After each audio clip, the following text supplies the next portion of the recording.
Down here, salt is a way of life.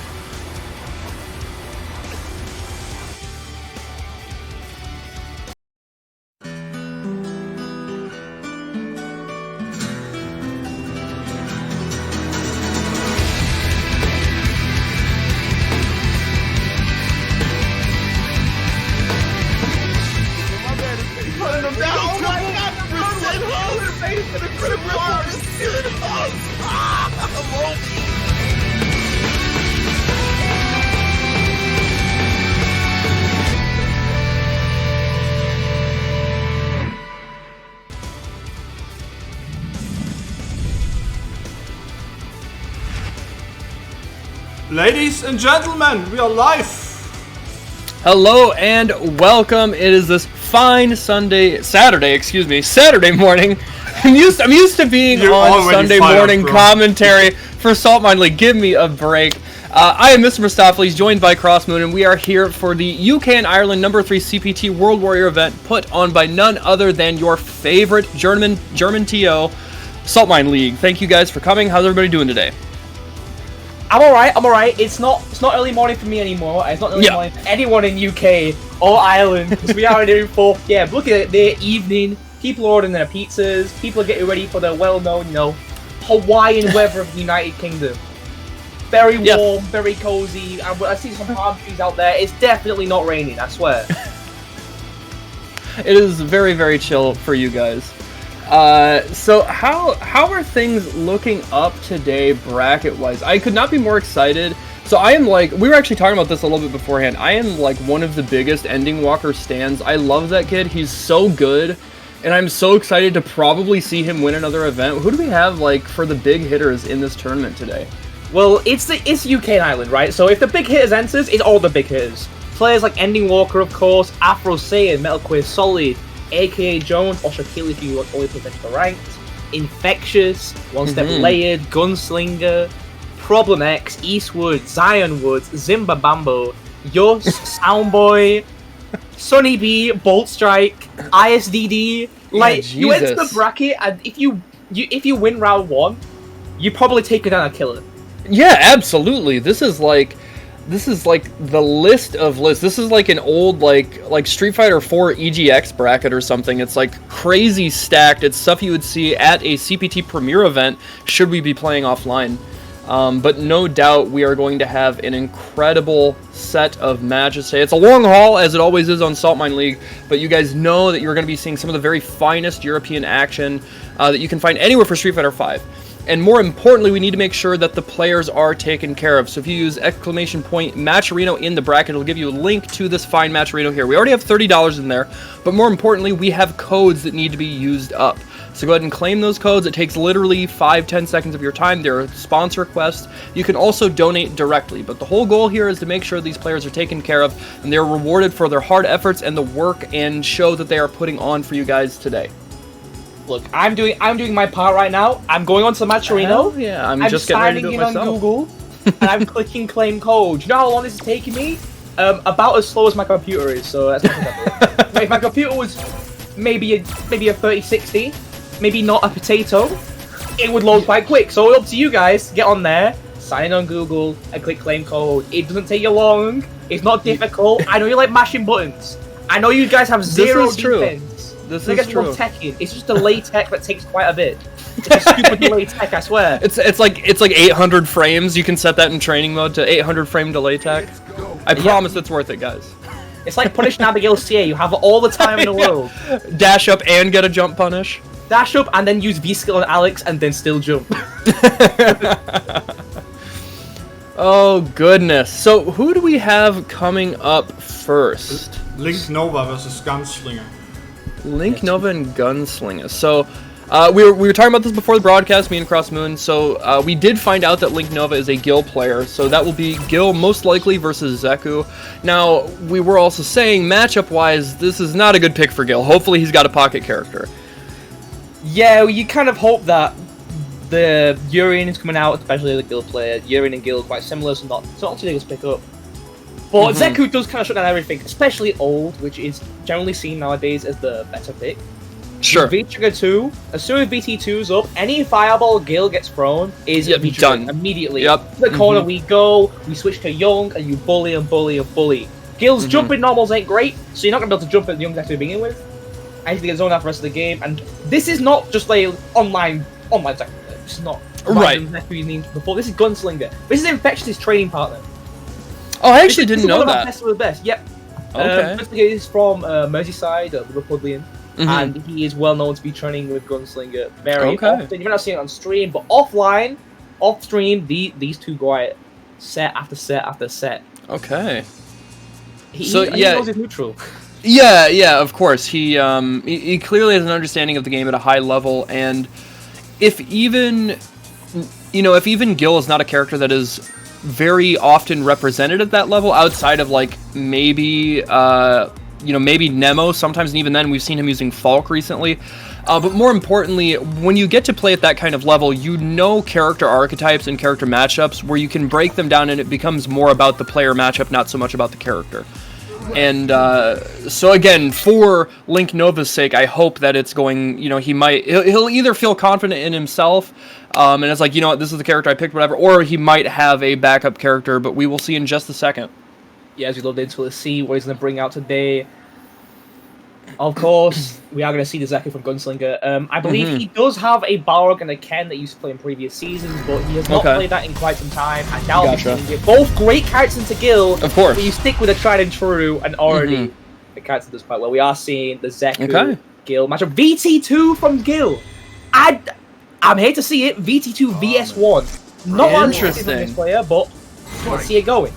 Yeah, getting right into it here. Already starting off with the Grams, trying to control space, and there is the Bushin flip, setting the tone early. Look at the damage. He's down about 40%, throwing out the Weasel. And now that's like something that Gil has a tough time dealing with, right? Because it's like Gil normally controls the pace with his slow fireballs, but Zaku can match that with his animals that he brings out. Absolutely. And what we're seeing here is a VT1 pick from Gunslinger. Quite surprised. Probably not going to see it this round, but maybe the previous games, especially against that VT2, if Gil goes to that forward heavy VT3, you can go completely through the VT1 and VT3. Oh, nice. Right through the fireball. Oh, man, he got Retribution. Okay, no, that is one of the big changes here. He comes by Retribution a lot more easily this season, and it has helped him out, but he still hasn't quite changed some of his bad matchups, or just the things he struggles with in general. What face on slide? Perfect. Chef's kiss. A frame earlier, and that would have knocked down no combo to kill, but Gunslinger with a perfect spacing to close it out. Ooh, yeah, the frame trip. Yep, you absolutely have to respect that. There is the EX palm. Look at this damage. Oh, he's going for a setup. Okay, that's all safe. He gets dash up pressure, and now that stun is mounting. There it is into the EX shoulder. Okay, this is not going to kill, but are we going for a mix-up? Yep. Oh, that overhead? Bro, that was so sick. And that's Gunslinger. The third, right? Both to the bird hits you on the way down. You can't press. That was cheap. It's all. I've never seen that. That was godlike. This is the Zaku we want to see. Not a lot of Zaku has been going back to VS1 recently after they see the big changes to the VS1 with great anti-air option during old. Into Young, but VS still does the work. It's still an amazing pressure and zoning tool. Yeah, I remember when it first came out, a lot of people were like, what the hell is this? This thing seems useless. The amount of steps Zaku can get. Yeah. Especially just from the ground is super important. And in neutral as well, you're not going to react to it that quick. Right. Still has lariats to try and do it, but they're very slow, around 22 frames to the heavy. Yeah, and you really have to be in range for it anyways. Alright. Big life lead here. Can just wait this out. Oh, Big crush. You can't press after the Weasel. Oh, super! And you can't be reversal that. It's so meaty. We jump though. Got a million billion plus frames there, and now Gunslinger looking to go up 2-0 here and send Link Nova to the loser bracket early on, really trying to set a tone for himself. We have seen Link Nova go for the VS1, and I don't think we've seen a single use of the VS1 yet. I feel like, especially against the Weasel, Harry would be much more useful. For sure, yeah. Starts up in 2 frames, recovers very quick, cancelable into normals. You should absolutely utilize that, but he just hasn't represented it at all.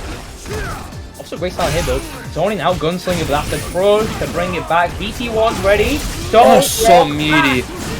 No, you have to respect that against him. You just kind of have to understand it's going to happen. Very similar to Bison. Oh, he actually caught him overhead. He tried to go for the okie doke again. The dash in, dash up, and no such luck. And now spacing out here is Link Nova. Eventually didn't work out too well for the cancellation. Big life enough, Gunslinger gets caught by the tree. But honestly, that's not a bad. Just back throws him for his trouble. Calling out the Weasel again. And now just controlling the space, very confident here. Still got a significant life lead, doesn't have to really worry about much. The onus of making the comeback is on Link Nova, and that will seal the deal. Gunslinger taking advantage of a bad fireball, knocking Link Nova into the loser's bracket 2-0. Yeah, a big misinput there from Link Nova. I think he was going for stand mean punch there, wanted to get that full punish on the whiff ground, but Ice Ball comes out, costing him that set. Towards a Gunslinger. They'll be moving on in the bracket to face the winner of One Step Layers match. So you're going to be up against maybe Kareem, we're up into this, and one of the best Koreans in the United States. Oh, so the best Korean in UK. I think the way that I've seen him play, I think mind you, also, for those who might not pay attention, didn't he get 9th at EVO this year? His very first EVO? I'm pretty sure he was just outside of top 8. Did One Step go to EVO? I'm 99% sure he did. I thought he did. Maybe I am misremembering. But no, nevertheless, very, very strong. And my point was going to be, I think he's one of the best Koreans in the world, not just... oh, I was thinking of Kills You. That's right. Shivs corrected me. Excuse me.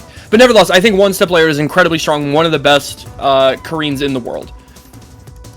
Absolutely. I mean, he is one of the few Koreans left in the UK. I believe he is him and Shax, who, albeit does not main Korean in the slightest, he has a Laura and a Cammy as well. Yeah, right. But if for solo main Korean, no one better to look at than One Step Later in the United Kingdom. And that is going to be a rough match early on. And that's just the way the bracket goes, right? It's the way it crumbles. This bracket is so stacked that your round 2 is going to be one of the best in the world. That's how it goes with these World Warrior events, right? You know, now that there is only this one opportunity through a qualifying event for the CPT, everybody else is relegated to trying to get in through these points of these World Warrior events. And so you get, whoever wins that first one... Talking about points, let's look at the current ranking real quick for UK after 2 events, right? Yeah, so we have Ending Walker in the lead by a long shot. However, even getting top 8 at one of these events garners you a lot of points. So there is a possibility, should he not perform quite as well, or should somebody else do even better, that they could potentially shake up the standings. But right now it's Ending Walker, then Shax with 70 points, Mopulapa with 55, One Step Layered with 50, Hurricane with 40, Soundboy with 36, aka Jones with 35, and then Muscle Noob with 31, and then the rest of it shakes out a little bit differently, but those are our top 8 currently. And again, to remind everybody, for the World Warrior events, throughout the 5 monthly regional events, you are garnering points to try and qualify for the regional finals, and basically that is an 8-man bracket of the finest. And should you win that whole thing, that is how you qualify for Capcom Cup. So it's still got a long ways to go, still got a few months left to try and take care of this. But if you have not entered yet and you want your shot, you need to sign up. You can sign up soon as well, because with the way points are going, Ending Walker's got a massive lead. Tournaments already. Keep in mind, if you win first place, you get a nifty 50 points. Second place is 40, it's not too far off. But as you go down, those points diminish quite quick. So if you're not entering and you're not making big plays in these next 2 weeks, it's going to be a struggle. You got to get in quick, in fast. There's only 2 more tournaments after this one. Today is the time to make plays. Today is the time to try and secure your spot in the top 8 regional finals. So, because you can go to Capcom Cup, that's a big deal. Yes. Just by qualifying, getting some big moolah in your pocket. Yep. Exactly. So coming up next, who do we have? Just TTM versus Zimbabambo. Zimbabambo. That is a name I've not recognized. Even for me as a player on EU ranked, Zimbabwe is not a player I see often in ranked, but obviously rocking the Alex, we do have quite a lot of strong Alex in the EU. Escudo, currently residing in Germany. Yes, very strong. Like James 2088, who made it into the French top 16. Okay. 60 miles. An event. We have a plethora of strong Alexes. Free bar reversal, all very, very fun players to face. But today we're not seeing the usual VT1, VS1 best Alex players. VS2, VT2 coming through, you want those confirms. Yes. The DDT now. It's so strong on the bottom of the seed. But Yeah, so strong, and just getting the consistent Oki is such an important thing for him, right? Alright, using that stand light kick to check the opportunity. Okay, and there we are seeing Zimbabambo utilizing that, the slap chop to just deal with that fireball range. That is something Ken kind of struggles with, right? You know, his fireball is pretty mediocre in a lot of ways. yeah, it's one frame worse than Ryu's, but it's in terms of speed, it is a bit mediocre. Yeah. He's just not been. He got taken to the corner super early. The chops are working out against a fireball, but it's not doing much, right? You've really got to try and get something started with a neutral start, bullying with that crouch knee punch, or even just a poke on Lariat, because Yossi's feeling very comfortable walking, and if something Lariat's good at, it's catching you walking forward. Oh my god, yes. And, you know, even if it is only just a poke, you don't get anything off it, it's a good chunk of damage, or they block it, and you're controlling space. Look at this huge damage. Okay, dashing up there, he does get Oki. Forced to be reversal, and there it is, the back throw. Very, very strong option from Alex, but right back at you with the medium kick target combo. He's not afraid. He's dead. Yo, Zimbabambo been reaching today. You've seen tech after tech after tech, maybe just trying to set up that I will tech, I will go for this and that to try and get you away. And next game, you know, got the thought in his head. Yeah. Keep teching, I'm gonna keep shimmying. Once that shimmying, you're building space. And for a character like Alex with no defensive options, right, it's a good thing to make your opponent back off without you having to do much. Has given up a game though, and it's going to the next one where even in neutral, it's looking a bit dire. I would agree. And, you know, what's weird, right, is this really shouldn't be the case. Alex is a character, ever since he's been in the game, has had exceptional buttons in neutral. There's been other areas where he struggles. But Zimbabambo is just having a hard time figuring out how to really, like, set the tone and keep Yus out of his space. And that medium kick target combo is just doing work for Yus. You just seems to always, he's seeing him walk in, and pressing the stamina preemptively to try and do an elbow or a flash chop. And, that was so good, sneaking it in. You spend so much time looking at the neutral trying to do a fireball, and boom, the 15 frame dash. You ain't checking that. You gotta be looking for it cleanly. Super activation. Alright, yep, no confirm there. Oh, he could have confirmed off of that, but just wasn't paying attention. Okay. It's kind of a little bit of a Yomi drop there. Oh, but man, the other one falls short. This is a good chunk of damn. Is he dead? He's dead. Oh my god. Yeah, Jesus. You get hit once by VT1. Ken's VT1 used to just be the I hit 10 times harder V-trigger. Yeah. The buffs it got with the V-skill cancels, it's not only I hit harder from any fireball, I get in from any fireball. Yeah. You are not kidding, brother. Zimbabambo is in a very dire situation here. He's got to make some quick changes if he wants to even try and have any sort of breath of life throughout the rest of this round. Okay, that was a start, but it wasn't buffered into anything. Yus he's down in life, but I think he's still feeling pretty comfortable because he's had these burst moments, whether it's been from the target combo, whether it's been from that V-trigger situation, where he's just really taken control. Oh, no pressure on V-skill. Huge recovery level, Yus wasn't ready. CA and V-skill 2, Zimbabwe can get a lot of damage, but can't be V-reversing those jump bids. What a call out on the backdash! Next hit could kill. Alright, oh, yep, that very fast reversal. Okay, this is a good spot, but he's still not out of the woods yet. There's the activation. How's he going to try and close this out? There it is. Finally, we see the hit confirm off the down medium kick come in from Zimbabambo, and now he has something of wind in his sails. Can he keep this momentum to tie it up at one game apiece? Zimbabwe being much more active in neutral now. He's willing to press those heavy punches to try and get a whiff punish from that crouch when you get a care, that stamina kick. But you might need a bit more because Yus, although he's at a life deficit, seems to be staying at that awkward space if you can't do that flash chop. Right. Okay. Now he's bringing up the down jab a little bit, and he's trying to utilize that elbow, but just, again, not really finding the way to make it count, and the shimmy, and all that damage. He gets Oki. Another crush counter for your troubles. Keep your hands to yourself, and I like this. He gets Oki in this situation, and he keeps him in the corner, so it's gonna be... Oh, man. This game. He's still attacking. Keep himself alive there. Activation. We could see a bit of robbery here, but really wanted to be reversed with that lariat. Gets the whip for heavy kick out. Okay. We're not done. Zimbabombo is reminding him that I hit like a truck too. Oh, he V-shift panicked. He's still not out of this. Oh! V-shift the head grab. Wow. You can't get away with that. Godlike. The stomp there, but V-shift the head grab instead. Both would have given a punish to close it out. You're taking it 2-0. The shimmies on this man was so clean. Yes. He just had an immediate read in Zimbabombo's offensive habits.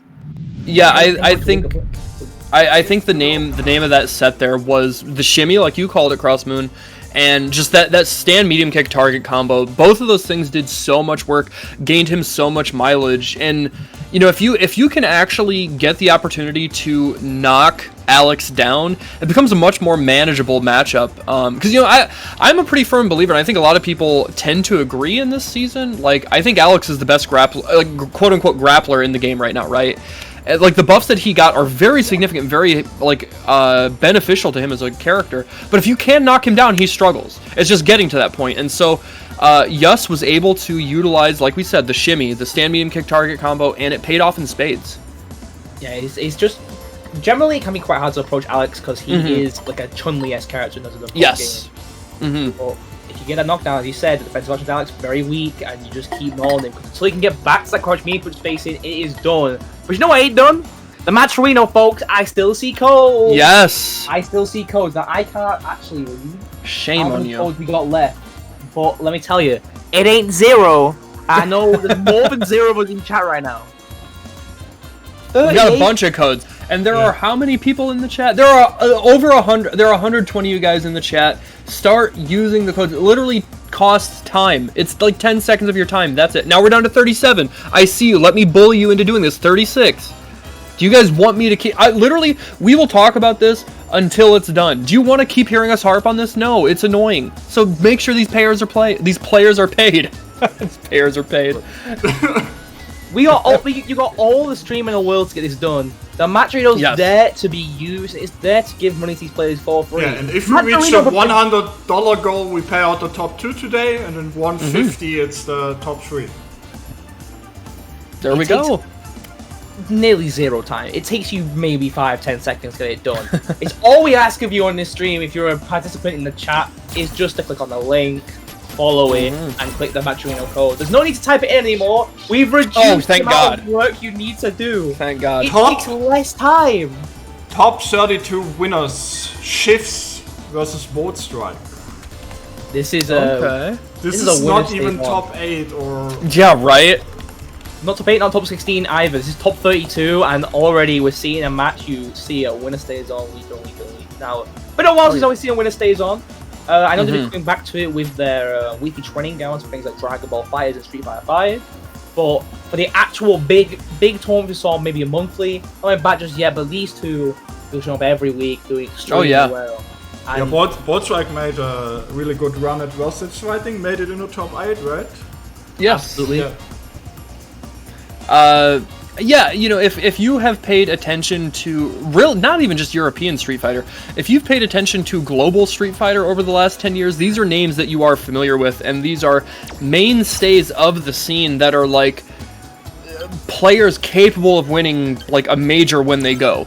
And again, just to remind everybody, this is top 32. This is like basically an Evo match. That we are getting here before we even get into the top 8, and these are the quality and caliber of matches that you will find at CPT World Warrior, because again, there's only one auto-qualifying spot now. Everybody else has to scrap for it, has to claw their way into that Capcom Cup spot. That's what these players are trying to do.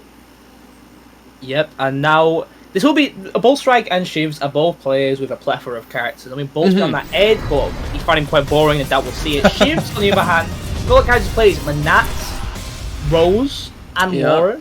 It'll be up to Shiv's side he's going with, and he's going with that Manat into Bolt Strike's Vega. It's what we expect from both these players. Shiv's strongest characters are either between Manat or Laura, and Bolt Strike is always in that Vega.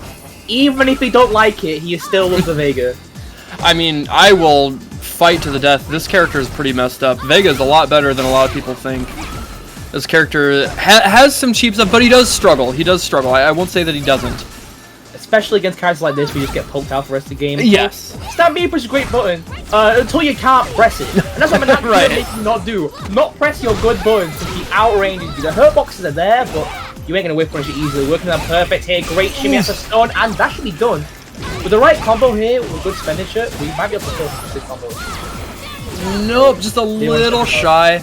So, okay. Oh, okay. Bit cheeky. We've got VT1 ready. Good anti-air again. One tap to do it. Yeah, that stand medium punch, too strong. Shiv's able to close it out there relatively easily, but he does have to be a little careful coming into this next round. Bolt Strike has almost a full stick of butter there ready to go, and that means that he gets potentially a lot of confirms into damage, or if he actually wants to go into super, you know, can get some Oki off of that, but we will see how he decides to spend it. Shiv with a small life lead here. He's taking a lot of these trades. The V-Skill 2 for Vega can help escape some of the orb setups, but right now it's not doing much for you. BT1's ready for Bolt, a good stand mean punch buffer, a good jumping like that could have led to so much damage, but couldn't withstand HP, and now this is guess of the game. You guess one kid? Yeah, he's absolutely dead. He still has a ton of orbs, and he does have to worry. Oh my god, what a call out. Yeah, he could have juggled. That would have been so sick. But this is still a very dire situation for Bolt Strike. He's got all the meter in the world, but Vega's not a character that really cashes out quite like somebody else. Still has the mass, so not getting that a lot. Right. Maybe with a right convert, get that CA and bring it to guess of the game. Because Vega does get open with the CA, but yeah, with a life like that, minus 14, that was punishable. There. And yeah, that was a bet situation. That was a gamble from Bolt Strike. He needed something big. He was hoping he had the right read, but Shiv's just played calm and composed. He knew, you know, I can down back. I've still got, I don't know, probably 30, 40 more seconds left. I don't have to overextend. And that is a sign of a top player.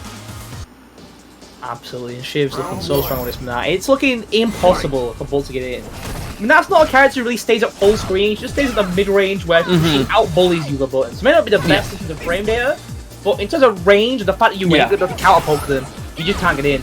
That's the orb. Has it got it now? We might actually get an opportunity up close and personal where that orb isn't coming back close to stun. He actually is able to utilize the V-Skill too, but the defensive back throw, he just overextended a little bit in that shimmy, maybe trying to frame trap. No such luck. And now the orb recall, and this is a bad spot again. Okay, here's a good chunk of damage. Now how's he going to approach? You may say that, but this is VT1. We can't kill unless you get a full combo going, but this might be enough. That's weird. That'll be it. Yes, absolutely spend the meter for it there. It is worth it. And now he gets around on the board in a little bit of breathing room. Also, just want to say shout-outs. I don't know who it was an anonymous gifter, but thank you so much for the 10 gifted subs. Yeah, much appreciated during September as well. Your little discounts you're willing to subscribe to Saltmine. Oh, nice. Put himself into a position to punish that dive kick on block. Very, very important against characters like this or Dalsim. You can't let them get away with that for free. Yeah, generally, even with Jab anti-air nerfs, they're still pretty decent at dealing with those kills. Alright, backing off here to the midpoint in the screen. Letting Shivs walk himself out of the corner a little bit, but still a little pensive in the way that he's giving up space. Which is important, but man, what a recall. That's that meme kick. Now it's gonna hurt. Close the stun. Nice drill, but can't convert. Cause the high hit. That is around shit. Yes, keep your hands to yourself. No PDA. You have to remember, but it's so tough, right? In situations like that, you know, a throw will kill you, and it's just human nature. This orb recall is getting so many hits for Shivs, catching Bolt walking forward extremely often. Now, big likely Shivs. You just can't jump over that. I mean, that orbless anti-airs are extremely good compared to all. Yes, so good, so strong. And like Vega does have like decent air approach, but again, Minot has something to deal with that. Okay, there it is. There's the slide, but this is still a bit of an uphill battle because there's so much meter on Shiv's side, which gives opportunities for, you know, the EX air throw, the EX orb recall, whatever it is. Nice beast go through the orb recall. Now, you got 3 bars on both sides, and we have V-triggers. I'm thinking EX Sky High Claw is not too far away from the horizon. You gotta be careful of the hard to blockable, but that's a great anti-air. You can't kill off of that. Oh, he's dead. Yep, done now. Oh, he dropped it! Commentators curse? He begins to believe. We got one. We got a bit of health to work with. Come on, I believe in it. Bolt strike. The comeback is on. Still got VT. Oh, you can't use VT here because of the chip out. Yeah. High Orb's only available though. Gonna really struggle to use it. Sky High Claw, great release to punish, but this is basically checkmate. He can literally just hold down back. Oh, and he mistimed the grab. There was too much frame advantage on the down short, and the EX command grab whiffed. Shiv's able to take it, sending Bolt Strike down into losers. He's still got another chance to try and redeem himself. Yeah, 2-0 to Shivs, moving on to top 16, winner's side, Bolt going down. So yeah, absolutely, just he said, still got a chance in the losers to make his run back through.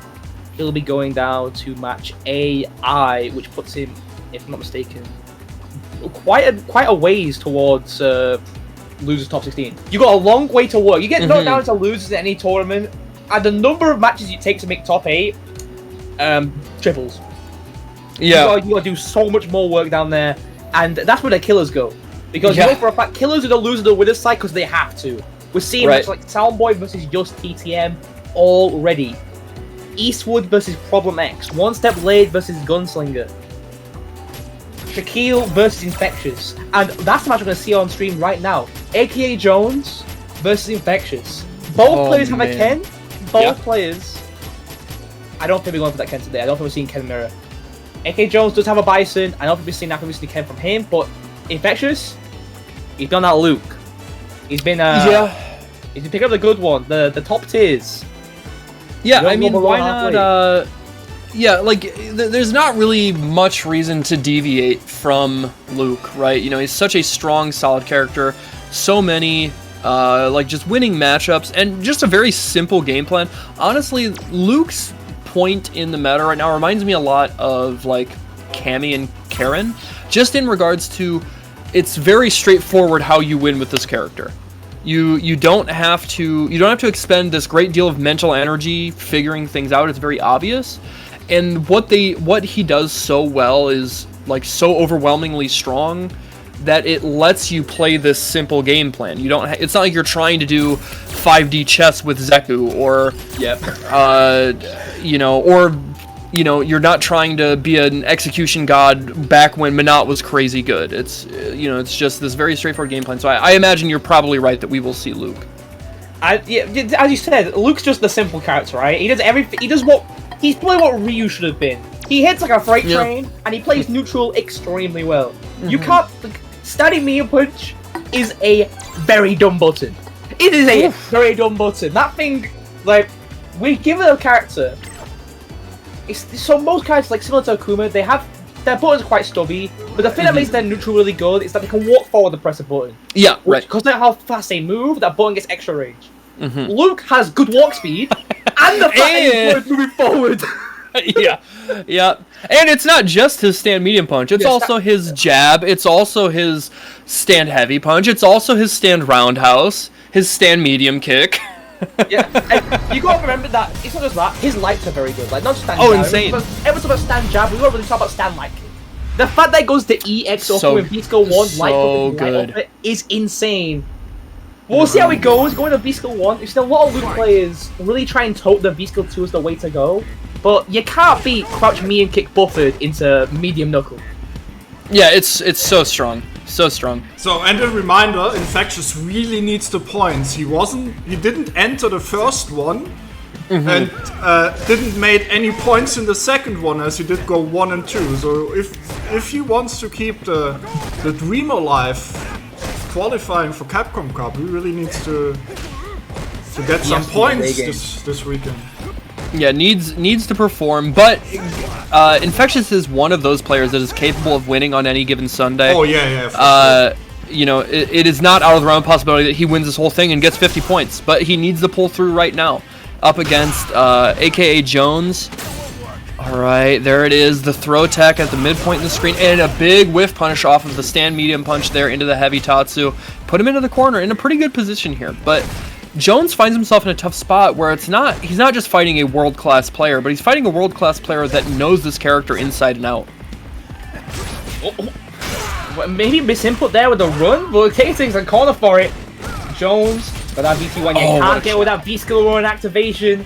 Not real from the chin buster. VC1 still there for Jones. A good crouch knee kick fireball, especially CA. It's a round. Oh, man, that roundhouse not finding its mark was scary, but Jones is able to recover. He's still playing very solid here. All right, there's the activation, able to jump in. He should be able to kill, maybe? No, not kill. He just back off. 5 seconds, you just wait this out. No matter how many throws Infectious does, yeah, just building meat with a V-trigger. Yep. He knew the round was over. Very lame start from Jones, so you need. Ken's fireball isn't good, but in terms of a fireball game, it is technically better than Luke's. Not for zoning you out. If you throw a fireball as Luke, you're not gonna get in. If you want to play a fireball game and start trapping, yes, yes, I do agree there. Ken has one of the best fireball traps in the game, actually. But yeah, exactly. All right, and just really comfortable here in this position, keeping Infectious cornered. All right, back to this fireball game, backing off. He's finding the right spots here where he doesn't really have to. Oh man, big opportunity. Yes. Oh wow, speaking of confirms, not quite dead, but it is knocking on the door, and the delayed down jab will do it. Jones going up with the first game, like, very quickly. We're seeing a really impeccable neutral game here from Jones, because he knows that what we saw from Infectious first few rounds is that he's going to back heavy kick quite a bit. Now, it's not just a fish for a crush counter, ha, if I get one, I get in. It's that he's looking for Jones to do that stand me kick, stand me push, or just a fireball, preemptively crush counter it, and get in. Jones is starting to be more aware of it. He's still baiting with the fireballs and using that crouch me kick, buffering against the back heavy kick, so he does have a big hurt box. Get that knockdown, get that pressure started, and just keep a life lead. Alright, trading blows there. Infectious, really trying to figure out a way to establish his own will. You know, Jones is doing such a good job here of, like, the way that he's clammed up here in neutral. He's not overextending, he's not giving Infectious this opportunity to whiff punish anything. And it seems like Infectious is kind of struggling. Absolutely struggling to get an opening, but he doesn't need an opening, right? Luke is one of those characters who really pester you with Sandblast in the strings. And unless you're ready to buffer a backdash to try and catch the fireball whipping, you aren't going to get much from it. I'd love to see Jones try and get a bit closer to where he can actually heavy DP the fireball, because heavy fireball is -5 on block, medium -7, light -10, all punishable by Ken's heavy DP. Yeah, that is something I think needs to be present in this matchup at high level. And there he tried it again. He tried the run, and Infectious is ready for that. He has those top tier reactions. You're not going to sneak those away on him. One tap to do it with the button. Because making sure to get a back throw here. Yep, looking for it, but another whip push with no target combo already.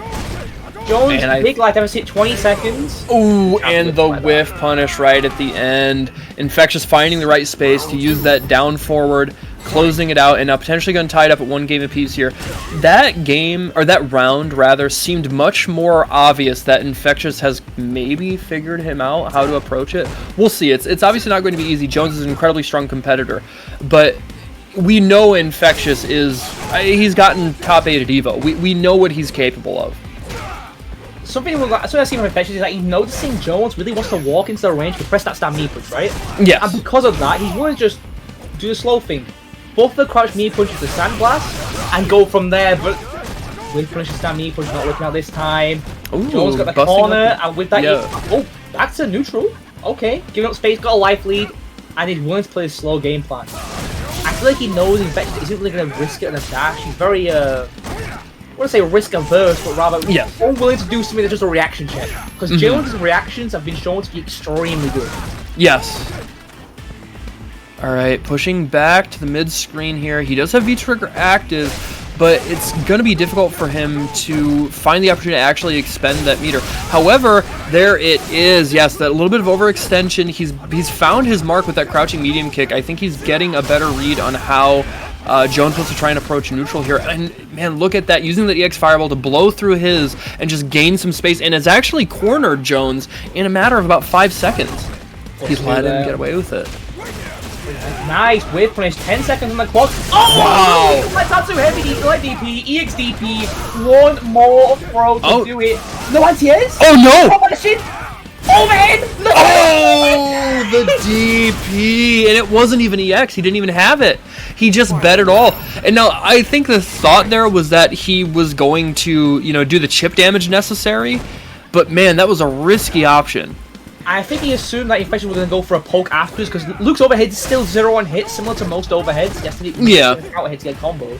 So heavy DP would have beat every option there, including crouch jab, except just Infection's blocking. But there's no way he was going to block there at that low time. And already back to the style Infection was playing before, he's willing to just chip away the fireball game. There's no reason for him to try and rely on getting big swings or loop. He's a character that controls the pace of neutral. Why would he do big swings? He can stick to doing just great health and chip damage and neutral as punches into the fireball. Yeah, you're exactly right. It was a little bit of a weird option there to go for that sweep, but he got away with it. And you know, sometimes that's all it takes. It takes a little bit of luck. And like you said, he's willing to just use these normals, use these fireballs to just chip away and even up the life lead. If even he's down a little bit, he can play the long game. And now look at this. He finds his opening and he's actually taken the life lead. And this is a huge situation. He puts him in the corner here. He gets Oki. How is he going to approach? This is potentially a guess for game. Oh, he check on the V skill. Did the delay V skill, they're not going to work out. I was really expecting him to go and call out a check on the double dash. Yeah. Nice V reversal. Any tap does it. In fact, a big life deficit, 20 seconds, needs a miracle. Oh, that's what a good start. He jumped? I can't believe he jumped. To be fair, that's like maybe the first time he's done it. All set! And he does it one more time. The desperation got the best of him. And Jones was ready. He was poised on his haunches and saw it coming. Closed it out with that DP. 2-0 over Infectious. We were talking about this. He needs to perform well to get points to qualify. He needs to do well. Absolutely. And from that set, Infectious still played incredibly well. Oh yeah, honestly, it's all hats off to Jones. Jones played so well. Yeah.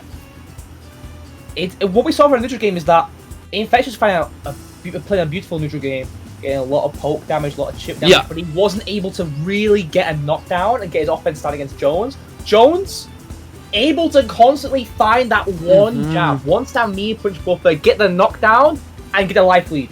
And because Infectious spent so much time catch me punch, fireball, 50 seconds of that, you've only got 40 seconds left. Ken's got a great fireball game, got a great zoning game, but I'm not going to zone you away from the match, Reno, because you got to use them. Folks, it's right there. It's 3 points. How many points? 3 cash. Put it in the pool. 18. 18. 18? I see 180 people in chat. We can at 10 times over. We can at 10 times over. Come on, chat. I believe in you. But I mean, it doesn't stop there. You can also you should also do the sponsor quests, or you can contribute money to the prize pool, or buy a Saltmine League or Maturino hoodie or t-shirt. Yes, there are many ways to increase the prize pool. Also, it's September right now. Yeah, there are a billion ways for you to contribute to the prize pool. Again, this is a free-to-enter tournament. Redis puts this on for the players, and working with Capcom here, it's still free to enter. It costs them nothing, but it's important that they get rewarded still for their effort. And part of that comes from you guys. You guys are enjoying this show. You're watching this high-level play. Again, frankly, some of the best play you will see in the world. This is top-shelf European play. And we need to make sure that these players are taken care of for their hard efforts. And all it costs is either there's 10 left, or nope, 11, excuse me. There are 11 codes left, which is great. But you guys can contribute in other ways still. And again, if we get up to that $100 mark, we will pay out top 2. If we get to 150, that's paying out top 3. But it's important that they have something. You know, you've seen, whether it's a money match, whether it's Capcom Cup, when something's on the line, players squeeze out a little bit of extra juice out of that stone. They put on a little bit better show. If you put money in front of anyone, I think they'll put their hearts on it. Like, you increase the amount of money, but like, I'm putting 20 pence on the line. I'm playing like my life depends on it. I'm playing like you're threatening my family. It's what I'm here for. All right, who do we have coming up next? We have got MQS versus Southwide or Afro saying, if you follow the UK scene, these are the 2 players who have really been sticking it with the characters who have not been doing too well on the tail list for a long time. MQS, of course, always. Don't say anything. Fang won Europe West last time. Hey, Fang can win Europe West. Fang can if I can win, if I'm not mistaken, CEO with Mono PR. Yes. Fang is definitely not a bad character, but he's certainly not a great character. Let's not beat around the bush here. But these two players are two of the strongest of their characters. Afro Saiyan has been picking up that Seth. Oh, okay. But I believe we'll be on the Nakali today. Against Fong, I feel like the Nakali might be doing a bit better. Sure. Can't really play a zoning game as Fong against Nakali. That Stomp, it ignores the cloud. What right. use of the cloud? It just bang. Round 1. Okay. And another thing to consider as well regarding Nakali, right, is like when you do knock Fong down, you have access to that command grab, and just having another option for him to deal with when he's knocked down is so important, just on your offensive approach. But man, talking about an offensive approach, ducking right underneath that stand roundhouse twice is MQS already figuring out the right range to try and just manage that neutral approach from Nakali and hitting its mark twice. Staying in front there. That's high stun. Gets the game. Great. Actually blocked it. Your throw though. Nice Oh yes. And that V-trigger already. 2 activation, not just yet. What's the first throw? No, EX slide, escape, felt it coming, gets the cross cut. This is guess for the game. Wake up buttons. No V-trigger activation. Yeah, he should have been dead. Oh, the instant overhead closes it out anyway. MQS kind of playing with fire there, but it paid off in his favor anyways. I've been liking a lot of these checks himself. Oh, not a good EPD there, but against these cowards crouch, we've seen a lot of crouch jabs. I'd love to see them both into like this guidance. A both that was huge for Nakali. Yes. Which can make dealing with those coward crouches better because usually you're risking it on a DP, so that light guidance always going to connect. Crushing with stand medium kick there, forced the V-shift break, and now back into this neutral spot, but you do have to be careful in the way that, yes, you're putting down those clouds. If he has a buffer ready on that charge, he can burn right through it. Take the throw. Find one a few times with a throw loop still on bigger characters, not on Nakali though. Good anti-airs. BT's there for Safwan. But with a light deficit like this, I feel like Slide's coming as we guess the game. Oh, this is tricky. Forced to V reversal, but still just one hit away and all that gray damage, and that one is not blocked. We saw a similar mix-up last round, and he was able to take care of it. That time, not so much. Got schmicks. We've seen Safwan really try and deal with those clouds, deal with those counter pressures, deal with those poison balls. It's all just outside that range. Might be worried to try and start risking on a bigger button, right? Like crouch knee and kick has got an incredible amount of range. 8 frames though is a bit slow, but if you need that extra range, crouch knee and kick both into DP might be the way about it. But MQS has been very strong in the neutral game, just keeping a life lead, willing to take these stomps. He's not afraid of the V-trigger. No cloud allowed. This guy is nullifying those projectiles. Able to get himself out of the corner again, but now we're back to this mid-range game. And Safwan seems pretty comfortable using the ground pounds, but I don't know. It's going to be about closing it out, right? We've seen him have a life lead. We've seen him have this corner pressure, but MQS and the way that he's dealing with all of it has just been so confident. Like, look at this, and baits out the EXDP again. Not quite stunned, but it is knocking at the door. Well, V-trigger ready to Safwan. With all these V reversals, V shifts ready on MQS's side, it's going to be hard for Safwan to really get any pressure started. Nice push, the V reversal though, goes to the wrong stomp. Okay. One, let's That go again. hurts. EX is there. Okay, backdashing for his life. There's another V-shift. He does not want to deal with this pressure. There is the EX stomp, and now he has him caged in the corner. Safwan sitting in a prime spot here, but he falls short again. Now he's got to hold this Oki. Is he going to be able to survive and weather the storm? Focus on low high, but keep in mind MQS has the opportunity for instant over. He gets in once and checks the forward movement with the EX hands. MQS looking to take this 2-0. Okay, oh no, that's brutal. Okay, not quite a big punish, but the fact that he didn't get the knockdown is a big deal, right? Look at the way that this has changed in MQS's favor, and now he has to V-shift for his life. Force the EX reversal there too, just to try and get something started, but still at such a life deficit. Nice V-shift, and gets a full punch from that coward's crouch. Great awareness. Nice. Okay. MQS lacking on these dash checks. We got the corner, we still got the threat of the command grab, but great side switch to the V reversal. I like that V-shift break. You gotta hold all this chip damage. There's a V reversal right back at you, and there's another one. Now, this is actually a pretty tenuous spot. The life lead could really switch one way or another. They're building that great health with those V skills. MQS finds his way in. Good V reversal again. Look at it. Any disc guidance that connects now might cost a round. Yeah, look at all the great damage right now is crazy. It's like Dhalsim. Oh, but couldn't cash out. Build up all that grey life, but just couldn't get it going. Tried for a jump in, but the interrupt was there from MQS. Taking that one cleanly with the 2-0, moving on to top 16 winners side. Yeah, really impressed with MQS there. There were a handful of situations, especially, you know, I think about that one right at the end, literally had probably 150 gray health, and you could see his confidence never wavered. He understood the win condition, and he understood his character's strengths in a way that, you know, he's like, okay, this is how I approach this matchup, and even if I am at the risk of potentially even a basic light combo will kill me, I can still feel like I'm in control. And I think that kind of confidence was not there for Safwan, and you could tell in the desperation, the way that he was busting out with the XDP, the way that he was forced to use V reversal a lot of time. Just he felt a lot more on the back foot, and I think he was just trying to play catch up the whole time, and it didn't really work out. Yeah, we saw a lot of.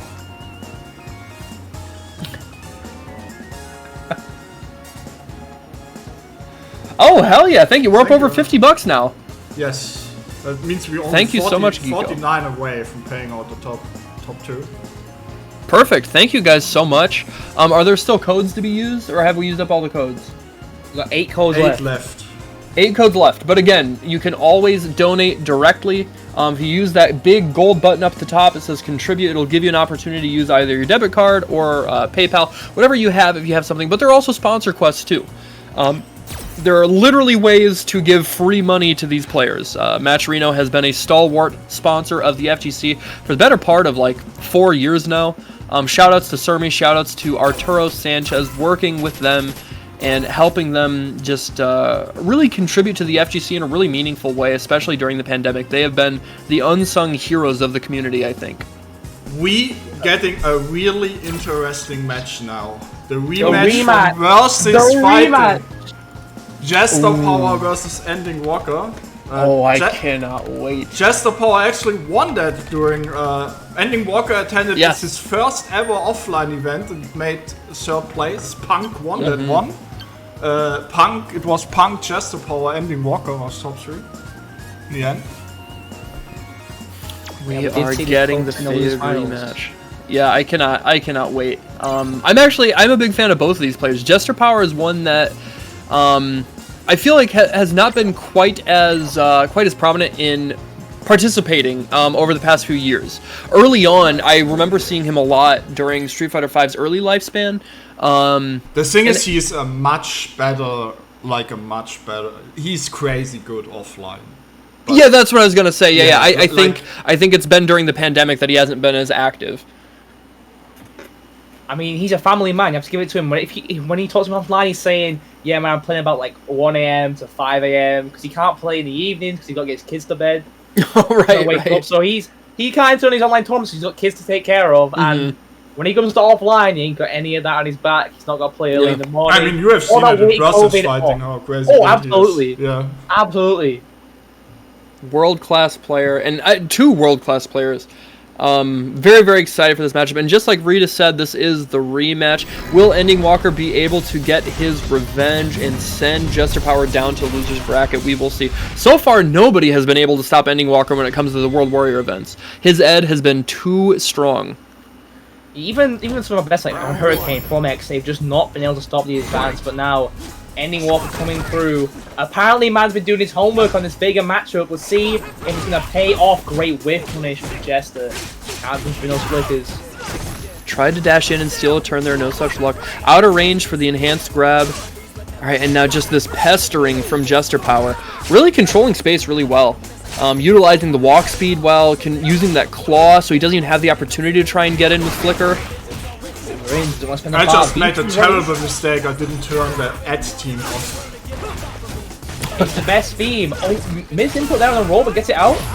Oh my god. Toes, too far away to call it out. Fake stuff from that flicker. It always interrupts, can always jump it.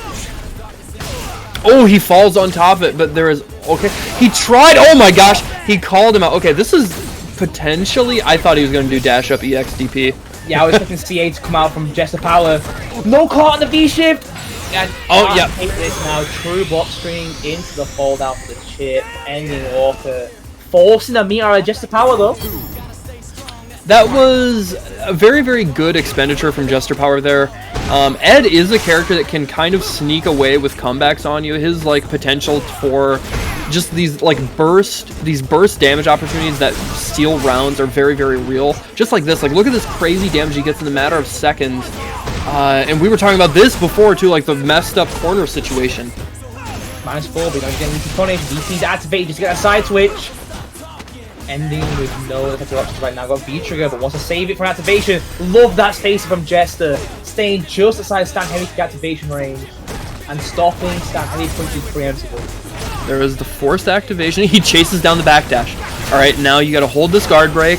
Okay, he actually gets him. He's dead. Yep. That'll do it. EX Psycho Upper into the snatch.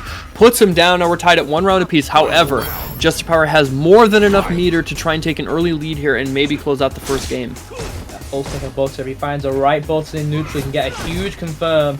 And get a nice light. We've seen a bit of lack of flicker from any walk. We saw in the first few rounds, he's trying to buzz that crouch knee, push and crouch jab. But due to the range it has, even with the extra range you get from those buttons, it's not enough to poke back. Yeah. We've seen less and less of it now. Relying more on that crouch knee kick as a threat. Great air to air down, beast with the hard knockdown. What's this and look at the damage. Oh, is he not quite stunned? Dead. Almost dead though. And Ending Walker seems to have maybe gotten a download here and how he can try and turn it up. Able to steal it away with that down jab. First game goes to him. Jester Power has to try and I think slow things down here. There have been... Neutral has been kind of back and forth, but when it comes to actually putting him into the corner, Ending Walker has had the lion's share of favor. And I think, you know, there's no getting around the fact that that's where Ed really shines. His corner pressure is terrifying, you know, has an insanely good dash. That flicker, when you don't have ways to outrange him, flicker is even more terrifying. EX Fireball to set up like a tick throw situation. It's very, very hard to deal with, especially as Vega. I have some breaking news. Problem X got sent into losers by esports 2-0. Whoa! That is a... Especially at the CPT, where, if I'm not mistaken, Problem X has been taking those sets against Eastwood, so great stuff from Eastwood today, sending a bracket demon to lose a side. Yeah, shoutouts to him. I do know that after, I think he went to Versus Fighting, and I remember seeing that he felt... Oh, damn, Ending Walker took that.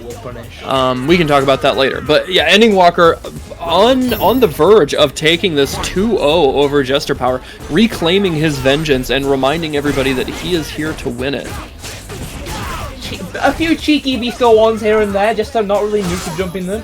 Especially when you're mixed between Stan Heavy Punch and hold V-skill. You don't want to jump forward or jump back. CA is there on Jester Power's side though. For Vegas, spinning that meter is quite difficult. Yeah. You don't really have a place to use it in neutral, you're mainly using it for combo fodder. And if you can't find a good buffer into the EX pass or an EX roll like that, you're not really spinning the bar. Yeah, gets a good chunk of damage here, but now he has to deal with this V-Trigger. This V-Trigger too from Ed is very, very deadly against a character like Vega. You know, again, does not have strong defensive options really. And look at all this damage. Saves it off of the uppercut. I like that opportunity. The next combo could put him in a guess for game situation. Is he dead? He's dead. Yeah, up kicks, EX upper. Oh, this didn't even have to spend it. Oh my goodness, man. He chunks. Yeah. Life bag all bye-bye. Ending Walker sending him to lose his side. After the Versus Fighting set, where I believe it was very close, this is a complete swing in the opposite direction. Ending Walker, as he was saying, has been doing his homework. Yeah. You saw how much he was dashing. He wasn't dashing to try and go in for a cheeky dash throw. He's dashing to maintain a spacing where, yeah, you could try and check the dash. You could try and check it, but it ain't gonna reach. I get a whiff punch to crouch me, kick into flicker, get a nice bit of chip, and if you're watching Versus Fighting, something Jammers was saying during commentary is that he's willing to get hit. Let's take a Anyone look at want to the walk the bracket real quick, shall we? Yes. We're in top 16 winners now. Here we go. Making our way through. From top to bottom. Ending Yeah, go Walker ahead. versus MQS, Ed versus Fong, a matchup that is notoriously bad for Fong. AKA Jones versus Muscle Noob, the Ken Mirror coming through. OSL versus Eastwood, Kareen versus Honda, a matchup which could go either way. And Soundboy versus Shivs, our lone Scotsman. I love Up against Soundboy. the army of the Brits, and then in the loser side, you've got the Hilo Kid, up-and-coming Urian player, up against Infectious. Loser side is still rounding itself out by Amseeing Prolex versus Gunslinger, Zeku versus Bison, a matchup which Prolex should be very comfortable with after Yes. playing Infectious in tournament time and time again. But that leaves us waiting on the winner of Afro Saiyan Zion Woods, Jesper with Nova, as well as Just TTM and ISDD decided goes to face Bolt Strike. And once again, guys, use !Matcherino in the chat to get a link to this fine Matcherino here. You can see that we are just shy of $53. Let me take a look. Do we have any codes left? We have 4 codes left, so please go ahead and use those. Again, it's literally free money, costs you nothing except for maybe 5 seconds of your time. But more importantly, there are still ways to contribute outside of that. If you press that big gold button, it will give you opportunities to utilize either like your debit or credit card or PayPal if that's what you use. But there are also sponsor quests, which are again still free money. It's just costs you time and a few clicks. You know, sometimes it's like following certain companies on social media or retweeting things or, you know, checking out a page, whatever it is. But it's free. It literally costs you nothing except for time and a couple of clicks. So we're trying to get to that $100 mark today so we can make sure that the top 2 players are paid out. And if we could get to top 3 for $150, that would be even better. You can also see here on the screen, we have a bunch of World Warrior events coming up still. We are into the 3rd month of this, and they happen once a month. Yes. Yeah, so tomorrow is Europe West. And then at the end of the month is Europe East again. But again, it's once a month for each of these. We've got a few left, and then the finals take place in December. So if you have not entered yet, or if you only entered maybe one of them, and you're really shooting for that qualifying spot at Capcom Cup, you need to make sure that you enter because the points go fast. And if you aren't making top 8, like Crossmoon said at the top of the broadcast, they fall off very quick, so you want to make sure that you aren't, you know, dealing with diminishing returns. You want to solidify your spot in the top 8 so you can vie for the chance to get into Capcom Cup. He's getting early and getting quick. There is no excuse to not be signing up.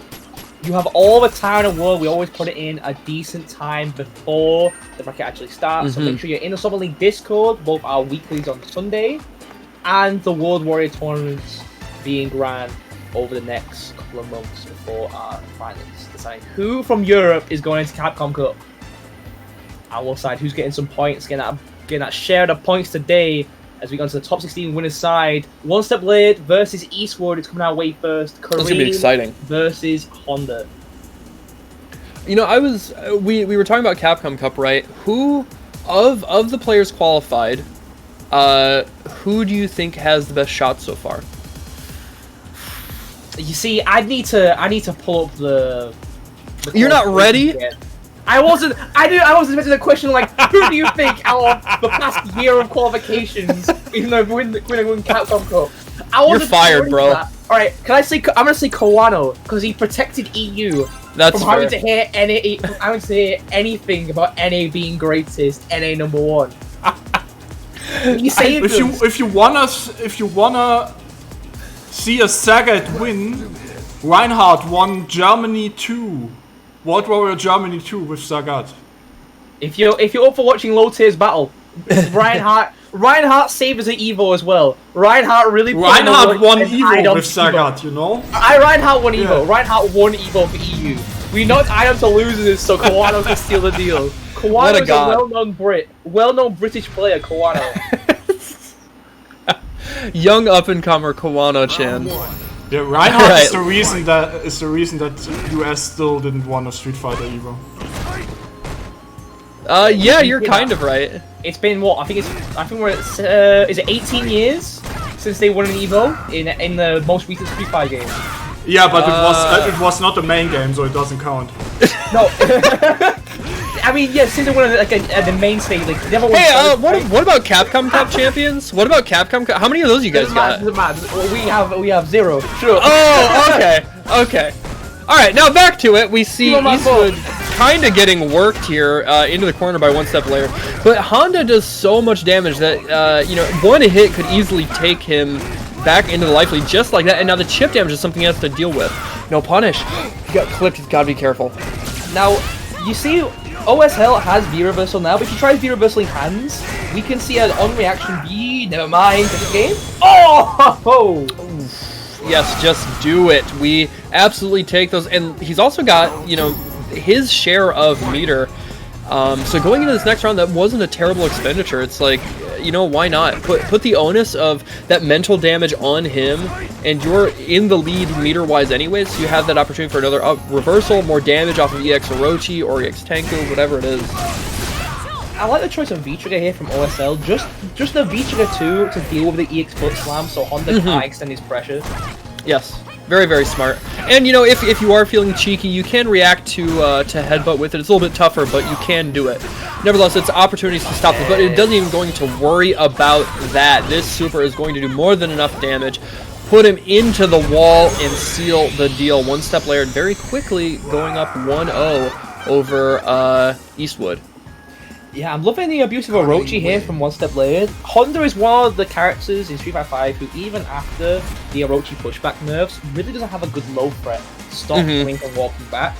And with that in mind, OSL's really abusing it. He's willing to just walk back away, waiting for Eastwood to go for an overextend to try and call it out, punishing it, keeping the corner. And no matter how much chip Honda can do, the neutral game is working too well. And we're seeing a V-system change here from Eastwood, I think. That would be my guess. V-Skill 1. I wouldn't be surprised with the V-Skill 1. It's not just for the projectile anti-projectile usage. The buff it got where you can cancel it from normals means that Honda's chip damage got much stronger. Honda's range for the chip damage, even longer. You think you're far enough away to avoid the medium hands, you're never far enough away. No. No, sir. No, sir. We'll see if that makes the difference here. Eastwood, I hope, would have taken a little bit of time to, aside from, maybe change the V system, but also just recollect himself and try and reassess whatever his strategy was going into this. I'm sure they've fought each other before, but as we were talking about, One Step Layered, one of the best Korean players in the world, very, very strong. And frankly, this is just a match that is, even with the nerf to her crouching medium kick, Honda doesn't really have a reliable way to try and whiff punish that, as a lot of characters do. That's not the game plan that he has. So the way neutral is fought in this match isn't really changed as much as other matchups. So do we... Yeah, okay. So yeah, maybe just wanted a second to think about it and try and recollect, but right now it's not looking good. We're already down, 25%. I really want to see Eastwood try and abuse that stamina push more against Karine. It's a button she does really struggle against in both with punishing it because of the lack of the lower box and the range it has. It covers a lot of the range which Karine doesn't really have good damaging buttons. There's just stamina to try and counter poke it, but not just. Oh man, just yeah, look. Oh, and the V-shift break. Oh, what a bait! EX, no, that's just enough to close it out. OSL 1 round away from taking the set. Eastwood just isn't allowed to poke in neutral. We saw Rouse start V-skill to try and call an early headbutt. Okay, charging up the V-skill there after the EX butt slam. Here's some chip damage. All right, buffers that stand medium punch there. All right, more damage. Now, he's got a big life lead here, but you can't give OSL the opportunity to even get started. Not like this. Tried shimmy doesn't work out on all of these Orochis. As I said, Honda really can't. The walk back. He's trying to catch it to get some chip damage to hit, but it doesn't work out. There's the stun, and that's it done. Built the bar. He doesn't even need the bar to spend that. It's just damage. That was a tough match. I think that match was kind of decided from character select screen. I think you really hit the nail on the head, Moon, in that Orochi is something that is so abusable, and One Step Layer knows that. Whether it is Honda not having that scary throw game, or just having slower buttons, so the opportunity for a frame trap or like a spacing trap off of Orochi coming from Karine is just so much deadlier, and any touch from her hits like a truck. Even if you are Honda with a lot of life, it doesn't matter.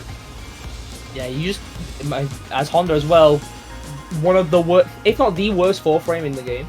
It's it's bad. It's terrible.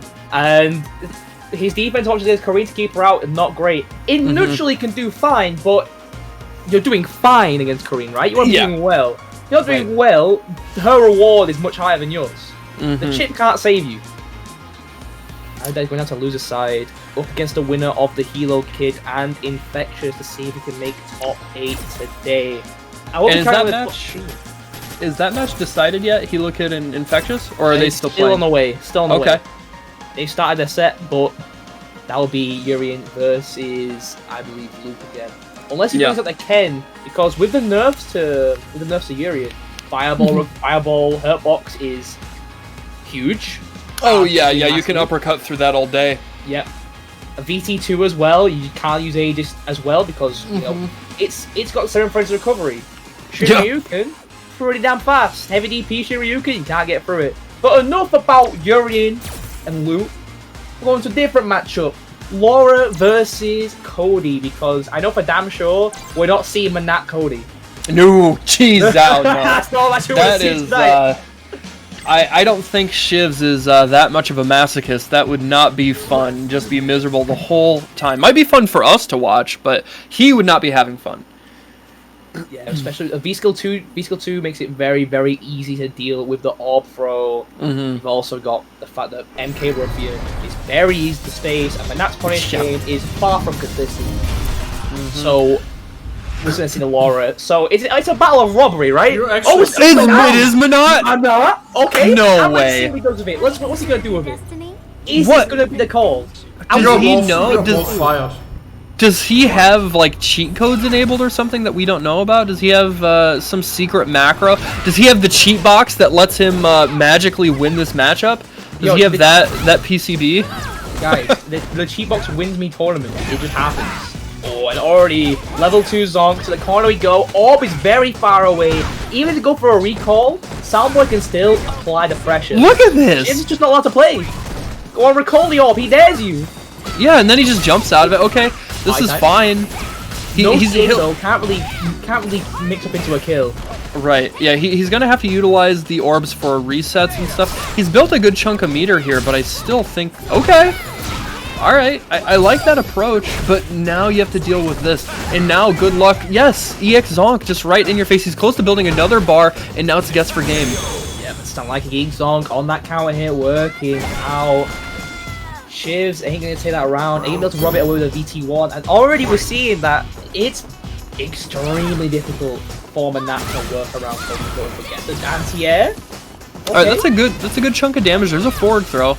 But now we're back into neutral here, and honestly, I think, again, like you talked about with medium kick Ruffin, with V-Skill 2, I think Soundboy and Cody can do just fine in neutral against Manat, where other characters might struggle.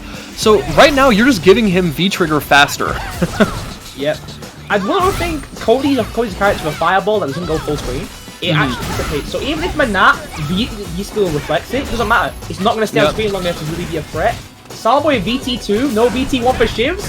It's party time. Oh, he's asleep. Still got a hold and big jump in. And now you got to deal with his V-Trigger activation. He's trying to go for the tick throw. Why not just activate?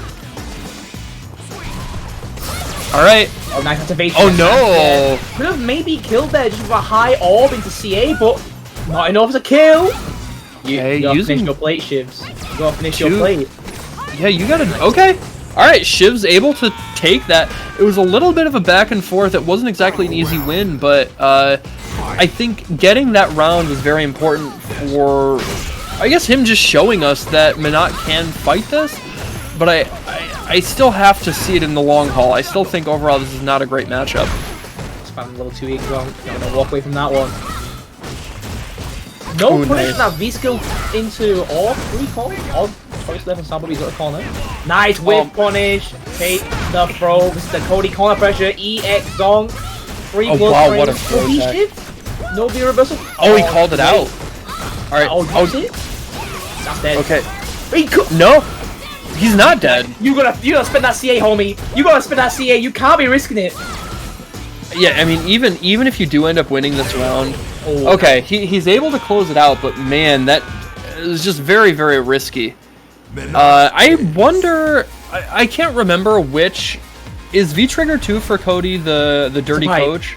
Okay, that is pipe. Okay, so I was going to say, I think he should be utilizing that, and that is what he's using. I couldn't remember if it was V-Trigger 1 or V-Trigger 2, but it hasn't even come into play. He's been using his V-Gauge for V-Shifts, and it's paid off in some regards, but right now Shivs is actually proving to us that he knows how to approach this matchup. He's done his homework. His friend's the explosion. Nice recall. Soundboy checking at incorrect times now. Getting counter hit after counter hit. No whiff punish. Trying, yeah, just out of range there for that whiff punish. No dice. And getting knocked down. And already a huge life lead here for Shivs. Really dismantling him this round. I think maybe he's got him downloaded. Shivs has been doing a great job of catching Soundboy, trying to walk forward with the AWP behind him, clipping him, getting a conversion, pushing him back out. Soundboy is playing. He's dead. Oh, drops it, but just calls explosion. That was dominating the Shivs. Round 2. Really making it great. I really want to see Soundboy try and V-skill 2 those crouching equal jobs. It is reactable with the V-skill 2. And yeah, I mean, it's a good bit of damage. It's basically a fireball, right? Like you have to treat it like that. And I expect Soundboy knows that, but maybe there's something that's making it more difficult for him. Alright, dashing in there, big crush counter, but he's out of range for the follow-up. He does have EX Zonk on deck here. Maybe we will see it so he can finally get some pressure. There it is. Okay, he's got the party started. Doesn't have V-Trigger yet, but he's close to building another bar of meter here, and now he will whenever he blocks out this next sequence.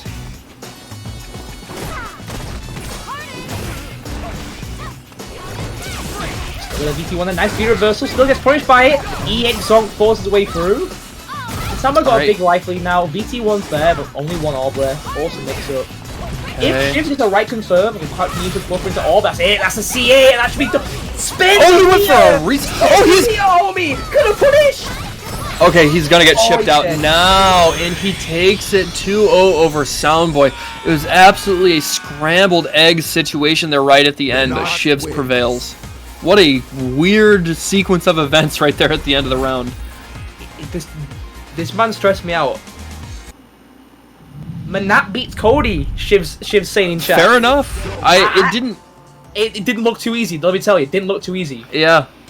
I am absolutely willing to be wrong, but you proved it. It didn't seem that way on paper. Oh, Soundboy agrees. Clean 6-4. Fair enough. I learned something. It's honestly, to be fair, that's not a matchup you see basically at all. And it seems like on paper, Cody would just harass her, but we just saw right there he doesn't have a way to approach in neutral. Yeah, it looked very, very difficult to navigate that. You know what we can do? We can fire this two there. Aww. You're both fired. Well, have fun commentating on your own, Redus. We'll just sit here and watch in silence. Let's see how it goes. He'll talk about the Matcherino, though. He'll remind everybody to hit up the Matcherino, just like we will. If you use !Matcherino in the chat, it'll give you a link to that fine Matcherino so that you can continue to donate and help support these players. Make sure that they are taken care of. Make sure they can eat on this fine weekend after winning this big World Warrior event. Let's take... I'm going to guess maybe all the codes are used up. We still have 3 codes left. No, we're out. We're out. Codes are used up. Thank you guys so much. That is the first goal, always and forever, using up all the codes. Now, we do still have sponsor quests. We do still have ways to contribute directly. You can use PayPal, debit card, credit card, whatever you want. Or you can also buy Saltmine League merch or the Matcherino merch. There's all that stuff there, and everything goes directly to the prize pool here. Again, this is a free-to-enter tournament. The payers put nothing on the line so that they can try and give you guys the best show possible. And so far, it has absolutely provided. We have seen top-tier, world-class matches time and time again, and we are not even into top 8 yet. We still got 2 more matches in the top 16 winners side and that losers side to look at later, as it's still rounding out for us. Coming up next, if I'm not mistaken, is gonna be AKA Jones versus... Oh, never mind. Wrong one. I'm looking at the wrong side of the bracket. You're always wrong. Never right about anything at all. Yeah, we're seeing that Ken mirror coming through from Jones versus Muscle Noob. A V-Skill 2, Ken. Only playing that V-Skill 2 most of the time. I believe we've seen a V-Skill 1 from AKA Jones. Or we might be seeing a bicycle out from Jones. He just had the Bison in his pocket. Okay. I think we might see it. I know that Ken Bison is up in the air in terms of how it goes. Yeah. But I think we might be seeing the Ken mirror today from both of these players. I think I'm inclined to think that too. Could be some real high octane action. This is another match you don't really see very often. Ken mirror. I don't think has ever really been super prominent in this game. You don't really see Shoto mirrors in general, I guess. I think that's what it comes down to. You don't really see like Ryu versus Ryu, Ken versus Ken, Akuma versus Akuma. There's a time where you would see Akuma versus Akuma back when he was like broken, but even then it still wasn't super common. Because there were only a few people that played him at that kind of level. If you play ranked, well, sure, these characters, you're having that mirror every day. But if you're That's playing fair. in tournaments, like the most you'll see is maybe round 1, round 2. But then you see, like, if you're a Ryu player, the fact that we had our only Ryu in top 8 very recently, after like 5 years of not actually able to making it there. Yeah. So often you see Shotos, but we are seeing the V-Skill 2 BT2 versus the VS1 BT1 Ken, opposite Kens. But the way these two play is quite similar. Both love that stand medium kick, and both have the magic button when it comes to it. Stand medium kick or stand medium kick, they seem to be able to find it on hit more often than any other. Oh, no hit confirm off the crouch forward. Alright. Nice count. Nice crouch medium kick, but no confirms left from Jones. Beautiful wave punish! Alright, there it is, that target combo into the V-skill, into the uppercut. And now Muscle in a really prime position here to corner Jones, keep him in the spot, keep him caged. He's not going to be able to kill here, but this is guess 4 game. What will it be? Try to go for the throw bait, no such luck. And now V-Trigger opportunity is waiting for Jones, but will it even matter? No, sir. Closing it out with the fireball. Muscle Noob takes the first round. Muscle Noob really applying that fireball game early, and when it's applied, Ken really can't get back into it. Is Muscle Noob okay? Alright, we're fine. We're fine. Give an odd start there. Oh, honorable trading blows back. Honorable. There we go. Hopefully things will sort themselves out. Alright, now we're back to just trying to fish with that crouching medium kick. Muscle Noob lands the first blow, forced to make the target combo safe there with EX Fireball, and there it is, another confirm into the V-Skill 2. Already close to building 1 full bar of V-Gauge. That way he can utilize that very strong reversal there from Ken. Oh, catches him! Yes, put himself in the prime position to deal with that EX dive kick if it went over. But V-Skill 2 for Ken, it takes away a lot of your crush counter shimmy options you have with V-Skill 1. But what it really does is makes Ken's neutral insanely good. And he's going to confirm with a chong. And he back me and with punish, going to do tons. And he punished like that, and you're dead. Multiple move, he uses that stand me and kick to complement his style. He's neutral base. He's going to find out whiff punish, he's going to find you walking forward.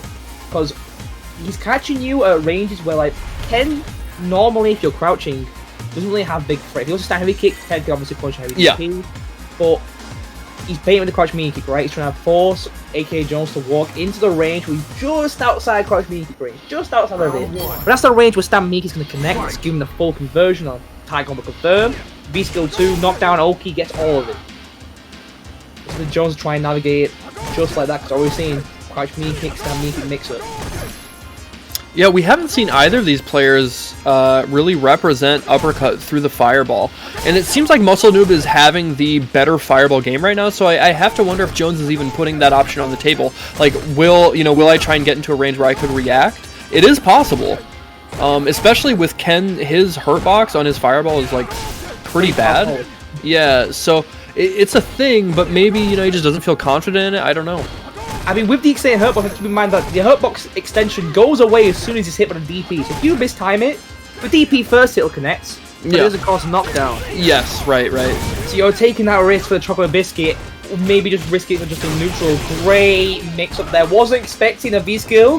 Gets a huge life lead. VT2 for the Muscle Noob, and that means Jones not to throw a single fireball. Oh man!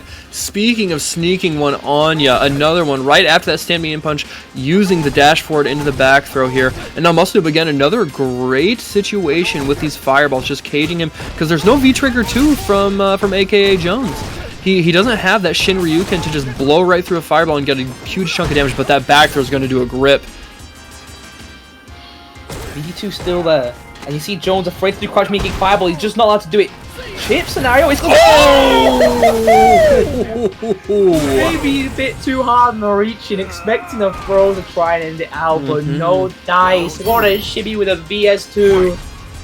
Yep, and that is classic conditioning from Muscle Noob. He had represented a throw as an option time and time and time again, and that's part of what makes Ken so scary. His throw game post-knockdown is among the best in the game, and has been since the beginning of Street Fighter V. And now with that V-Skill 2 and V-Trigger 2, it only becomes even more deadly, and look at this, there's another throw, and the shimmy, he is reaching and Muscle Noob is teaching. -7, yeah, this goes, this down live for punish. Won't be enough to kill here. Going for the reset, stays in front. Yeah, great block from Jones. He knows the character as well. Oh, that back throw is just defeating. No cancel! You might as well get the extra damage, right? Oh, the overhead. Yep. Don't tread on me. Jones goes down. Muscle Noob takes it 2-0. Honestly, pretty convincingly. What a difference in play between Jones fighting Luke in Infectious and Jones fighting the mirror match. I think, I have to wonder if Infectious' slow and measured style complements the way Jones likes to fight more than Muscle Noob, kind of this unpredictable, herky-jerky, like I'm going to make it hard for you to pin down how I'm approaching. I have to wonder if that's something that maybe he struggles with. Yeah, it might be that. Of course, is mirror match as well. So you're playing at a different range. Luke's buttons are very good, but we saw a lot from AKA Jones. There was a whiff punish it. Stand medium punch, insane range, insane recovery as well. So we saw a lot of where it whiff me with stand medium punch, and I get whiff punished by Jones. Against Ken, you haven't really got that option. We saw a few times where Ken's crouch medium punch, he's getting whiff punished by a sweep. Yeah. But other than that, not really seen too often. But what you're seeing quite often is these players entering the Saltmine League weekly brackets. Of course, we have the EU Open brackets almost every Saturday at 5 PM CEST, and the NA East Coast, a new season for North America, brought to you from the Saltmine League, being run by, I believe, Thomas Winkley and his crew, to bring you Saltmine all the way over in America on that Sunday. So if you want to get involved in these tournaments and face the creme de la creme of Europe and East Coast, get involved in these tournaments, as well as the World Warriors we have happening in the coming months. UK Ireland, Europe West, Europe East, Germany, and Nordic and Baltic are all 5 of the World Warrior tournaments you can get involved in if you're in those regions. So get in the Saltmine League Discord to get signed up for these tournaments, because the World Warriors are nearing their end. It's your last chance to scribble those points together. Last chance to come in at the top 8. Since who's going to Capcom Cup? If I was sick, I was godlike, like you may be at home, I'd be entering. But I'm a commentator, man. Like, I just rob people with Balrog overhead. I wake up stand heavy, you can get crushed counters. You know how it be. I'm here for robbery. I'm not here for solid lethal. As you've seen on Twitter, I'm gonna get bodied in Street Fighter 6. With punishes are back. I'm done. I'm done. I'm a Street Fighter 5 player. I'm terrible. Yeah, all we do is wish punish. Yeah, I wish punish. All I do is like no neutral. EX dash punch, V trigger activation, rob. I EX footsies all the time, guys. I'm not ready for SF6, but you might be better than me. You might be some sick godlike player, and you can make it to the CPT to show EU is the best region. You know what the easy way is to become better than Crossman?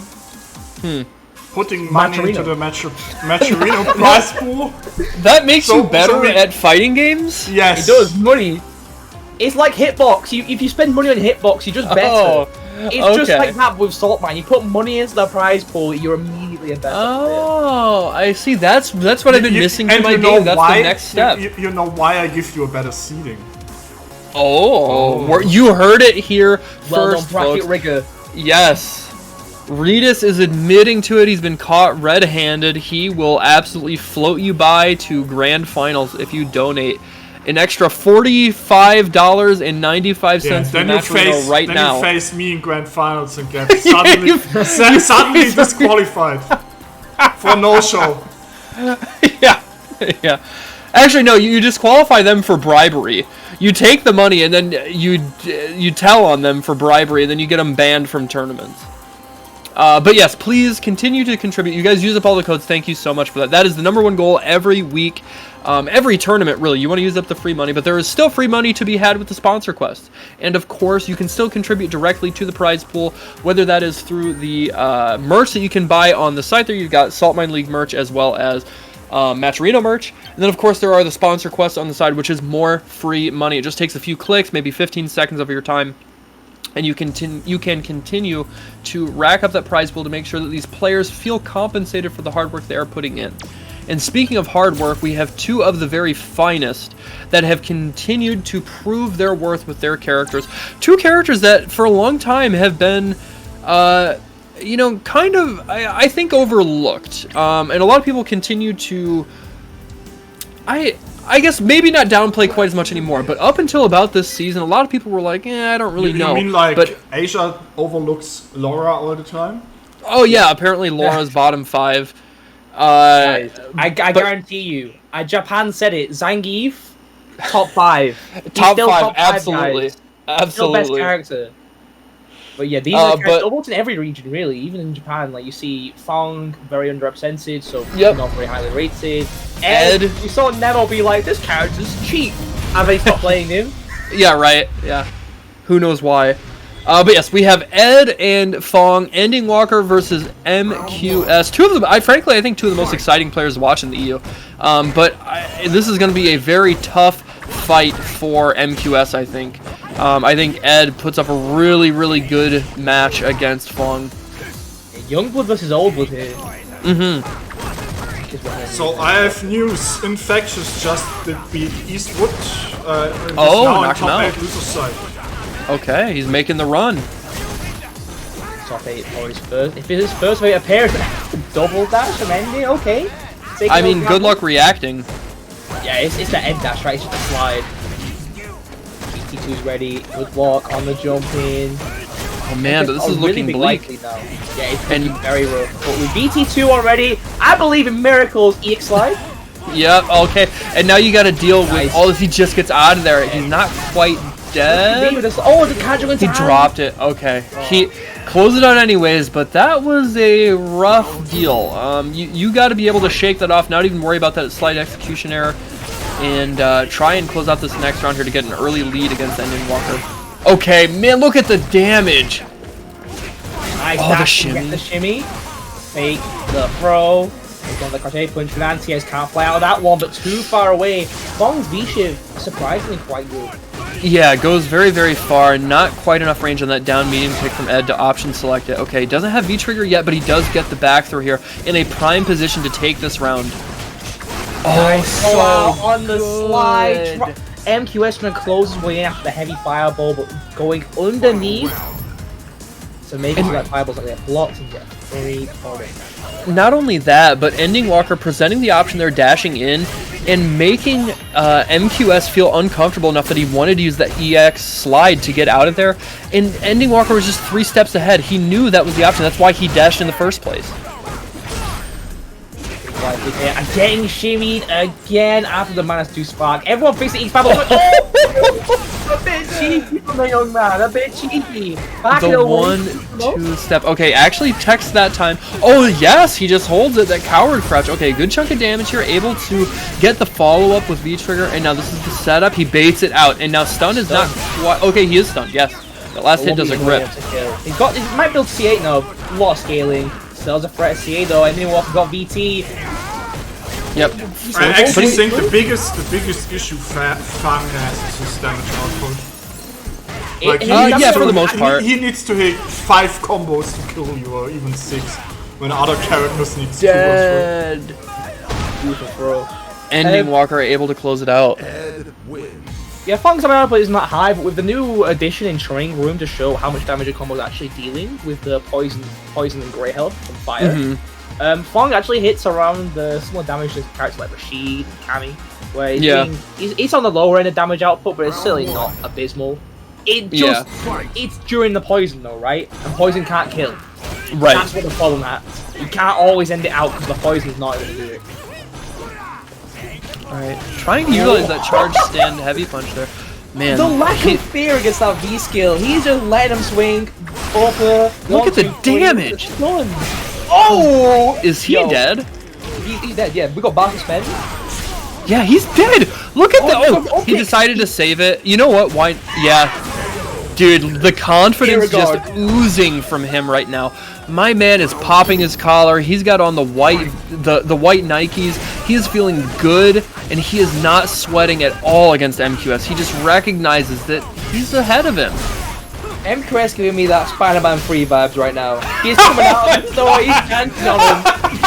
The bad boy Tobey Maguire. Oh my god. He's gonna put some dirt in your eye right now. Let's go. EX upper.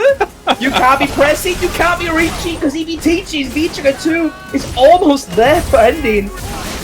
Oh, and he just does it. Why not? That's the round. Yes, he's there. Ending Walker taking it 2-0 over MQS. He was feeling himself. He never ceases to surprise me. And remind everybody, if for whatever reason you've been living under a rock and you haven't heard people gush about this kid, he is 15 years old. He's legitimately 16 excuse me, he's 16 now. Yeah, 16 now. He's 16. He started playing Street Fighter V when he was 9. No, Street Fighter V came out when he was 9. Did he not start playing? I don't know No, when he's he playing started Street Fighter 5. I assumed he was playing when it came out, but fair enough. No, he The started point about is- 2 years ago. The point is, he is 16 years old and already playing at a level that is legitimately world class. I think he is the best Ed in the world, and it's not even close. And he is just—he's won the first two Ireland and UK events, Ireland and England events. He's just crazy good, and he has such a bright future ahead of him. But it's not to say MQS is not out of it yet. That was winners. So he's just dropped down to losers in top 16, and he still has a chance. Yeah, MQS says, "Why are we debating banning Hitbox, ban Ending Walker?" You need to make him 15 again, so he can't enter. Like Evo or something, you know. Oh man. And with that, the losers is set. We've got in losers side. Effective, of course, we talked before. 2-0. Just taking it over we're each going one. top 8 winners now, by the way. What's top 8 Okay. winners? We've got top 8 losers sorting itself out. Soundboy versus Safwan, MQS versus Bolt Strike, and AKA Jones versus Problem X, which we have Problem X up 1-0 currently in that set. But we have seen Jones take it over Problem before. We have seen Jones absolutely do extremely well in the Ken Bison matchup. If Problem's on Bison, because you know he has the Alex in the back. I don't know if he's still got the Abigail in the back anymore, but the Alex is still there. He is repping Alex Nation. He is still making that VT2. So, as it stands, as it stands right now, nobody can overtake Ending Walker in points, even if they win, and it's not him. The closest that they could get is One Step Layered could be at 100 points, but Ending Walker qualifying for top 8 guarantees that he's going to get at least like 10, right? At least 20 points. Oh, at least 20, yeah. So he'll be at 120 regardless. Well, actually, that's not even including... Imagine being a commentator for this event and don't even know the point system. You're fired. Yeah, he's got at least... So the worst he can do is go home in 5th place, getting 25 points at minimum. So he's going to do well no matter what. I'm pretty sure that with the way it's going, he's guaranteed a spot in the top 8 at the end of the season. There needs to be a big shake-up in the last 2 tournaments to not be able to confirm the spot. But right now, he's sitting pretty on his points. He's been showing up, and at home, that's what you need to be doing. Showing up. Yeah, every week. Or every month. Every week, every month, rather, yeah. Or every week, if you play on global. Oh, yeah, he still wins Saltmine League. Yeah. He does everything. He wins absolutely every event that's going on, and it's up to you at home to either beat the young man or join him in playing Ed, Eddie. Bully everyone with Cara Flicker. Oh my god. Please, why is that move -2? But I need to remind you guys, exclamation point Match Reno in the chat will give you a link to this fine Match Reno here. You will see that we are at $54. All the codes are used up. Thank you guys so much for that. That is your job, and you have done it. But the job is not done yet. We want to try and get to that $100 mark so that we can pay out the top 2 players from this bracket. And if we could get to 150 somehow and pay out top 3, that would be even better. But there are ways for you guys to contribute for free. You can use the sponsor quests. But you can also contribute directly if you have a little bit of extra change in your pocket. We would appreciate it, but it would mean even more to the players. You're making sure that they are rewarded for their hard effort in the show that they are putting on. Thank you guys so much for being here with us on this Saturday afternoon. Again, I am Mr. Mistopheles, joined by Cross Moon. We are bringing you the CPT World War UK and Ireland number 3. We still have 2 more of these to go before the finals in December. I'm very, very excited to see how these continue to shake out. I really love these.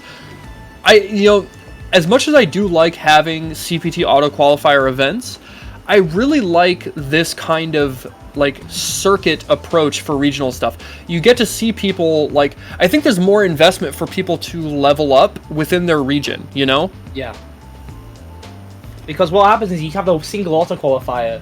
If you ever be really involved, people feel less comfortable playing Street Fighter 5 when it's just one event in a year. Yes. We saw last year with CPT online qualifiers, or 2 qualifiers per region about. And people, they'd enter the first one, they'd feel motivated for the second one, and then they would enter again. They're like, yep. Well, I've done it now. What's the point? But with these each and every week, the chances of you qualifying and having more and more improvement to have, yes, chances of you getting those points, it makes people more invested in coming back and gives viewers stories to follow. Because it's based on the story of, can anyone stop Andy Walker? Probably not. Yeah. That's a short book. Talking about short, let's take a short look at the bracket, top 8. Only one match is not decided yet, so... Yeah, so from top 8 winners to lose, we've got Ending Walker versus Muscle Noob, Ken versus Ed, One Step Blade versus Shivs, Kareen versus Manat tonight, maybe Laura or maybe even Rose. Problem X waiting his match in loser's side, but he will be up against, if I get the bracket, the winner of this match. If started GG loads, but until then, Infectious versus Soundboy is still out in top 8 between MQS and Bolt Strike. Pardon me. Okay, MQS and Bolt Strike. Okay, that'll be a good match. That would be a team kill, by the way. Yeah, Reason. Oh yeah, Reason. That's right. Yep. Nevertheless, our top 8, as it is sorted right now, very, very strong competitors. I'm excited to see Muscle Noob in there. He had taken a bit of a hiatus from the game for a little while. Had gone real hard and decided he wanted to step away for a little bit, but he is back in action, and we are seeing him on winner's side in this genuinely stacked to the ceiling tournament. Took that very, very high octane set against AKA Jones. But will he have it in him to try and dethrone Ending Walker? I think that's going to be a tough draw as Ken. So, chat, what we do right now is we will do a short ad break, so we don't get any ads during top 8. Perfect. And the commentators can grab something to drink, and we will be right back in 2 minutes and 30 seconds. I've seen them, guys. Yeah, hang tight.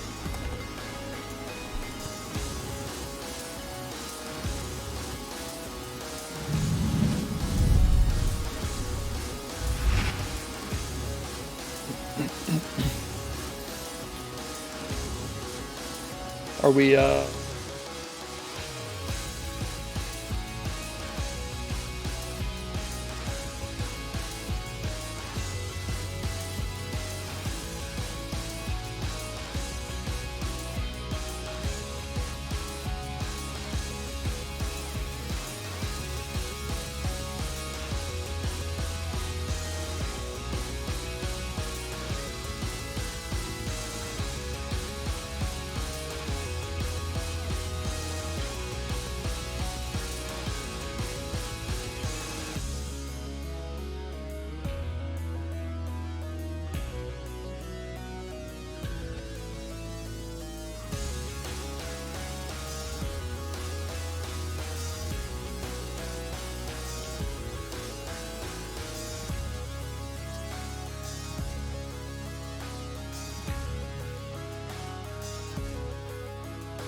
Welcome back, everyone, to the top 8 of the UK and Ireland World Warrior. Once again, I'm Cross Moon, joined by Mr.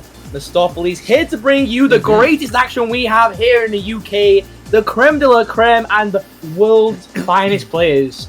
Ending Walker versus Muscle Noob in our winner's side, as well as one step later Shivs. Now losers, still waiting on the match to play out between Bolt Strike and MQS, against who will be going against Problem X, who is in the loser's side. After losing to AKA Jones. Who, lost to... Oh, not AKA Jones, sorry, pardon. No, lost to Eastwood, which again, this is kind of a repeat event. He actually lost to him in the last World Warrior event. So, and I think, unfortunately, Eastwood was not able to make top 8 here. But if you are able to beat a player like Problem X, that's something that you can absolutely take home and, use that as confidence to come back stronger. So, very, very good showing to him, but... Problem X was able to make it, and then after that we have Infectious versus Soundboy, and we were talking about earlier that Infectious needs to have a very, very good showing here if he wants to try and solidify his spot in that top 8 for the regional final, because right now, the last event he went 1-2. He didn't even get any points.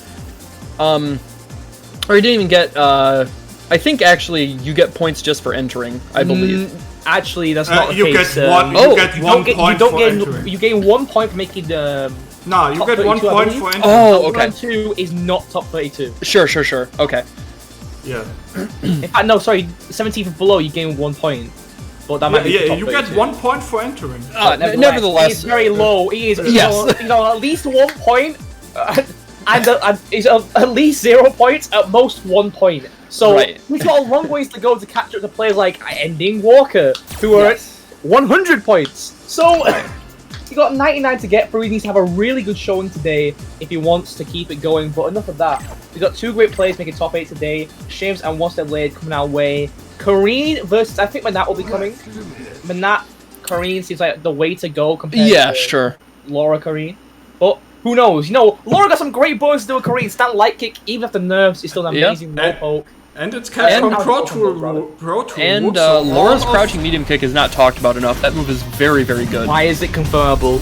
Right? Why did they give a grappler a confirmable low? All of top 8 I know she sucks. No, I'm not having this. Number 1 Laura hater on my mic. I'm not having this. Alright, we're getting into it. Shiz versus One Step Laird. We're already seeing a couple options to try and deal with the orb approach there. Oh man, not in range to get the trade combo, but still, the situation here back at the mid screen is not terrible for One Step Laird. Okay, gets back thrown for his trouble, and now suddenly Shivs is in a better spot. There is that trade combo. It's so vile. So much damage as he tried to check the fake command dash. VT1 running for OSL. Shivs will no get hit the trade combo. In neutrals, we find so many hits. We've seen OSL try and use that Sapo to low profile the orb, but it's just not looking up too well until look at the damage. Corner taken as well. No way to force it. Just gets the game. Yeah, absolutely. Oh no, he put himself in the corner. He's dead. Oh no, he didn't have a follow-up. All right, he had to throw tech. He's dead. Oh no, he's not. No, it's the C8. We saw some Shivsy and Soundboy as well. And then that's how he closes it out. That was, I mean, a win's a win, right? But very scrambly again, yes. Oh, what a whip punish! But nothing coming off of it. Nice counter hit. Faking it with a Sapo, you know, you don't really want to be checking it too often. A threat of the cancel into the Orochi. So much stone being taken off of it. It's the CA tie the games up. You don't want to get robbed by that VT1. The CA there, 1 reset, and that's the round. And the other thing is, you know, Kareen is a battery character. She builds meter among the best. There's no reason for you not to spend it there. And she also is a character that doesn't exactly rely on meter to win. Whether it's V-Trigger or CA, she just does so well in neutral and has such good damage output at its base that she doesn't need, you know, to use super for a comeback or anything like that. Look at the down V skill. Look at that jump in as well. And already to the corner, can build V meter with that raw V skill. I've seen it. Build that V trigger 1. Need the pressure high now. VT1's almost on just out of range for the whiff punch with the stand fierce. But Shivs is in a dire situation here, fighting for his life. Okay, close to there it is. There is V trigger. There's the activation. How's he going to approach? Blocks the overhead this time. Uses the V-Rebels. Does he bait it? Yes. Oh, but makes it safe. Safe with the VT1, but no bar to spend. All that health lost because of the V reversal. One more throw. Back throw. He's not out of the woods yet. It's still coming. Blocks it. That time there's another back throw. One throw will not quite kill, but he doesn't even need it. Catches him flinching when he dashes up. Able to close it out there with the orb recall. Shivs takes the first game.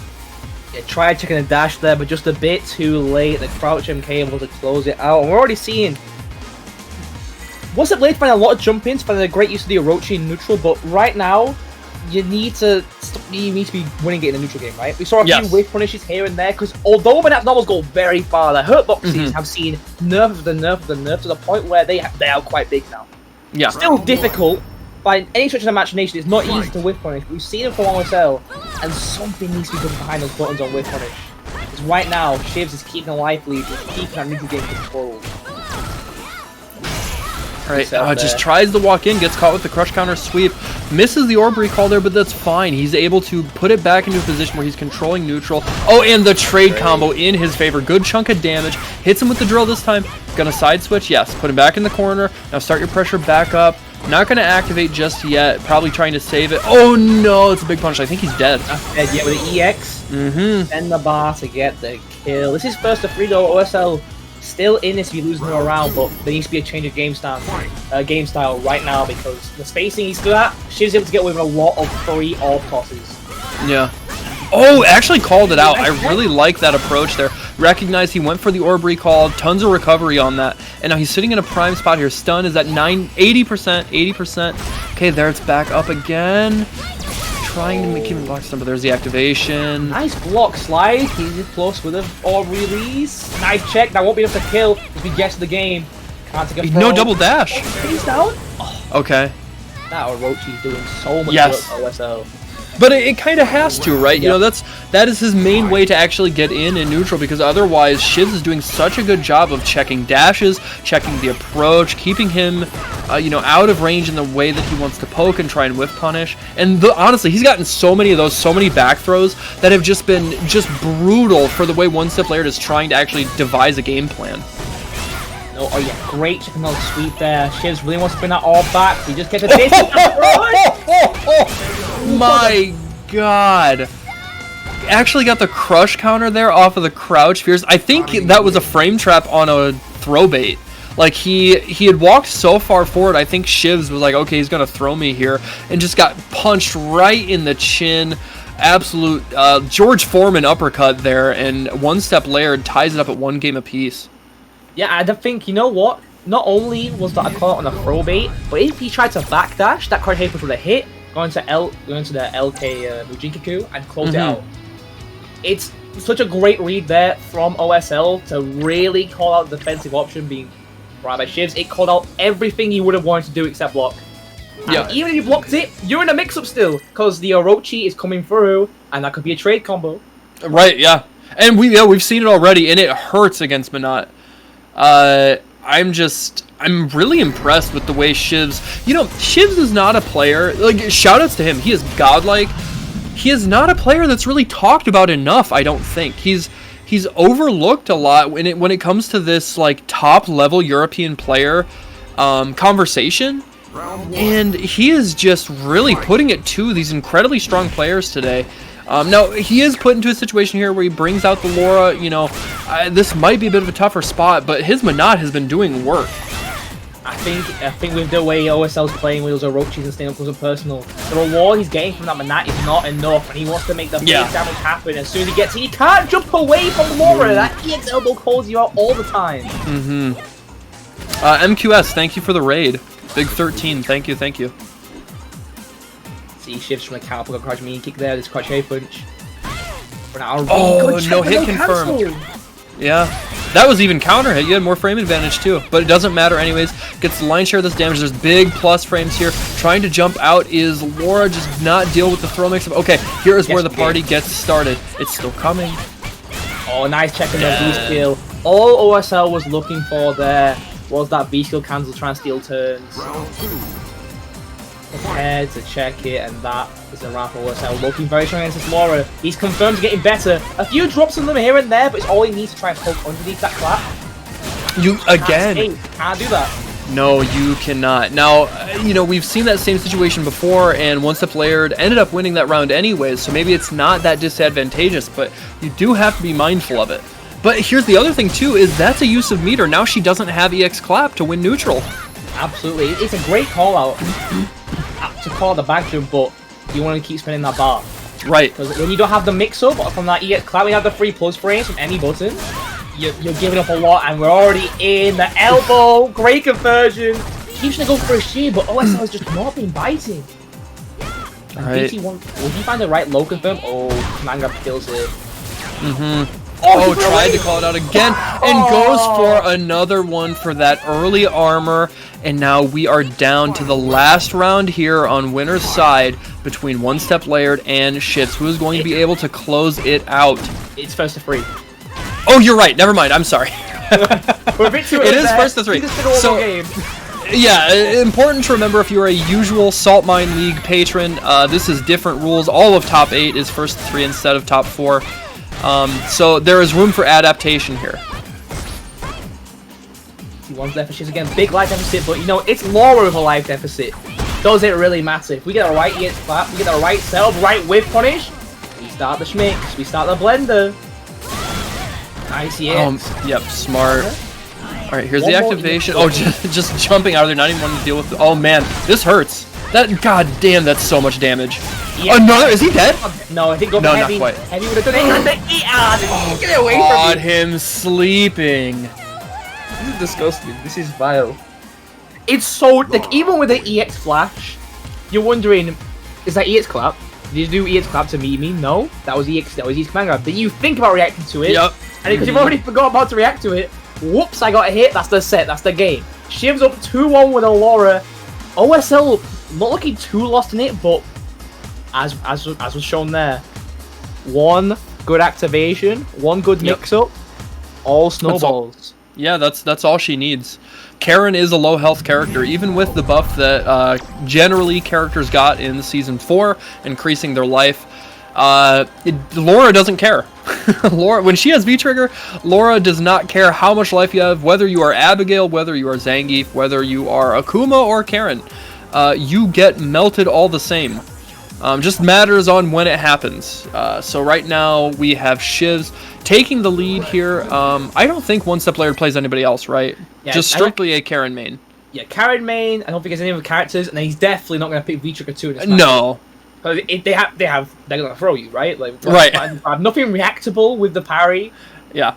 There's not, you don't really get much rewards from it either. Just a mental reset. You know, go back to the lobby, slap your face a bit, get back into the groove. Because sometimes when you get hit by Laura in a few ways where you weren't reacting, it hurts. And you need to just reset your mind. Like, this is just a set. Doesn't matter. Get ready for it next time. Get prepared for it because he's one game away from getting knocked down to loser's side. I was talking about this early on in the set, in that Shivs is not a player I think is talked about enough as being like that elite level in Europe. And something I think about when I watch him play too that really stands out is he plays, like, no matter who he's playing, whether he's playing Cammy, Laura, Minot, whomever, he plays in a pretty unconventional way that's hard to get a beat on. I think that's part of his incredible strength and why he's so good, why he's able to take out these incredibly strong players. He does things that aren't exactly always by the book. And he has these hard reads like this that pay off. He's very good at assessing risk and reward and making that risk when it's going to pay off the most. Nice anti-air. No, V-Skill cancel for a mix-up. OSL got the corner now. Trying to reverse it around, but... And, what a trick! That won't be up to stun, but it's going to be guess the game. Back four will do it. The 2-frame jab. You know, every Laura player has it. It's not just Ido. Yes, it's you're right. It's inherited. 100% yes. By osmosis, it is, you know, passed down. Once you finally become a man and you have mastered the ways of the Bonita, you get access to the better frame advantage.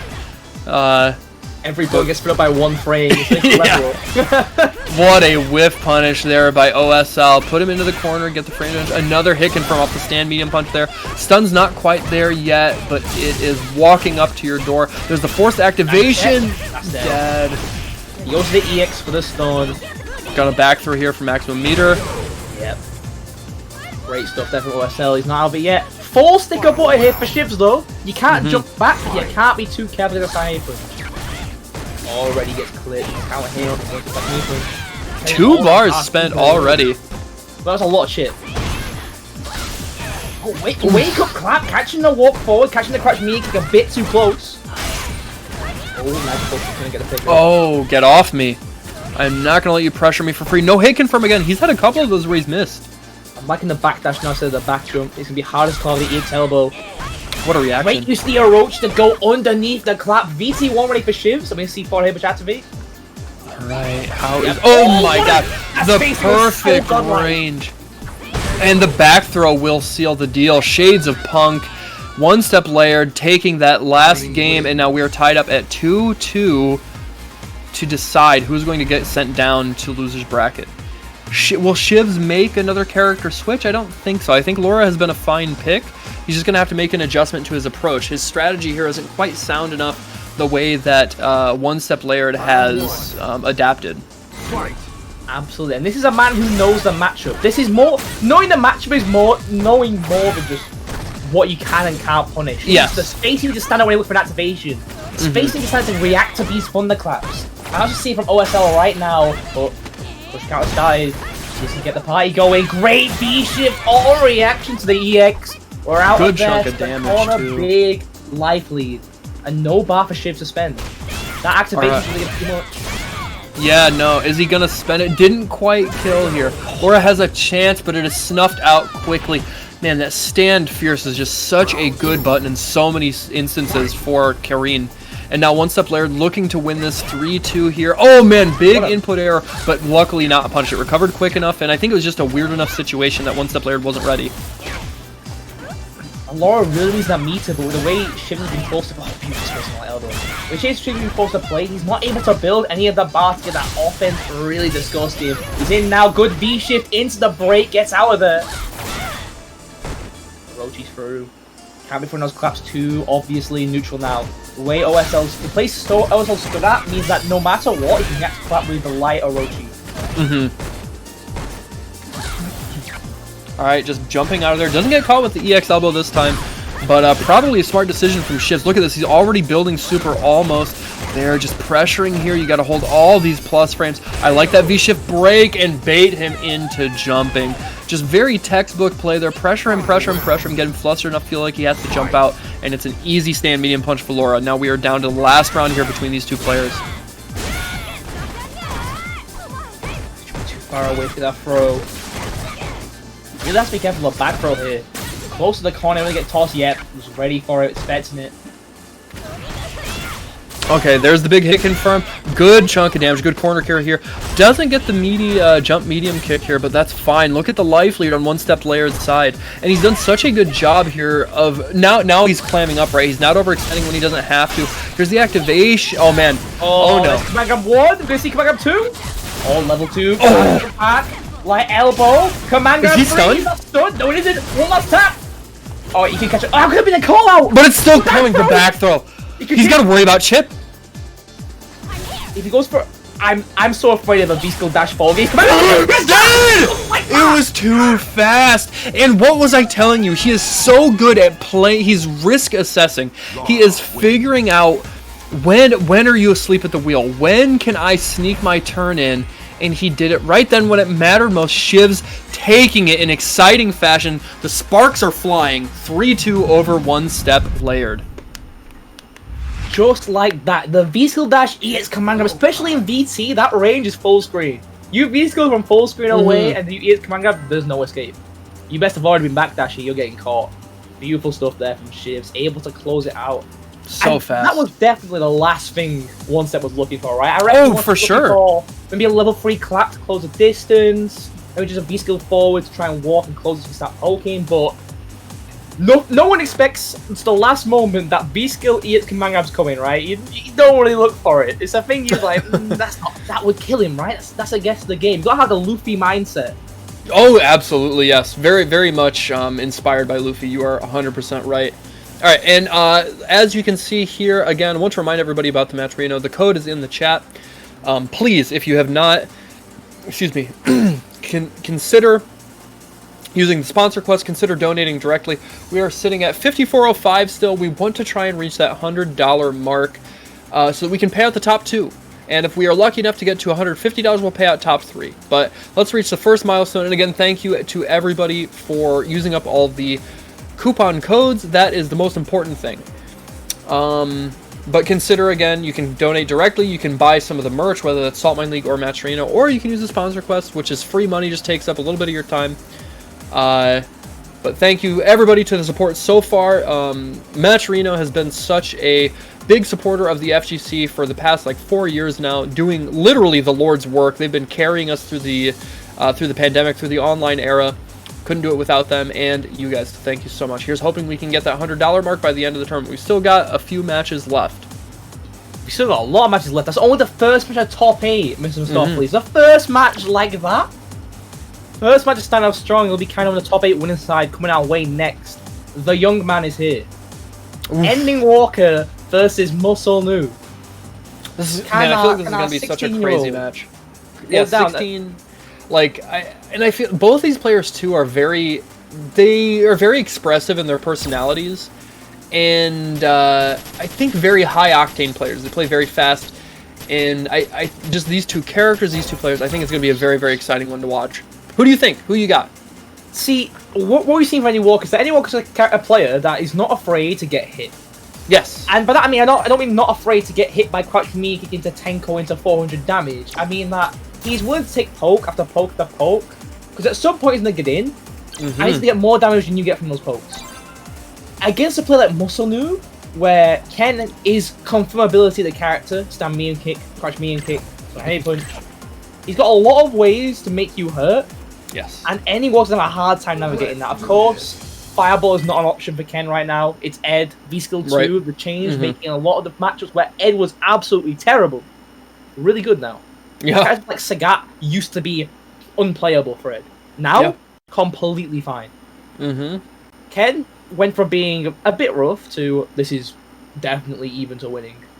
Yeah. I want to see how the young man approaches it, because this is a different style of Ken from what you may have seen before from players like MK Jones, just TPM, and even in our wider range of some of the tournaments, he'll have seen that Ken time and time again from both Spain and France. And we Ed coming through. Yeah, we are getting into it here. We have Ending Walker versus Muscle Noob again on winner's side here. Already starting off representing that stand medium kick target coming into so much damage, and Oki off the heavy DP. And now finding himself in the corner as Ending Walker. He's going to have to try and walk himself out, fight his way out here, faking that charge stand heavy punch, and he doesn't bite. Muscle Noob here sitting pretty, still very confident in his position past that midpoint in the screen. And look at that already. Yes. EX reacted to, and Ending Walker dealing that chip now. You can't tell that back that easy. Oh my god. Confirm on the flicker into the EX extension here, and now he just gets to pester. He just gets to be annoying, get all this chip damage, keep him in the corner, frustrate him, work on his mental, and now look at him get to work. He seems to just that meek range, ready to whiff that crouch MK, stop that walk forward. Huge life lead, no V-trigger, no EX from Muscle Noob. That comeback is going to be hard to do, and that's going to be it. Dude, the V-Skill 2 is so good. Literally, you cannot throw fireballs in this match. Unless it's in a real block string, you can't. And Ken really rotate real block strings. Crouch me kick fireball, not a real thing. Yeah. It's not Ryu. And even Ryu struggles. Beautiful jumping on the spark into shot. Even the EX5, the Guile EX5 recovery of Ed's shot, he's not going to save from preemptive jump. Oh my god, calls him out. He's 2 steps ahead, gets the side switch here, and now he is in the driver's seat. Even at this life deficit, I think Ending Walker feels so confident. Look, he's getting closer to V-trigger, and he gets all this damage here, puts him back into the corner, forcing him to use V-reversal. In the corner now, willing to his trades with the fireballs. A bit of a life deficit, doesn't have bar to spend, but as soon as he blocks one more normal, VT's there, and we can start robbing. Ken doesn't have everything to try and bust through some of the fake V-trigger 2s, but still, it's not going to be gambling. VT2's there, anything fake, VT2, because its projectile goes right through it. Gonna whiff punish, and still going to connect! And now one touch will end the round and the first game. Ending Walker playing patient here. Oh, that could have been it, but no such luck. And can't you do not VT2 snatch? there. Oh, I thought you could. Okay. No, not on hit. On hit, it's a gap, and you can jump out of it on reaction, but that's the round. No B trigger 2? Yeah, he should. Oh, he's dead anyways. Okay, that was a little hinky. That a little bit of spaghetti there on Muscle Noob's side, but he closes it out anyways. Now we're tied up at 1 round apiece, pretty even on meter, and I feel like that's more of a win for Muscle Noob than it is for Ending Walker. But I'm sure he'll be able to recover. Oh, he's gonna call a nice crush. Me can confirm. Backdash no ways. We're not getting back thrown. And back to the corner we go. You try throwing him in, he can send you back out. Oh, what a whiff punish with the stand medium kick there. And now just hold this. Oh, okay. Nice. That one actually landed. Tatsu to call out the up kicks. Stand medium might have worked there, but really wanted the high damage. And now it's Ken to take the throw. It's Ken's corner game. Good job. And you can punish the EX Fireball there because the long recovery. That's labbing, ladies and gents. That's someone who's done their homework. No flip. Right. There's the pressure. Okay, forward throw. Oh, man. You just wake up into Flicker. As if it wasn't annoying enough. And the down jab. I've been loving how much he's been using that down jab. It's not just a buffer flicker behind it. It beats the crouch medium kick. Their hitbox overlaps the crouch medium kick hitbox so much that you can stay at a range with very safe crouch jabs. Ken has to risk a stand heavy kick to try and blow you up. That stand medium kick is not going to work too easily. So it's very safe for Ending Walker, and it's very risky for Muscle Noob to try and check because that 1-2-3 is coming, and after that the EX knuckle extension. Using the stand medium kick there, trying to poke out. And we are seeing, okay, he finds a better rhythm for the fireball approach that time. It was in a situation where it was nigh impossible for Ending Walker to try and react there. But still just very few and far between, and missing out on a vital tool of playing a Shoto is a tough draw in a matchup. And look how much space Ending Walker takes, so he's just walking Muscle Noob down, just trying to space from that flicker, and because he's so focused on spacing around it, he's going to space to a point where you can't space around flicker anymore, man. You're in the corner. Yeah, it's gonna hit you. You can't. Yep, you can't walk back. You're gonna take that chip damage, or you're gonna get hit. And if he's out of range, you're not whiff punishing it. That move is virtually unwhiff punishable. It's got a lot of recovery, but in terms of hurtbox, yeah, no chance. Nice punish. BT2's there for Muscle Noob. Any miss spark, any whiff could do a lot of damage, but talk about a lot of damage. Able to close it out there with another flicker, and he is just harassing with that move over and over and over again. It does such a good job of winning the space that Ken wants to try and take up on screen. Flicker just does it so much better, and it's only -2. It's worth to play around. Great, yeah. That's one thing you can't do is edit this match with standing here. Yes. But he doesn't need it. Anyone can show him, but he definitely doesn't need it. It's the first time we've seen it. Maybe trying to bait out. Again, checking the dash, but most Noob's reactions are too good, and he knows it. Welcome to the corner. No shimmy that time. He tries throwing, but no dice. Big life hit from Muscle Noob. He had CA in deck. Got 2 bars in the dream. Okay. No buffer. Yeah, that absolutely could have been buffered into heavy DP, but nice catch. Yeah. Okay, there we go. EX that corner. Throw will do it. Nice. Oh, the 3-piece. Yep. Yeah. And exactly, that was safe right at the end there. Ed having that slow EX reversal, the down jab was going to be safe on block. Very, very measured approach from Muscle Noob there, but he's still not out of the woods yet. He's still on the back foot trying to deal with getting a game on the board so he can slow some of Ending Walker's momentum. Muscle Noob way to reversing this card situation. Before it looked like he couldn't escape, but with these the EX tap-twos and just regular air tap-twos trying to cross up, find their way out. Oh wow, actually able to find the right time there where Fireball stops the late. I think he just didn't have projectile invulnerability there. But weird interaction. You don't really see that very often. Okay, confirming that into the fire. Ending Walker, you need to be so careful because any flicker, at least that CA or the EX knuckle, he's got 3 bars to spend, and you're gonna take these throws. Look at the dip on this sequence, then your turn. And the bait, that's it. Yes, he is more than dead. Ending Walker going up 2-0 here over Muscle Noob. Muscle Noob, I hope he takes a moment to try and just recollect himself and figure out a different approach. But I mean, to be frank, I don't know that there is a different approach because I do think as Ed, this matchup is very much in your favor. Because like you said, Ed can't represent his his stand roundhouse, right? He can't really use that in this match, but he doesn't need it. He's got so many other ways to control neutral and like counter poke and whiff punish successfully against Ken, that if you don't have stand roundhouse to bait out crush counters or whatever, who cares? Oh, you got lucky there. Yeah, it was very well spaced from Ending Walker. Oh, look, it doesn't go meaty because of back right. EXDP BT2 like a muscle move. He gets a good look. Good interrupt. Wow, calls out the startup. No whiff punch, not flicker. Wasn't running with MVP or an Tattoo. But, and that was the knee. Yep, yeah, just doesn't even deal with the EX. Doesn't even deal with the EX dive kick. Oh, and he still gets it. No trade combo, but still. There, the flicker, yeah. Oh, he's dead. No, not dead. No bar for spend here. Just light Tatsu, heavy DP. Gets to the game with the throw though. Try walking back.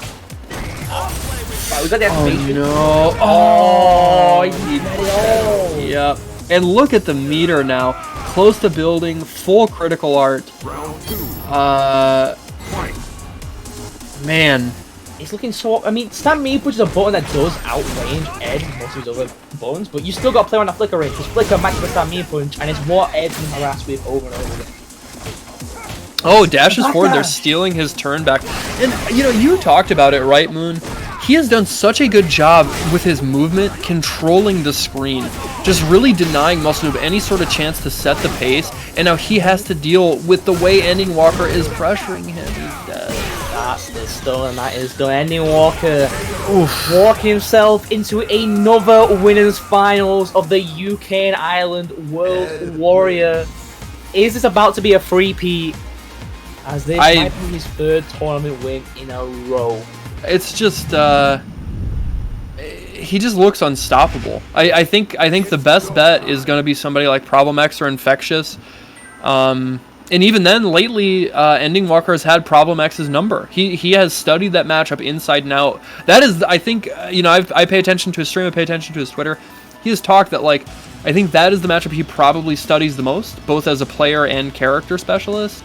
And it seems like he's, you know, figured it out. So we'll see if even somebody like Problem X can rise to the occasion. But nevertheless, Ending Walker moves on in winners, and Muscle Move only goes down to losers. He's still got another chance. Yep. And it will be a rise to the occasion because the players you just talked about are all in the loser side. Infectious on the loser side, top 8, as well as Problem X. Met's going up against Bolt Strike, and Infectious is going up against Soundboy. And I think on stream right now we're seeing Bolt versus Problem X, Vega versus Bison or Alex. Yes. I think we'll be definitely seeing a Bison, and you best be ready. Predictions up, by the way, chat. Spend your points. Time to gamble. It's time to gamble. I'll be gambling as well. Yep. Put those points on the line. Figure out who you think is going to take it here. This is loser side, so if you don't win first to 3, you are out of the tournament. Yep. And with that, let's move on into it. Now, Problem X Bolt Strike match we see quite often, and there's a matchup which I feel like Problem X has a winning. Problem X also in the kind of same situation that Infectious. I mean, he has a little bit more points, but also still not in top 8 right now. The top 8 is the goal you want. I mean, it doesn't matter how many points Ending Walker has if someone else wins the top 8 at the end, right? So your goal should always be to at least qualify for the regional finals. And again, I want to remind you guys that there are 3 events left. That would be the 2 regular events and then the finals in the... So I guess really just 2 events left before the finals in December. Am I this Alex Gill? Not Vega. By the way, I need something important to say. Did you know that Gill has a 2-frame carry? That's crazy. You know, he doesn't right now, though. He doesn't right now. Going for the V-Skill 1 did Bolt Strike, and I honestly not a fan of this right now. Because the V-Skill 1 is only going to do so much for your zoning when Problem X can find his way in. I have a command for this as well. 44-frame comment. Is it still 44 frames? Yeah, after the buff? Yes. Oh, okay, that's the buff version. Gotcha. The old one used to be really 50. And you can still get to find, make it a bit more safe, still get counter hit. Huge hits. EX Problem does it right now. Dash up throw, the audacity. Okay. Okay, big shimmy. This is going to hurt. He's going to be able to get retribution here. Take a big life lead. Oh, and he's out of there, though.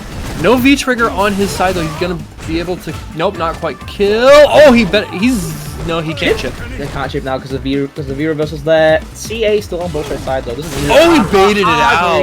Yep. Early option there on the tricky stuff from Problem X, but I don't think that's going to be the last time we see it. He is a player that is very good at rotating his options, also doing, pulling out the unorthodox stuff when it matters most, so I wouldn't be surprised if we see that again, even though Bolt Strike has already been prepared for it once. The thing about this though is that even if Bolt wins this game, Comet's just going to go back to lobby, switch to Bison. Because Bison in V-Skill 1 is just going to say absolutely no to any of Gil's shenanigans, right? Yeah. You just win the zone game immediately, move on the VT2, great read on the crouch knee and punch. Oh my god! One more tap. Oh, power bomb to close it out round for round. There's really no other Alex I see that has those hit confirms for the DDT, for the V-Trigger 2, like Problem X.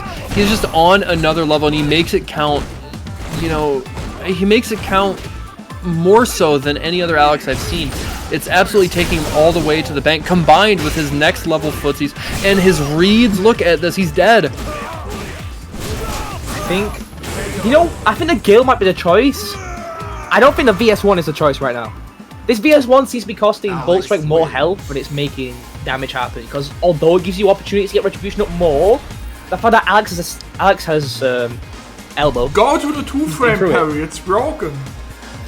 It's 2 frames, guys. 2 frames. Why don't I go for the 1-frame dodge on Vega? Let's go to that. I'm not convinced that the parry is really going to help much, because Alex, sure, so he has elbow, he has stomp, and he's got lariat. He's got these big heavy moves that are parryable, but Alex doesn't need those to win this matchup. His down medium punch and down medium kick are so good. And then when he does knock you down, you have to guess about power bomb. And it's he's got all these ways to blow up Gil's defense. That's I don't know if parry's really going to make much of a difference. Sure, you aren't worried then about using the Comet and getting that blown up, but at least then you have access to retribution easier. So I don't know what the trade-off is. I mean, the trade-off is we're switching to Vega instead, because that Gil does not seem to be working out. I'm probably still stuck on Alex. Imagine which Alex Hero there, he does have options against Vega. It has similar poke ranges, but it's still Vega with a +2 on block stand knee and punch. It's the forbidden button. Extremely good. Very cursed. But can be easily poked out by knee punch. Look at him swinging. Yeah, Game's swinging. Really trying his hardest. Oh, look at the damage difference. Jeez, ow. Oh, he finally caught him. Is he stunned? Not quite. Not yet. 1 tap though. Powerbomb. Yet try going for it. 10 frames though. Gets interrupted. Sliding down. Takes a throw. Trying to have that health up. Big deficit. Problem with BT2. Yep. And oh, it dropped? Oh, he gets... Oh, he tried again! Okay, a little bit of spaghetti here. This is a weird situation. And the crush. I mean, it's going to be safe. But my god, that thing is so slow and started. If all he did was stand short, he would have interrupted it. Tried him with the late button there. Promex expecting a backdash, didn't call it out. Oh, nice sweep. Yeah, great whip punish. Elbow into the EX. Counter hit conversion. Yoki. Overhead! The overhead, alright. I see another whip punish with the slide. Alright, there are the stance changes here. Racking up some great damage. Now we're back to neutral here, where they fight pretty evenly, like you said. But man, just the damage differential is so huge in Problem X's favor that he can afford to trade these pokes, because he's going to win that in the long run once he finally gets in like this. Ooh, wake up buttons there. A really big ulti there for Problem X. He went for the crouch jab, that would have been a huge hit, but great defense on Bolt Strike, but not enough. 2-0 to Problem with the Alex pick. Alex wins. Yeah, man, I don't know. Alex is so good this season, and Problem X is an EVO champion, one of the very best in the world. So it's it's tough to feel like any character is the answer, right? When you're fighting somebody this strong, it's it feels like no matter who you pick, they're just one step ahead. I mean, you gotta say something though. That Problem X can have a lot of whiff heavies right now. We've seen Sniper to Sniper swinging for the fences, trying to get a whiff punish, but that's a 1.0 throw range, Obi. You can't shimmy him that easily anymore. And we're swinging and swinging, and we keep on swinging. Crush, 1-1 mix for stone, Hyper Bomb does it, back throw does it, B skill 2. Shouldn't have been enough to kill here, won't be enough. You gotta see a reset. Okay, yeah. Geeks head grab? No. Oh. The double check, he was just terrified of the throw range. He was worried whether it was going to be command grab, regular throw, whatever it was. He just wanted to get out of there and try and reset back to neutral, and Problem X smelled it out. And now we are looking at a clean sweep here on loser's side from Problem X, potentially 3-0 over Bolt Strike. I'm liking that Bolt's been getting more whiff punch than that stand heavy punch, but I really want to see that slide, trying to get some open from it. Great. Okay. Right, yeah. Also the backdash, he's not close to the lariat there. Power, but we've seen this time and time again, right? Problem is one knockdown, and because it's Alex pressure, it's just downhill from there. He just chunks and chunks and chunks, especially the VS. They killed! Oh my god, that did so much damage! I can't with this Alex, man. That kick hurt, you heard across the nation. That was rough. Oh, that was brutal. Thanks for playing Bolt Strike. You get to chill out the rest of the bracket. Come up again next week, or next month, I guess. Problem X moves on here in loser's side. He is determined to try and actually win this thing from Ending Walker, but we will see. As a long road ahead of him to meet him in grand finals. Still got a truck for that loser's side, and we'll keep trucking the loser's side right away. We've got Infectious versus Soundboy coming our way. Luke versus Cody, and I think this is a match we saw in the CPT UK, not the World Warrior. And I believe Infectious won 3-0 last time, if I'm not mistaken. Oh, okay. So, I believe that Soundboy's been doing his homework, definitely doing his homework on Luke, because sure, in Europe, we've got a lot of them right now. I mean, he's everywhere, he's running rampant. He's the popular character walking out saying, we're getting prepared for Street Fighter 6. Gotta get learning. Yeah. You know, interestingly enough, I actually, so far what we've seen of him, he looks like pretty pretty average in Street Fighter 6. Having played him at versus Fighting, I think he is much worse than he used to be. He's in Street Fighter 5. Well, Street Fighter 5, he's something. He's not even playing the same game as everybody else. Yeah, he's doing his own thing. But anyways, nevertheless, right now he is the guy to beat. And right now, I also want to remind you guys that we are still not at that $100 goal yet. We are not going to be able to pay out top 2. And I know you guys are loving these matches. There are nearly 300 of you in here watching this. We've used up all the codes. Thank you for that. But we still have sponsor quests, which is free money. And we still have ways to directly donate, whether that is you buying the Saltmine League or Matcherino merch, or donating directly through the big gold contribution button. Either way, you can support these players, make sure that they are rewarded for putting on this fine show for you. Some of the very best play that you will see anywhere in the world, not even just Europe. Genuinely, some of the very best players in the world are in attendance today, and I know that they deserve to be rewarded for their hard work and time. So please continue to support that, guys. Also, let's bump up the numbers here. We're at 285, which is great, but I know we can go higher. You know, I've seen this 600 to 1,000, depending on which region it is. I know that we can get this up. Continue to tell everybody on social media. What's up? You know which World Warrior event has had the most viewers so far? I think it was Germany, right? Germany won. Yeah, that's right. People love Jimmy. Yeah. Everyone loves the MDZ. Everyone loves Ryan Hart. We got our own UK representation in the German tournament. Let's go. UK #1. We win every event, even ones we're not gonna be in.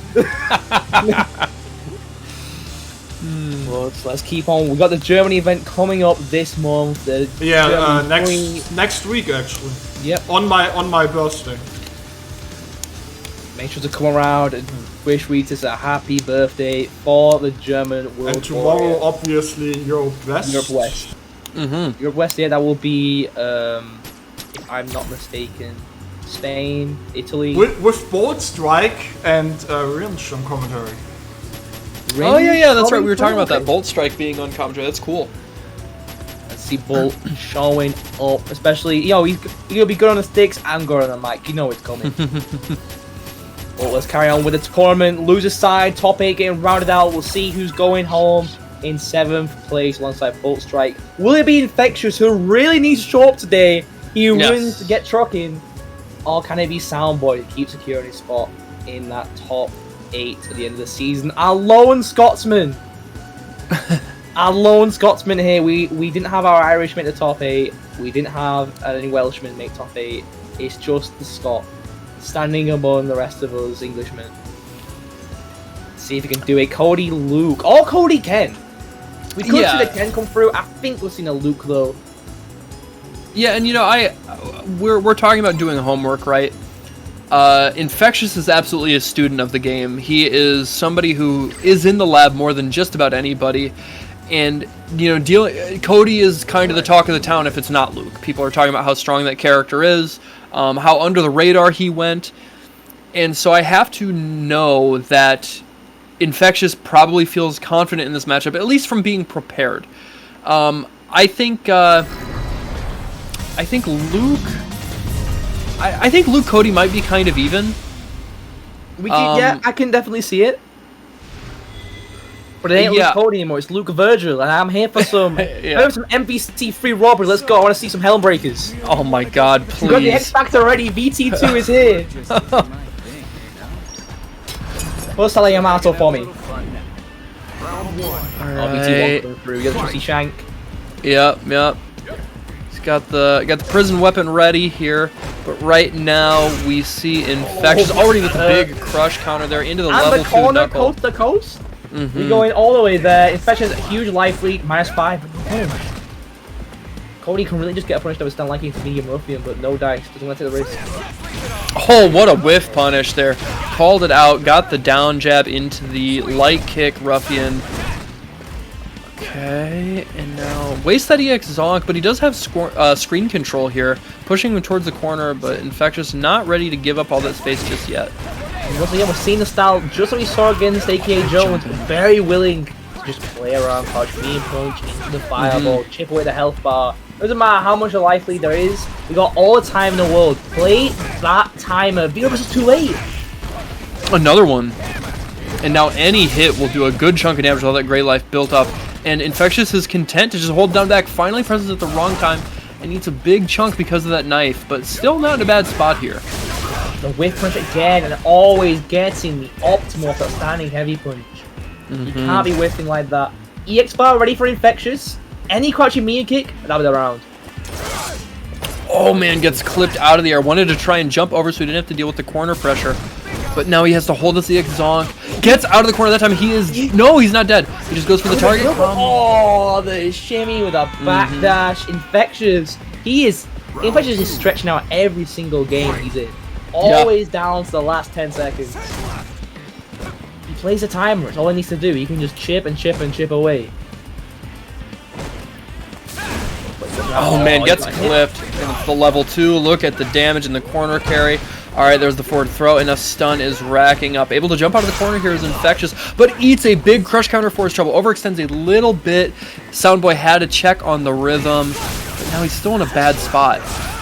The damage. Takes the throw. VT1's there. Activation. Force some free plus frames. Got to take another one. That stun's racking up. It's just outside of Soundboy trying to read a standing heavy punch there with a VT2. And with the life lead, back on full screen. Why would he approach? He knows VT1's there. You can't jump against the VT1 of Infectious. Nope. Yeah, absolutely going to anti-air you on your downward approach. Oh, he didn't that time. He does have to be careful about... Oh man, that hurts. Look at the damage. Okay, now... I honestly thought maybe a reaction super was coming there after the whiff. That great health. Next throw hits. It'll kill.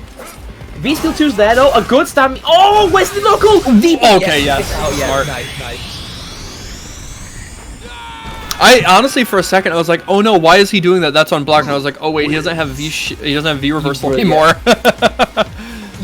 It's something that it passes your mind, right? You're so focused on where these guys are stood in the neutral that you're forgetting that, oh yeah, feature's been activated, chip out's possible. These guys keep it so focused on the votes these days that your eyes are looking there and nowhere else. Yeah, yep.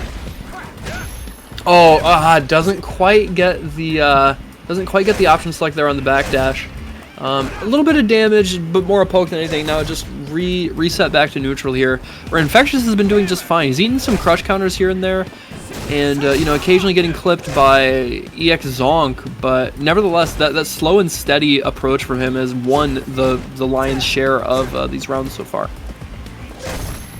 Again, playing that slow, steady style, no reason to overextend, no reason to take too many risks. Goes with very low commitment buttons like crouch medium punch, stand heavy punch. Oh man, just so ready as Soundboy, standing at the perfect space there to deal with these forward advancing, long reaching normals from Luke. And that's how you have to play this, right? You have to accept that he's gonna have ranges where you can't be in his face. Like you just have to respect how far his standing medium punch reaches.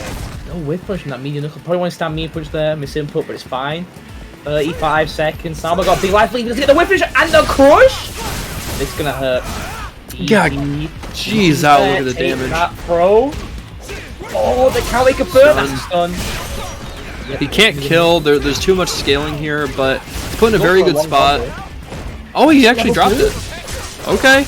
Beaches has activated a lot of skill on this combo. Oh no! But drops it as well for me. All right, the American reset. Soundboy is American today. Oh, -2, too far away. Just going for a chip out. He can throw another one. He has a life lead. Soundboy backed away. Yeah, Infectious took it. Oh, brutal. I don't blame him, right? But man, that was absolutely a photo finish here. Infectious looking very solid, potentially going to go up 2-0 in this very important losers match. No jab confirmed to go stand jab. Soundboy needs to try and get something started now. No bar, game down. This stand medium kick is good enough against Luke. It outranges crouch medium punch, forcing Infectious to go for some bigger. Also, just like that back heavy kick. You ain't whip punishing that. No. Abelko is mad. Oh wow, what a reaction. Holy cow, I can't believe he was ready for that. That was honestly remarkable. We've seen a lot of heavy fireballs coming out from Infectious. I feel like if Soundboy wants to, he can try and use that V-Skill 2 to go through it on read. Yeah. Because it is frame 2 projectile invincibility. Right, yeah, starts up so fast. No V2 activation. Skill 2, the high ruffian. First time I've seen of it. Get off me. EXDP from Infectious. Trying to gain some ground here out of the corner. And there's a jump, but the back where he gave him a little bit too much respect afterwards. And Soundboy took his turn back. Now throws out that so good, the EX Dust Cloud from Cody. Such a strong way to just win neutral for free. Very similar to Laura's EX Clap. No conversion to EX Ruffian that could have been around. BT one's there for Infectious. He has to go for throws. Good air to air. Can't chip out like this. Oh, and just walks into it. Interesting. I wonder if maybe he tried to walk in and do like DP, and maybe it was just a little late. Maybe he wasn't finished on the input because it looked like yeah. Definitely would have been able to anti a huge crush. To the corner we go. Alright, clip with a fireball here, swinging, yep, and baiting him into that range where he can actually buffer off of the stand medium punch and force to use V-reversal there. Good situation for Soundboy, sitting pretty as he has him in the corner. Infectious really has to try and fight out, but look at the damage, and he gets to take him to the corner. The corner carry on Luke is so obscene. Too far away though. Soundboy life lead again. He's just gonna wait this out. Infectious style is not going to save him here. 6 seconds on the clock. He's got a lot of time to do chip. But he's get started early. Alright. Poking with that knife. There. Gotta hold that. Alright, there's the activation here. He gets to do a lot of chip, just like you said. Oh, I love that. Catching him with the knife, then immediately throwing out the EX Dust Tornado so he can control all the space, move forward so much, and then clips him. Yes. Very, very strong approach here from Soundboy. Any tap does it for Soundboy. A buffer into a zonk or a ruffian, you'll end around. Infectious needs that low confirm. He needs to get something going. 25 seconds. Any tap will do it. Yep, stand light kick or stand medium kick. Either one of those is more than enough. EX zonk's coming. I can feel it. It's coming. -5, no, cancel from Infectious. I am really impressed with Soundboy's patience. He never felt an immense amount of pressure once. He was willing to, especially right there at the end, right? You know, it can be so easy in situations like that to feel like, oh my god, I need to kill him. I can't give him the chance to come back. I need to end this. And then you overextend, and next thing you know, you're the one losing. But when you play at this level, you don't have that luxury. You don't get to deal with this like it's a random ranked person. These people, all they need is an inch, and they will take 30 miles. But Soundboy didn't give it to him at all. Once again, we've seen this exact same style in Infectious face around the stand mean kick, but it's hard enough to whiff punish. These low confirms ain't going to be enough. And this is one thing where Cody does quite well. He does outrange Luke. He's one of the few characters who can outrange the low committing buttons that Luke wants to use. And with that, you poke the stand mean kick +3. Who was going to press there? Who wants to get exploded thinking that it's their turn after that button?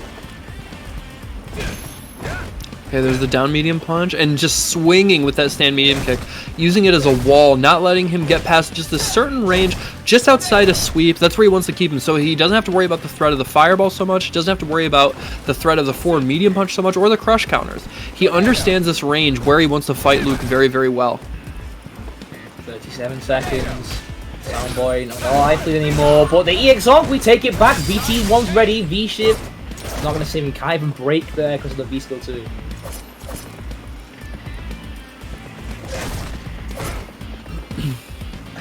Life lead for Soundboy, and because of the VT1, just like Colleen used to, he just wins the neutral now. You can't play against him, you can just poke and poke and poke away. And he does extra damage. Yeah, it's not like he has the extra range. Oh, look at this lead. He had it! That was the round on Infectious shimmy, but he doesn't get anything for it. Just builds to me with a throw. Soundboy is willing to just play super lame once he has a life lead, just like how Infectious is. Yeah, he's using his own strategy against him. And, you know, this is actually a really interesting match, right? Because they both play neutral in kind of the same range, but Cody, I think, does etch it out a little bit. And Cody is one of the few characters that actually can match Luke in damage output. Cody, if he finds that level 2 EX Zonk, no matter what he's hitting you with, it's hurting like they just use CA. Yeah. Nice reversal force out there. Big life lead to make back though.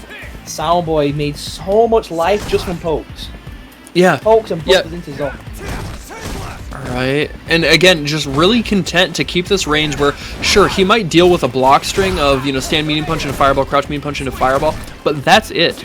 And he's able to, you know, buffer into level 2 Zonk where he gets a follow-up, or he gets EX Zonk like that, and he's poking him, and he just has such a significant life lead that Infectious is constantly finding himself at a deficit where he has to make these big comebacks. He has to really overextend trying to get big reads. Infectious, I feel like needs to be much more aggressive right now. He's been so passive this whole set. Let's say passive. What a whip very. Shimmy with a backdash. Oh no! Any hill kill now, just tossing shanks. Got one more to throw. Oh, he tried. He's got. Oh my god! Wow, one last knife to seal the deal. My man is breaking free from prison, tearing off the shackles, and he is looking to beat Infectious, one of the best players in the world, 3-1 maybe, and knock him out of the tournament.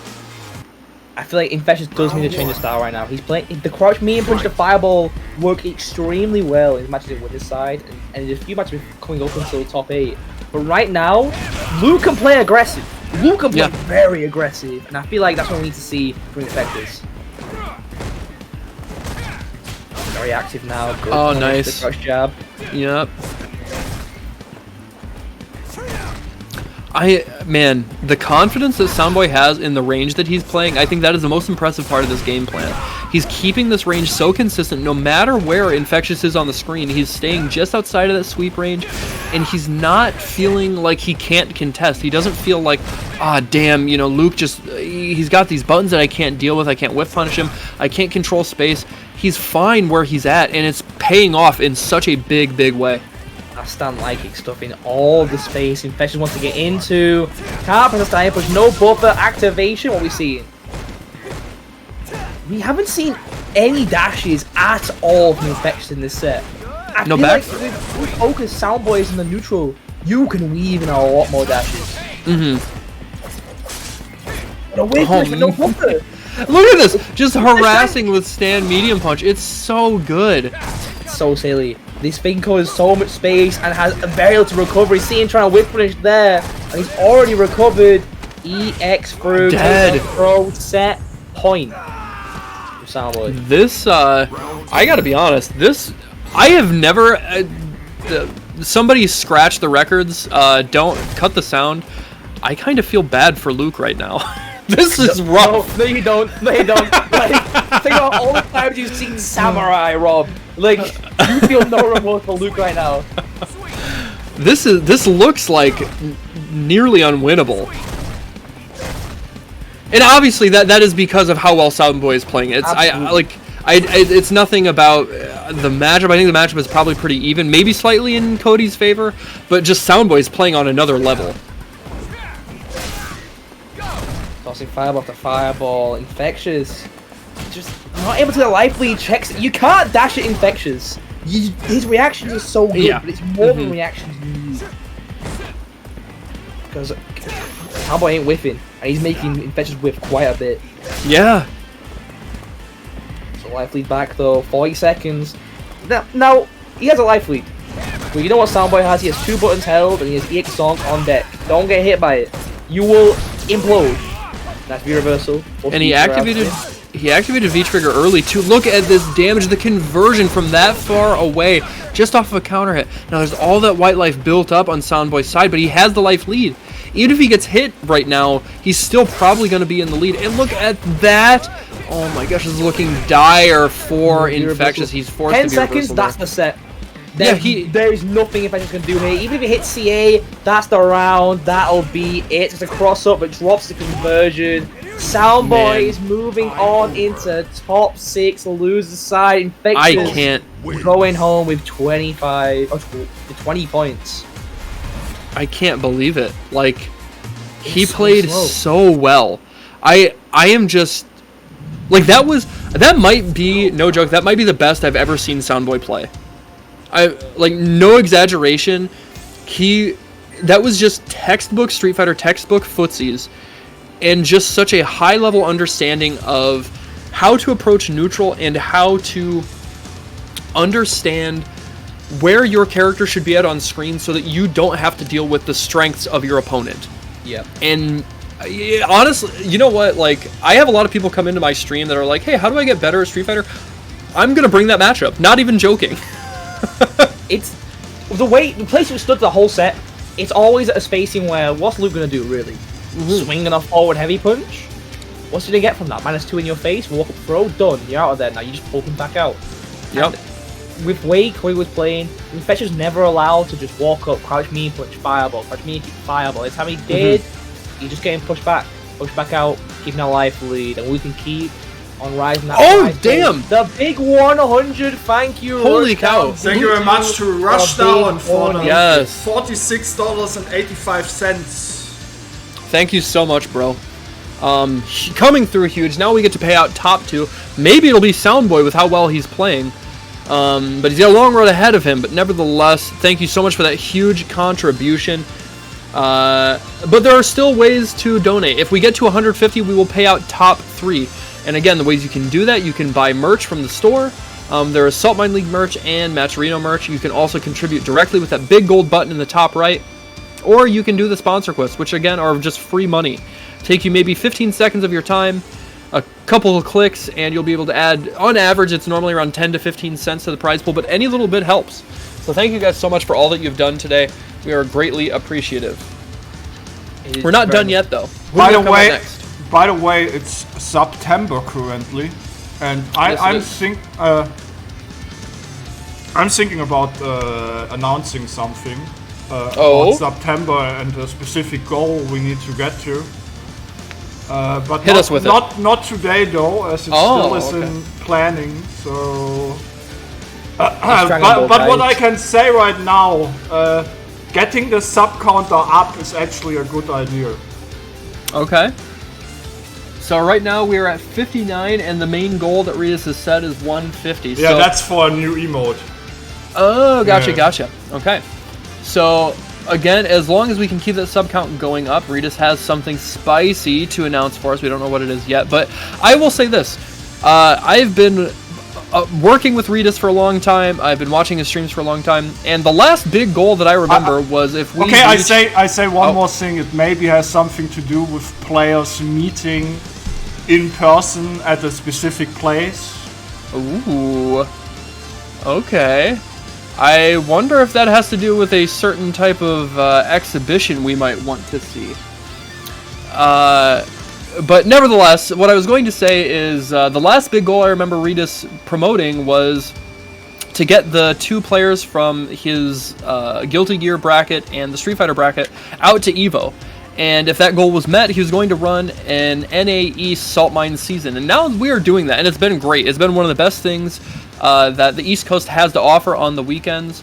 And that's because of meeting that goal. So we know Regis pulls through on his promises. He lives up to the expectations people have set for him, and he sets for himself. So we want to get that sub goal up. It's at 59 right now. I want to see it at 100 by the end of the day. We can do it September. You can do it for cheaper. 20% off of all subscriptions as we carry on into our top 6 of the UK and the Ireland World Warrior event. The 3rd one, only 2 more left after this. 2 months left of it before our top 8 finals. Chance of these guys to get on their points. Coming our way next from the loser's side. One step layered, coming off his very close set against Shivs, is up against the EVO champ, Lord Problem X. Well-known knighted player, Lord Problem X. For winning EVO. Problem X didn't make top 8 in the first 2 World Warriors events. Something you don't see that much. Very low points in the season right now. Very rare, but yeah, like we were talking about, he needs these points. He's just outside of top 8. So where he's at right now, he actually still might not make top 8. Because of, well, wait, no. Bull Strike is out. Yeah, Bull Strike fell out in there. I think he might actually be guaranteed top 8 now. Because, let's see. AKA Jones isn't in, right? No, he was out just before top 8. He actually lost to Problem X in the in the match for top 8. So yeah, I think Problem X is guaranteed top 8 now, but not by much. He still wants to do better than this, I guess is the point. But he's gonna have to get through one step layered. Always one step layered, gonna have to get through Problem X, because this is still low Problem X, right? It's a rough one, and he's gone for the Alex pick for those big beefier buttons. He might get much reward from them. It's all about. He will in V-Trigger too. Absolutely, but we got a while to get there. Gets to get hit first, and wants to finally get those hits through. Alright, starting it off fast-paced, pushing him to the corner already, and there, already representing that EX on the -2 situation. You cannot get away with that for free. And now he does have to deal with the potentially a V-Trigger activation from one step layered here in a second, but as we know, Karen doesn't really get much. Yeah. One tap to do it, stand like after the elbow, every time he tries to walk forward. When we get into range, press down mean punch, the crouch mean punch is there, the lariat's there, it's the heavy whip on it. It's a great whiff on that styly kick. And it's like, I'm getting a bit deja vu here, Mustafa. I get a tiny bit of deja vu. Looking a bit like last round. Yeah, just a little bit. But that's the thing, right? Alex, at a moment's notice, can hit you like an absolute freight train. And a low health character like Karen, she can't take much of that. Welcome to the corner. DT2 ready for problem. Activate a DT. Yeah, EX to keep the corner position. Yeah, low confirms. We got those. Damage confirms there. And the throw tech. We've already seen the EX powerbomb once. Is he going to bring it back out? Try calling it out. Yeah, backdash. No button forward. Only -2 after the backdash there. It is definitely not punishable by the EX elbow. Time the round. Problem, not able to get as much leeway in the neutral right now. OSL, find that stand me from the crouch me kick much more often. And the standing heavy kicks have been more of a liability than they have been reward. Look how much damage he has taken just from pokes and a back throw. Alex hurts. His buttons do a chunk of life. 70 damage in that crouch mean punch is always going to do much. CA there for OSL. So on problem side though, a jab chop into CA ends it. Oh, he's dead. Yep, Crunch A punch into the CA wall, connects from downtown. And that is something you can always count on from Problem X. He always has the optimal combo on deck to squeeze the absolute most damage out of whatever conversion he gets. We've seen that time and time again with his crazy Bison combos with the orb, or with the bomb and with the hell attack. We see that all the time, but it is just as present in his Alex, and Alex hits so damn hard. Yeah, we're already seeing Alex doing very well into Korean. Usually, this is a matchup where Korean could just try and dance around the ranges and try and get a whiff punch, because Alex punch me punch, for how good it is, got a decent bit of recovery and a bit of a hurt box. But you find a good crush counter, Alex is a bit harder. Nice with the buttons, trying to get out the corner. I like the V-shift there. Oh, the back throw is kind of expensive on Problem X's side. He will get V-trigger here pretty soon, probably before he's down to half-life, so he might still have an opportunity to get a second one. Yeah, that whiff punish was so good. DT2 there for Problem to activate. Offstab hate. Oh, every time he's pressed down, every time he's paid. Look at the damage! One tap to do it. I reckon if he spent the EX, he could have killed. Oh! And he whiff punishes the Myokin with that's SPD. optimal meter gain as well. He could have just done stab me punch to do it, but that's optimal meter gain on the command grab. Problem X taking another round. Make it so OSL is staying out of the poke range, just not allowed to press, right?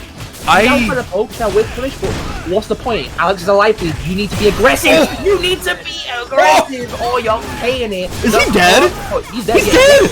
Don't look at the damage. Just in a handful of sequences that all started off another crush counter. That has been the name of this game. Problem X, I think, in the first two games has landed something like 6 or 7 crush counters in neutral. He's just got such a good bead on where one step player wants to try and press these buttons, these mediums that Karen normally is so privileged with.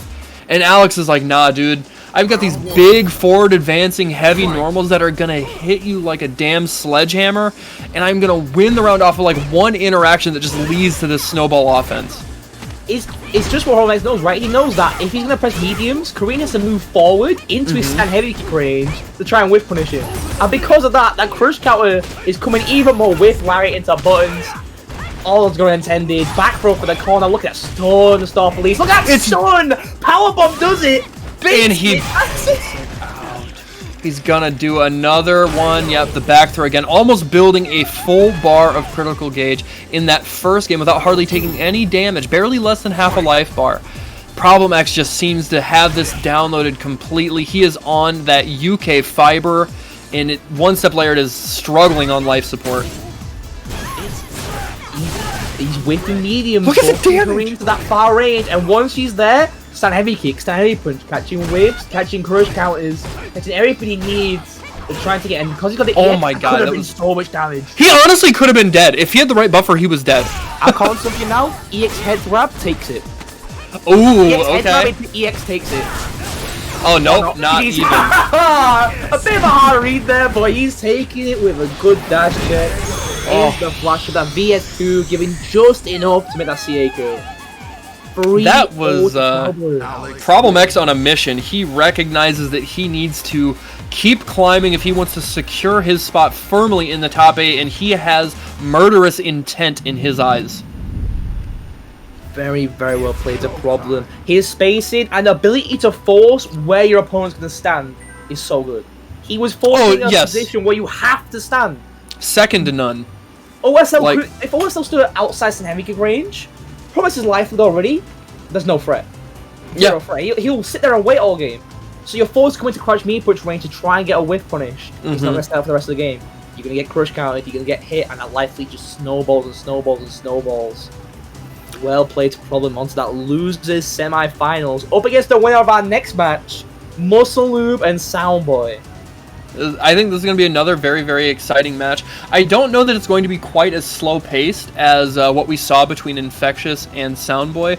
We know Muscle Noob likes to, utilizing V-Skill 2, really likes to go for those throw baits, likes to harass with that stand medium kick target combo in neutral. But more importantly, I think we're going to see I think we're going to see V-Trigger 2 play a big part here, because suddenly Cody doesn't get to try and throw the dust tornadoes, and also, sure, you know, the knife normals are incredibly long-reaching, but if you play at a range where they actually do whiff, V-Trigger 2 can suck you in, and that's so much damage just waiting. So I have to wonder if Soundboy's maybe going to try and use the pipe here. Maybe just try and go for the command grab mix-ups. I don't know. I feel like against Ken, what you really want to do is that Ken's a character who, if he finds one star meat punch in neutral, lights out, right? Sure. Like you get heavy tattoo or a heavy DP, buff it into it, gets OP, and it's gonna go all snowball from there. With the knife, he's not gonna press down meat punch because he's never gonna be at a point where he can really buffer against it. Because something stand meat punch, something Cody's knife normal's well known for, they have no hurt boxes before their active frames. Right. All the buttons are bison stand me and kick. So you've got to be so careful trying to counter focus because it's not going to work. And we are seeing the VT1 come out, the trusty shank. Give him the Mancunian experience. Alright, getting into it here. Picked, not the VT2. I feel like even though you can't throw the tornado sweeps, what you really want to do against Cody is have the damage output to match him. And that's what VT1 gives you. I can absolutely agree with that. And already seen that's the mean kick. You said it before. It's the button he loves, and he's great at catching you walking forward with it. Yep, there's the early activation here into the uppercut. And yes, the uppercut there off of the down medium kick. And controlling space while here has a good life lead. Good amount of gray damage built up too. But man, he does really have to worry about trying to get into neutral, but not with the stand medium kick so good. The EX Zonk stuffed, and this is going to be rough for Soundboy. He can't take another button in the back throw.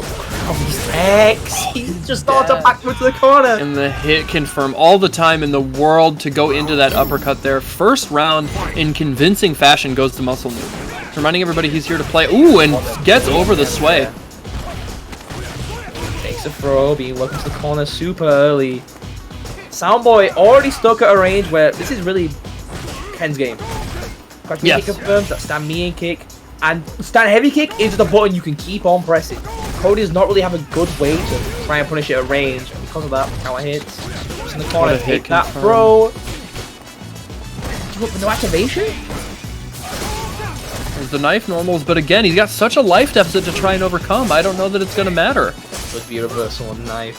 240 for double crouch knee punch.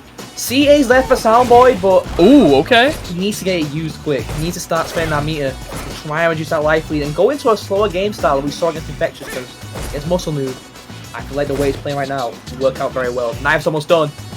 Yep, one more normal will get rid of it. Okay, I love that V reversal there. And again, just this huge life lead. Now there is a million damage just waiting, and the right confirm now will absolutely kill him, even without meter. Or not without meter, without spending super. He can kill without spending super. But he has to find that hit first. He tried to sweep, no such luck. Muscle Noob still at life lead, EX Zonk busts the way in, and back medium punch, try to catch a backdash, no confirm. This might be the round for Muscle Noob. Even with the EX Tornado sweep there, 14 seconds, he can try and escape with an Tattoo. Oh, the crouching medium kick. He recognized from that range how was he going to try and approach. He was either going to try and walk up throw, maybe try and stagger some pressure, but he had to get in your face. And to do that, he has to give up space and he has to give up the ability to block. Very, very great awareness from Muscle Noob there, and he takes the first game. You know, in the UK, we really like taking things down to the last couple of seconds. we really like that 10-second mark. Nothing ends before sub 20. Were you guys trained by Justin Wong? We're all about it. You've seen it. We see how Paul Max plays. We're all about that Justin Wong style. Yeah, no, absolutely. Oh, big crush counter there on the crouching fierce, but right back at you, spacing that out correctly, getting the punish with the stand leg kick into the heavy DP, and this is still Muscle Noob's game. He's getting just absolutely every ounce of torture out of keeping Soundboy in the corner here. No V-skill gets a V-reversal, and the back walk afterwards, not close enough for a throw. Muscle Noob plays so well. He's dead. Doesn't even have to spend meter. Do you have anyone who uses stand me and kick better than Muscle? I mean, no one use it just as well as him. Honestly, he makes that no. look busted. Yeah. Good block on the low. What do you got, fuzzy guard? another one. Stun building. Taking at another this frog. Going for a third one. We're gonna go for a fourth one. No. That's Alright, yep. Forced to activate off the down short there. And he gets a clip, but who cares? He's only been hit once here. Oh, no. No, that's gonna hurt. Especially the Exog node, that has a level 2. Oh, he dropped the follow-up. Micro walk. That's actually happened twice. Oh, man, this is spelling a dire situation. Oh, he didn't even need to. He didn't even need to. The Yeesh. double shimmy. Can win. Muscle Noob up 2-0 over Soundboy. This is looking kinda free. This style of play Muscle Noob's showing, I feel like that Soundboy is gonna have to try and bust out a few more stand heavy kicks, because that's something we're not seeing too often. Ken has that heavy DP, but you still can quite easily space the time kick Cody. The spacing Muscle Noob style, you want to try and make him outside that stand kick range. You don't want to let Muscle Noob stay inside the range because Magnetic can stand kick. Keep him outside, keep him at bay. Yeah. Even if you're not getting much damage, better than not, and just keep the life lead like you saw against Infectious. Play it nice, slow, and steady. Oh, Okay. missed both, but we take those. Yeah. Yeah, I was supposed to just be stand heavy punch, but, you know. Or stand heavy kick, rather. Alright. Yeah, Even Muscle though- Noob. Yeah, go ahead. Even though we're seeing Muscle Noob a big life deficit, he's walking Soundboy to the corner. Slowly but steady, he's walking to the corner, and now we start the pain train. Already, from just the corner position, took the corner, now we can just bully and bully the crush meeting. Soundboy can't space anymore. Alright, able to actually land a buffer there off the... And he just did wake up light kick Tatsu. Trying to get the plus frames activation, but too far away from it. Still gets the hit though. Oh, the V nice. skill right on through. Big life leave a Soundboy and walks into the tail sweep. Soundboy on the board.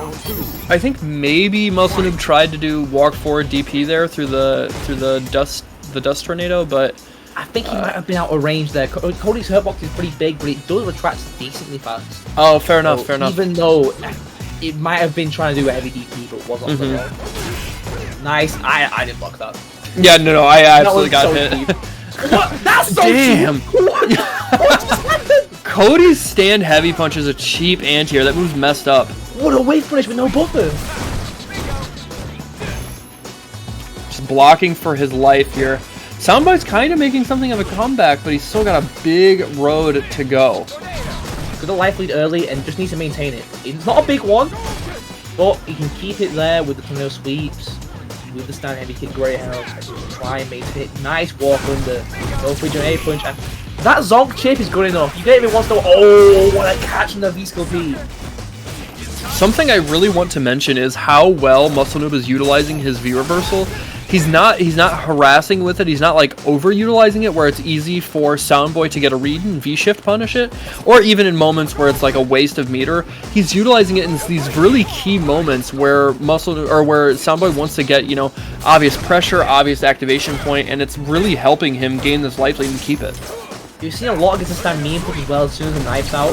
Just trying to slow down the time and start getting free pressure by walking and pressing it again and again and again. You know, from taking a counter pocket, 10 seconds. Oh. Likely still on Soundboy's side.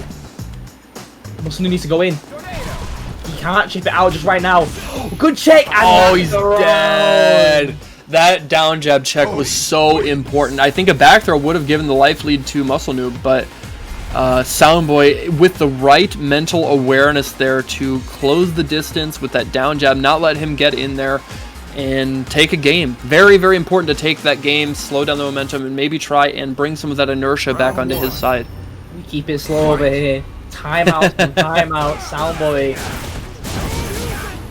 Again.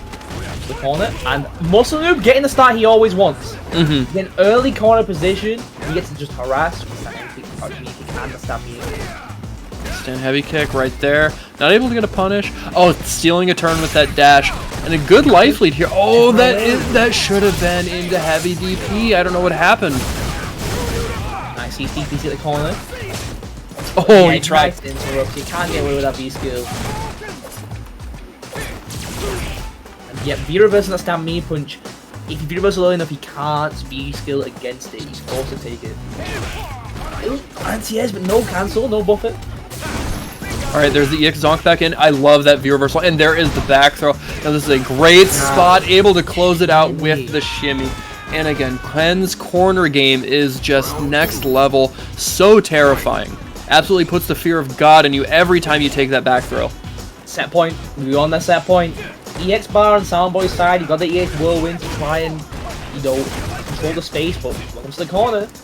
EX zonk there, gets interrupted, no fireball zone. V-skill for plus frames, nice V-reversal, but forcing the VT out. That was smart from Muscle.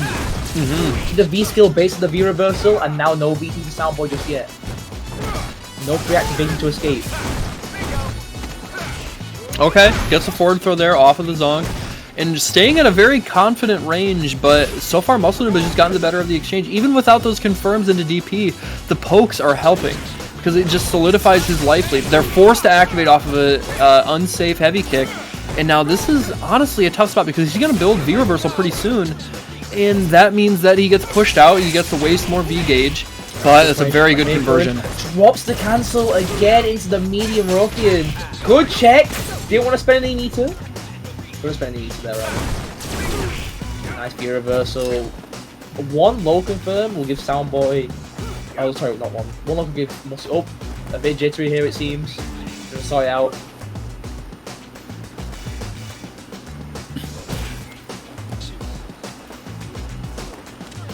Alright, walking out of the corner here. Anti jab. Close to now, whirlwind. Muscle has the bar. Oh, the stand light kick. Yeah, the stand light kick, able to put up that stop sign, very similar to his button in Street Fighter 4. He had a button almost identical to that worked in the same fashion.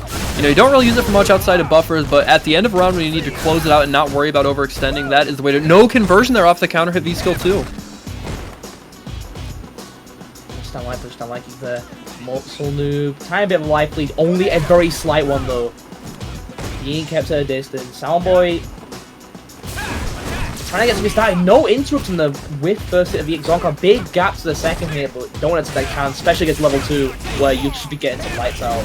Counter hit confirmed there into the EX. Alright, there is the stand fierce. Keep him towards the corner and just block that out. This is looking good for Soundboy. Nice confirm off the counter hit, taken to the mid screen, life lead for Muscle Noob. Oof, He's been checking out 15 frame dash. Drops No. the Tatsu! No back throw. Like this. Alright, he's got the activation here. Very, very solid situation to find himself in. There is the V-trigger activation right back at you. And now Soundboy put on the back from here. Yeah, that should have been it. And the low confirm. So much damage, holy cow. Drop. Muscle Noob takes the set 3-1. Soundboy not getting his cancel into the EX Ruffian. He had the ability to tie it up, but Muscle Noob capitalizing the low to take that set 3-1. Going up against Problem X in that losers semi-finals. Soundboy going on in 5th place. Yeah, what a good set between those two. I'm really impressed with Muscle Noob's patience. The way that he was fighting it out in neutral, and I think the two things that stood out the most to me were his usage of stand medium kick. Again, just I think some of the best stand medium kick usage as a Ken player I've ever seen. And the times when he wanted to V-reversal, it mattered so much in not letting Soundboy get that free pressure, not letting him make his V-trigger count in a meaningful way. You know, Ken has that very fast V-reversal. I think it's like 12 frames or something, very, very quick. And even though it doesn't knock down, it just gets you away from him. And him being able to reset back to neutral here, where he can present these scary options, whether that's the hit confirmable crouching medium kick or the stand medium kick that leads to so much damage in V-skill and corner carry. Muscle Noob just had it all, and Soundboy came up a little short. You know, what I think was really tough for Soundboy, we saw it happen, I think, 4 times throughout the set. There were a lot of instances where he dropped the crouching heavy punch conversion with the knife. And that's so much damage. He loses damage, and he gives up. Oh, crouching heavy punch has a lot of whiff recovery. He's not able to dash up to follow it up, and Muscle Noob always winning the quick rise. Able to keep out of there. Unfortunately, Soundboy's going in 5th place, still securing a hell of a lot of points, 25 points for 5th place. Yeah. With that, moving on into the winners finals. Shivs versus Ending War. Ooh, I'm excited. Ed versus either Laura or Manat or Rose. I don't think we've seen Rose today. I think we're going to see either Laura or Manat. But Ed has notoriously good matchup against Laura. Always has, really. Yeah. With the up kicks, be able to go through the clap. and Flicker being very much a great harass tool against Laura. I This feel could be like a tough time. Ed would do well against Manat too. You know, We can prove it wrong. I'm not going to make any statements about that is fair. that matchups. That is fair. That is fair. We will let Shivs be the determiner of that. But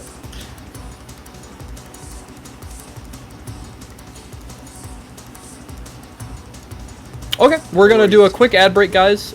Give us a few minutes, probably 2-3 minutes. Get that out of the way. That way we don't have to worry about it during the top 4, the hottest part of the tournament. So take a second, go grab a drink, grab yourself a snack, go stretch it out. I'm gonna go do the same, and we will be back soon. Hang tight, guys.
UK We are Ireland back. number 3. Sorry, was yep. still muted. That's okay. This is CPT World Warrior UK and Ireland number 3 over here at Saltmine League. It is a Saturday afternoon, and thank you guys so much for joining us. We are getting down to the nitty gritty here. These are the top 4 matches of top 8. We only have a few competitors left here, and the most interesting part about this is how it is going to shake up this top 8 seeding. So if you are not familiar, the World Warrior event is a series of 5 monthly regional events that lead up to a final. And throughout those regional events, whoever performs well enough garners points in a seeding list. And if you qualify for the top 8, you go to the final, and the winner of that goes to Capcom Cup. So right now we have, let's take a look here. We have Ending Walker in first place with 100 points, Shax in second with 70, Mopulapu with 55, but he did not enter today. One Step Laird with 50 in fourth place, Hurricane, who did not enter, with 40. Soundboy, who just got eliminated by Muscle Noob with 36, aka Jones with 35 in 7th place, and then Muscle Noob in 8th with 31. But we still have some players that are in this bracket that could potentially really shake this up and move their standings towards that solidified spot in the top 8. So let's get into this. We have Ending Walker versus Shivs. Shiv's going with a fork pick, a matchup which is very difficult for Ed. This is one of those matches where he gets zoned out, and even if he goes for a whiff punish, because of Ed's very weak whiff punish game, even with Flicker, he can't get much reward. He's really relying on DP2. I've never seen Shivs play Falk, have you? He does have it in the back pocket, it's not something he brings out too often. Sure. He is more known for his Manat and his Laura. Try whiff punishing with a spark into the shot to get a free get in. That's how you're going to use it as Ed. That spark into the shot is a getting tool against Falk to try and get whiff punish with it. You might not get a combo, but you at least get some pressure. Good anti-air. Look at the damage. The corner position taken. -4, you can't get anything from it. No feature activation, no punish. Could have gone for a sweeper. Oh, wow, and yes, not quite as good as Ken's jump heavy punch, but very similar in the way that it functions. Very downward hitting hitbox. Able to clip the recovery of that grab attempt from Shivs. First round goes to Ending Walker. That's West stays in front, catches him, gets the mix. Corner position. That crouch me, but it's very difficult for Ed to deal with. But pokes ain't gonna be enough. This is Ed's corner pressure. It's Ed's corner damage. Plus frames on the spark. No EX shot. Tries anti-air in his appeal. He is able to block the side switch on the dive kick though. Eats a big counter hit combo though. This is gonna hurt.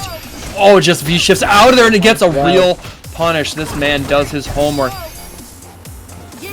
Big life in here for anyone. Was Could so just kill with jump me and punch, but that's gets twice. Another jump. It ends the same way 2 rounds in a row. Ending Walker is absolutely paying attention, and I'm sure Shivs is too, but right now it's paid off for Ending Walker. Let's see how the strategy continues to develop when we find Shivs in those dire situations right at the end. How is the rock, paper, scissors going to evolve between these two players? I think we're sticking out with the fault right now, but currently, although Ending Walker's not getting much from whiff punishes, he don't need to. He needs to just get in. And just like that, a reaction to the air shot, the double dash, we're in there. Don't test the young man. Don't test him on the jumps. Don't test him on the whiffs. He's ready. Okay. Oh, okay. Got clipped that time, but no combo, luckily. He's mashing backdash. Corner position. Nice bait with a light. That won't be enough to kill. It's a mix-up. Oh! Shot. No, not the Twitter clip! So my man hit him with the Phantom Fireball? Oh no, Ending Walker, why do you have to do him like this? The true 50-50. Not even Ed knows which side he's going to be on.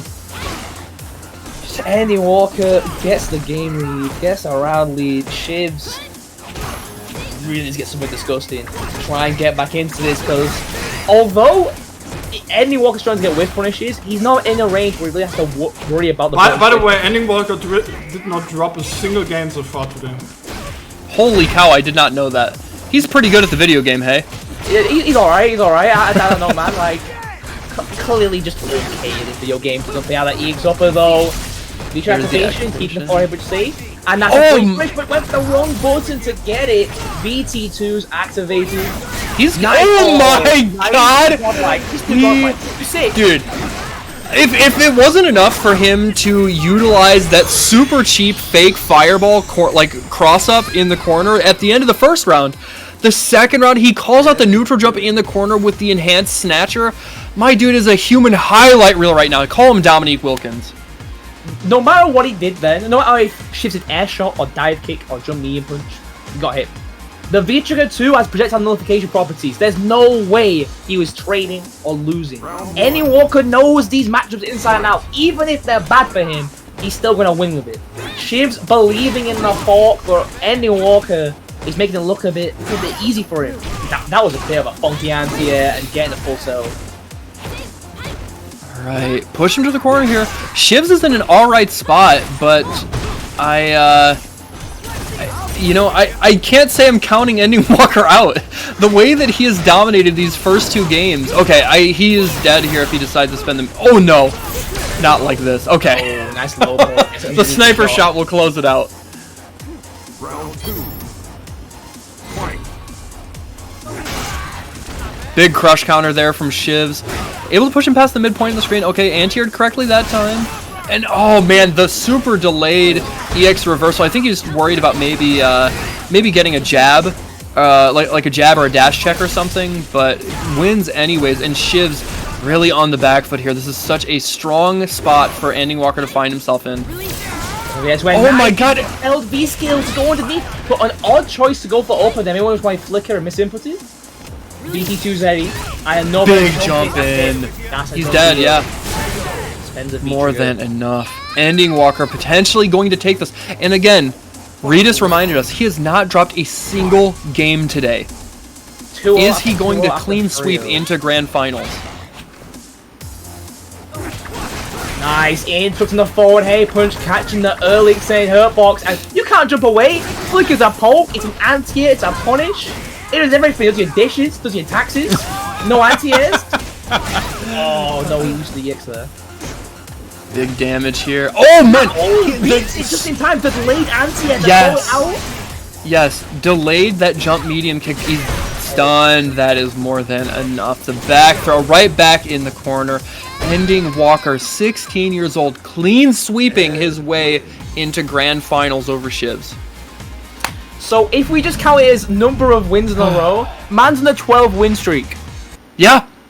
This is insane. Mind you, this isn't, he's not playing ranked. This is an insanely stacked bracket that helps you qualify for Capcom Cup. Nobody is messing around here. Nobody's not taking this seriously. He is just built like that. He is just different, a cut from a different cloth. He won 2-0 against Lambton Worm, 2-0 against Jester Power, 2-0 against MQS, 3-0 against Muscle Noob, and 3-0 against Shifts. I can't even count that in my hands, man. I'm out of counting. 12 wins in a row. What do you say? EU Street Patrol got nothing on him. Let me tell you, EU Street Patrol got nothing. EU Street Patrol are absolute shambles right now. They can't stop their young man from winning. He's now in grand finals, awaiting his opponent. And by the way, he won the last 2 World Warriors events and the last 3 Saltmine. It will be insane. You know what would be wild? If he he's already right now. He seems to be on a roll to get 150 points. He might, from what I've seen from other regions, he might be one of the only players to come away with 250 points.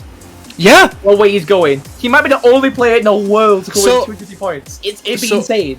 So right now there is also Chris CCH. I think has won every West Coast one. I think. Young people doing the thing. Yeah, absolutely. Young up and comers. Man, you know what? I want to take a second. If there's anybody watching that is, they have any sort of in with a sponsor, get Ending Walker sponsored. This man is the future of Street Fighter, if that's what he wants to do. But he is the future of Street Fighter. He is, without a doubt, one of the very best in the world. And he is, you want brand recognition? People care about people that win every event. And that's what he does. Yo, Panda Global, Ending Walker soon, let me tell you. Yeah, right? Get him on your team. He's godlike. Now with that, we move on into the top for the rest of the godlike players. Ending Walker is playing out of his mind, but you can't forget that he's beating the best of the world. Yeah. Talking about best in the world, next we have Muscle Noob versus Problem X. Problem X has had no break from Ken players this tournament. No. Like he's already taken down AKA Jones, who is one of the best in the UK. And I've got to fight another best in the UK Ken player in Muscle Noob. Yep. And Muscle Noob sent AKA Jones to losers. So you've got a harder matchup coming your way, and it's only gonna get harder as he goes through. Problem X and Muscle Noob coming our way. If there's anybody that can do it, it is Problem X. We have seen him, you know, that man in 2018 reset the bracket and beat Tokido in Evo Grand Finals, and it's like that was when Akuma was way cheaper. Yes. Was it busted? Yes. Fireball Activate was still a thing. And Fireballs, you could still get 5. It was insane. Yes. So yeah, if there's anybody that can do it, it is Problem X, but he's got to get through Muscle Noob first. And right, honestly, the times when Demon Flip EX Slide was plus on block. It sure was. It sure was. The fun times. But Muscle Noob has been playing out of his mind today. Really, really strong. And the Bison pick is good. Bison pick is smart. You know, you don't want to go Alex here because you can't utilize your buttons in the same way due to heavy punch DP. And crouch heavy punch. If you get whip punch and crouch heavy punch, all of his buttons are very easily whip punch, but the crouch heavy punch can. And if you get hit by it, don't deal. No whip punch there, no cross up. Yeah, it was a little weird bit of an interaction here. Back to neutral, throwing fireballs. And you play just like Problem X does. Problem X plays very, very calm and patient. Good anti-airs, a big 100 damage. Alright. Yeah. Problem X taking some space here, walking past that blue line in the middle of the screen, trying to corner Muscle Noob. He actually lets him get out that time. A little bit of a weird spot, very late Tatsu to cross up there, but still not a bad spot for Problem X. Barely anything of a life lead on Muscle Noob's side. And Problem X plays this slow and patient game. You nailed it. This is his bread and butter. This is his wheelhouse. 45 seconds, and we've barely gone below a quarter health on both sides. Yeah. This is land of EU. We do as little as possible to get a W, but great air twist, can't jump out of this corner. Promise taking a life lead and maintaining it. He's painting that fence to the side quest. Look at the damage. Doesn't go into EX here, trying to save the bar. I don't think he can kill here.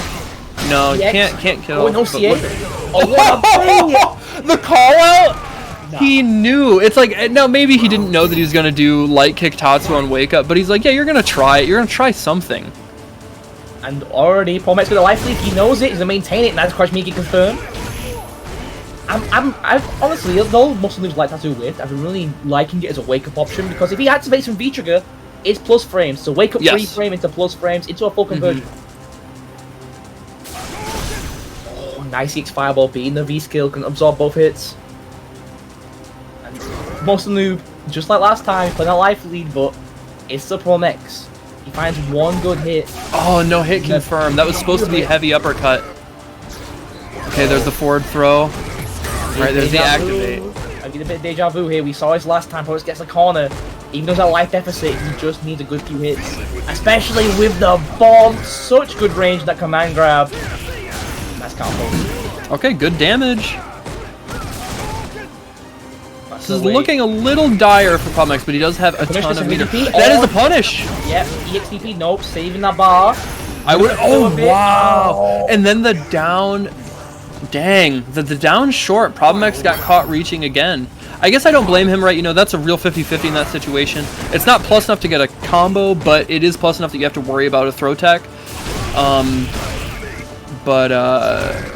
It's tied up at 1 round apiece here, so we'll see how Problem X adjusts. He is, I think, one of the very best in the world at counter-adjusting his game plan. So we'll see how this goes for Muscle Noob the rest of the set. I'm loving how Muscle Noob's using that forward walk with Ken. It's one of the best in the game. He's using it to try and close the distance, but paying that fence against that hit, which works. EXDP activate. Change the situation. Gotta be careful of that overhead. Okay. Jump ins like that. Yeah, very, very basic Ken setup. All right, gonna be back throw. Nope, he baits it out. I got. I'd reached. I thought the back throw was coming. Problem X up 1-0. And although that round very much in Problem X's favour, you can't count Muscle Noob out, because in this game, he's still looking very much comfortable. He's having a hard time and face, but don't need to worry about it too much. Adjust for next game. He's been, I don't want to say inactive Problem X. He's being very active in terms of adjusting his facing. But in terms of button pressing, he's being very, very, very patient. Why would he press anything that's not safe? He plays very calm and too far away to press the stances. -6, but can't get heavy DP there. Oh, double crush, fine stun. And all of this off of a whiffed DP. My man tried to maybe punish Problem X for the way that he decided to approach, and just no such luck. Already lost 60% life for it. There's the back throw. You gotta deal with it forward heavy fierce. Trigger's ready. Nice jump over. Activation. Back throw. No dice. Plus frames on that air tattoo. You're going to see a lot more air tattoo from Muscle Noob. B-Skill 2's there. You can't get clipped at all. Any buttons of B-Skill 2 is around. Oh, man. Oh, whoa. Yeah, that crouch fierce from Ken is very good. Big life deficit, though, for Muscle Noob. Spent a bar. I don't think that's going to give much reward. VT is almost done. That's a wrap. Yep, that stand heavy punch. Such a good button to check dashes, way faster than you would think. 11 frame start for that. A lot of faces similar to it that aren't cancelable at 12, 13, 14 frames. The button is fast, it goes far, and definitely confirmable. Alright, there's the forward throw here. Tries to steal a turn back, but yep, Problem X is ready. You will not steal those away from him. And now just back to this neutral game. Muscle Noob hasn't really been able to utilize fireballs much, and you can't against Bison V-Skill 1, right? You know, it gives him, not only does he get V-Gauge from it and you don't gain anything, but if he absorbs it, it gives him such a strong tool in that fastball. Can't be too clever pressing. Good. And the question here, which is a better anti I expect, just a bit slow. Nice air to air. Taking the corner, command grab won't be enough, but he's going to make it. Uh-oh. Side we go with nice DP, busting through enough to kill, ties the round. He's having to bust out those EXDPs. Yeah, I think that's the first time that we've seen EXDP. We've seen a couple of other DPs for whatever reason, you know, whether trying to punish and it misfired or maybe a misconfirm. But that's the first time we've seen EXDP, so now he's presented that option and Problem X is a little more aware of it, but we'll see how quickly Muscle Noob even tries to return to it. Busting through. Muscle Noob got a bit of a life lead here, Problem X, willing to dance around at stamina kick. Ain't no way in hell you're whiff punishing that button. No. That's a button, that's a Sagat light as with medium priority, let me tell you. Yeah. Alright, trying to get out of the corner here is Muscle Noob, but it's a tough call against Bison. Bison is such a wall. You know, you think about him having suspect anti-airs. Oh man, it's not even gonna matter. Not quite stunned. This is maybe a worse spot. Yes, more than enough to kill. Problem X goes up 2-0 here in losers semifinals. Muscle Noob has to figure something out. I do think this is a really hard matchup for Ken, but he's got to figure something out. I know Muscle Noob doesn't have any of the characters we're going to bring out. He is really that beast. He is the V-Skill 2 kind of your... He really wants to make it work. But right now, it seems that Problem X is controlling the range where he wants to poke, right? He's either not in range where like, what am I going to do? What do you threaten me with? I have a life lead. I'm just going to sit here and wait. Or he goes to Psycho X range and ruins your day. And gets a bit of chip damage and gets a bigger life lead, just like that. Backs off, small bit of life lead, and anti that. That was minus because of how high it hit. Great awareness of problem. Okay. Swinging with that stand fierce again. No, it doesn't. Okay. Great airy set to punish the recovery of the blast. Similar to Nakali. You backdash, you can try and punish it. Oof, gets caught on the other side. There's a good chunk of damage. Gets Oki here. What's it going to be? And the throw tech, he was ready. Just the defensive options and his awareness are next level. I think Muscle Noob, as soon as he gets a life lead, he's being very patient. But I feel like that aggressiveness he's showing to try and get a life lead should try and be used to keep Paul Nex at bay. Yeah. When Paul knows he's a life deficit, but he plays the timer. He waits for a mistake.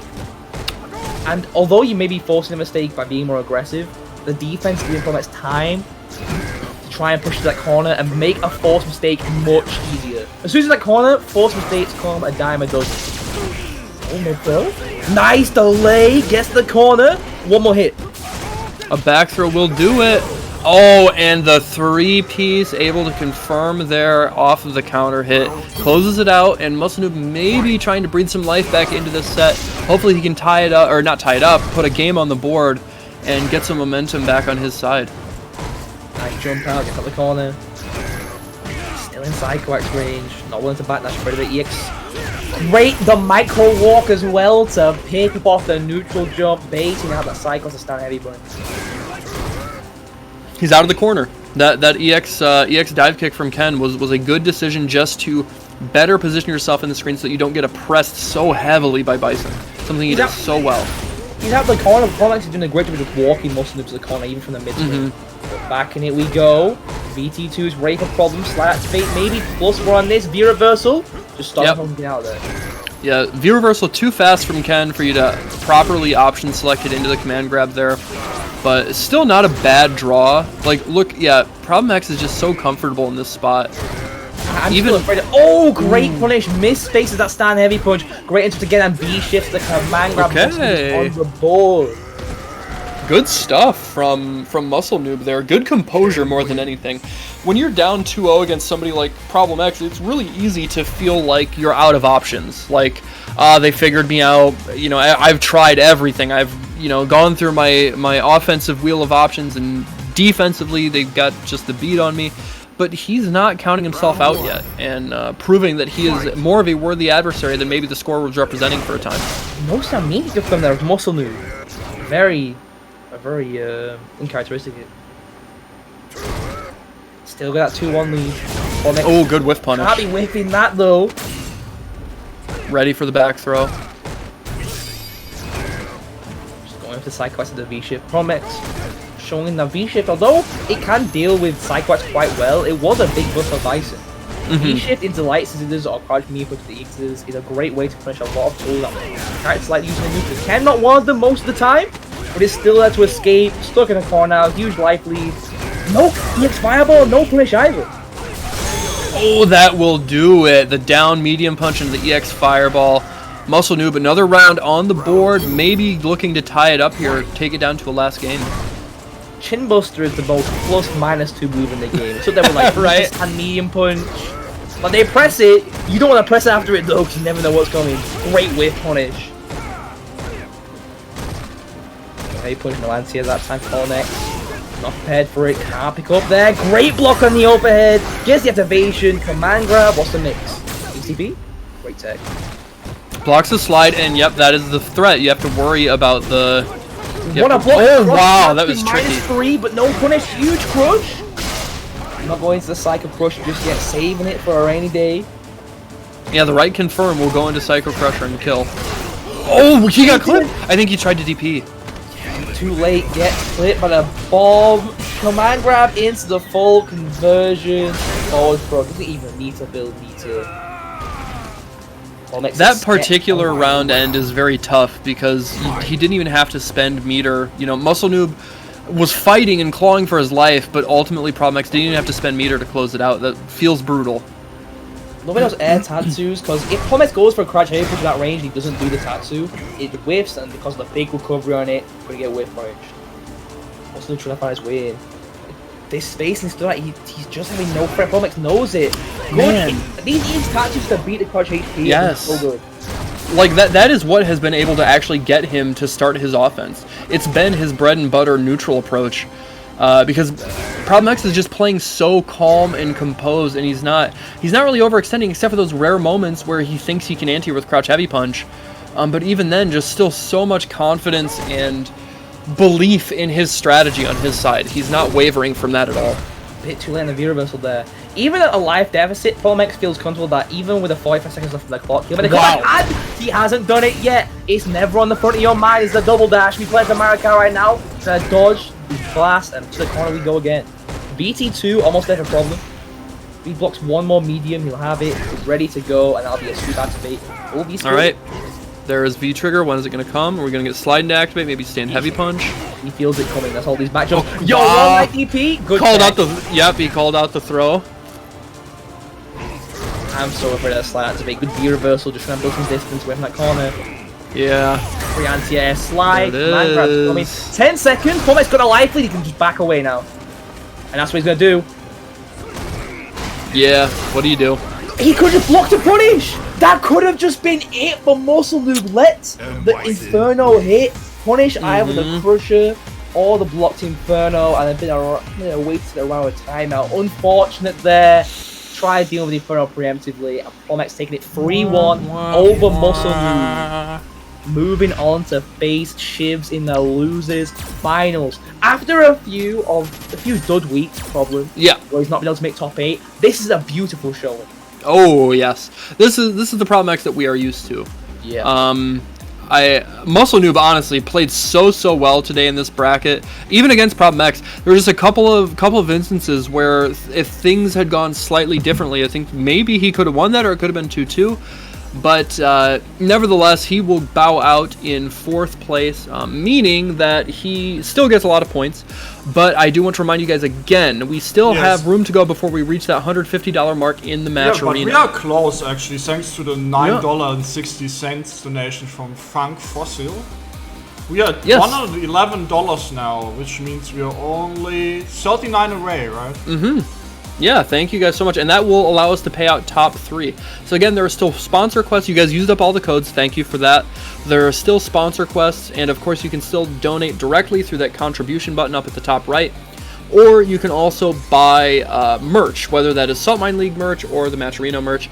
There is a store there. They've got all sorts of cool shirts and hoodies and stuff. But all of that goes directly to the prize pool. So thank you guys so much for that support. And please, let's try and get that up to $150 so we can pay out top 3 here.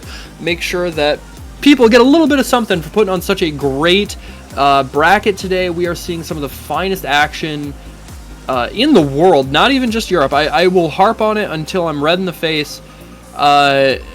really Europe is such a strong region, and what Redis and Saltmine League have been doing for the past like 4 years has just cannot be overstated enough.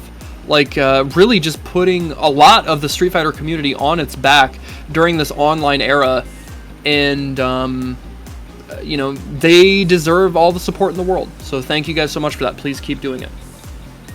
And finally, the top 3, the final 3. Can Shivs get his rematch against the young man Ending Walker in the grand finals? Or can Promex, after his long run to the loser's bracket, fall to Eastwood in the winner's side? Can he get his chance at a rematch against Ending Walker? Promex has lost to Ending Walker in the past. Yes. Saltmine League Warriors. Ending Walker is very pretty close sets, but it's always when Ending Walker's ready to steal it away, right? One mistake steals it away. He's so good at making any mistake make you explode, and against Promex, who's very, very passive, very wants to play that slow style of play, like Ending Walker's very aggressive, gonna go in your face, he'll take hit after hit just to make sure you feel the flicker. Yeah, I have to say, I don't know the way Ending Walker is playing today. I don't know that I see anybody touching him, but before we get to that point, we're gonna have to watch these two duke it out. Again, it's gonna be Shivs versus Problem X. They are no strangers to each other. They've fought many times since Street Fighter 4.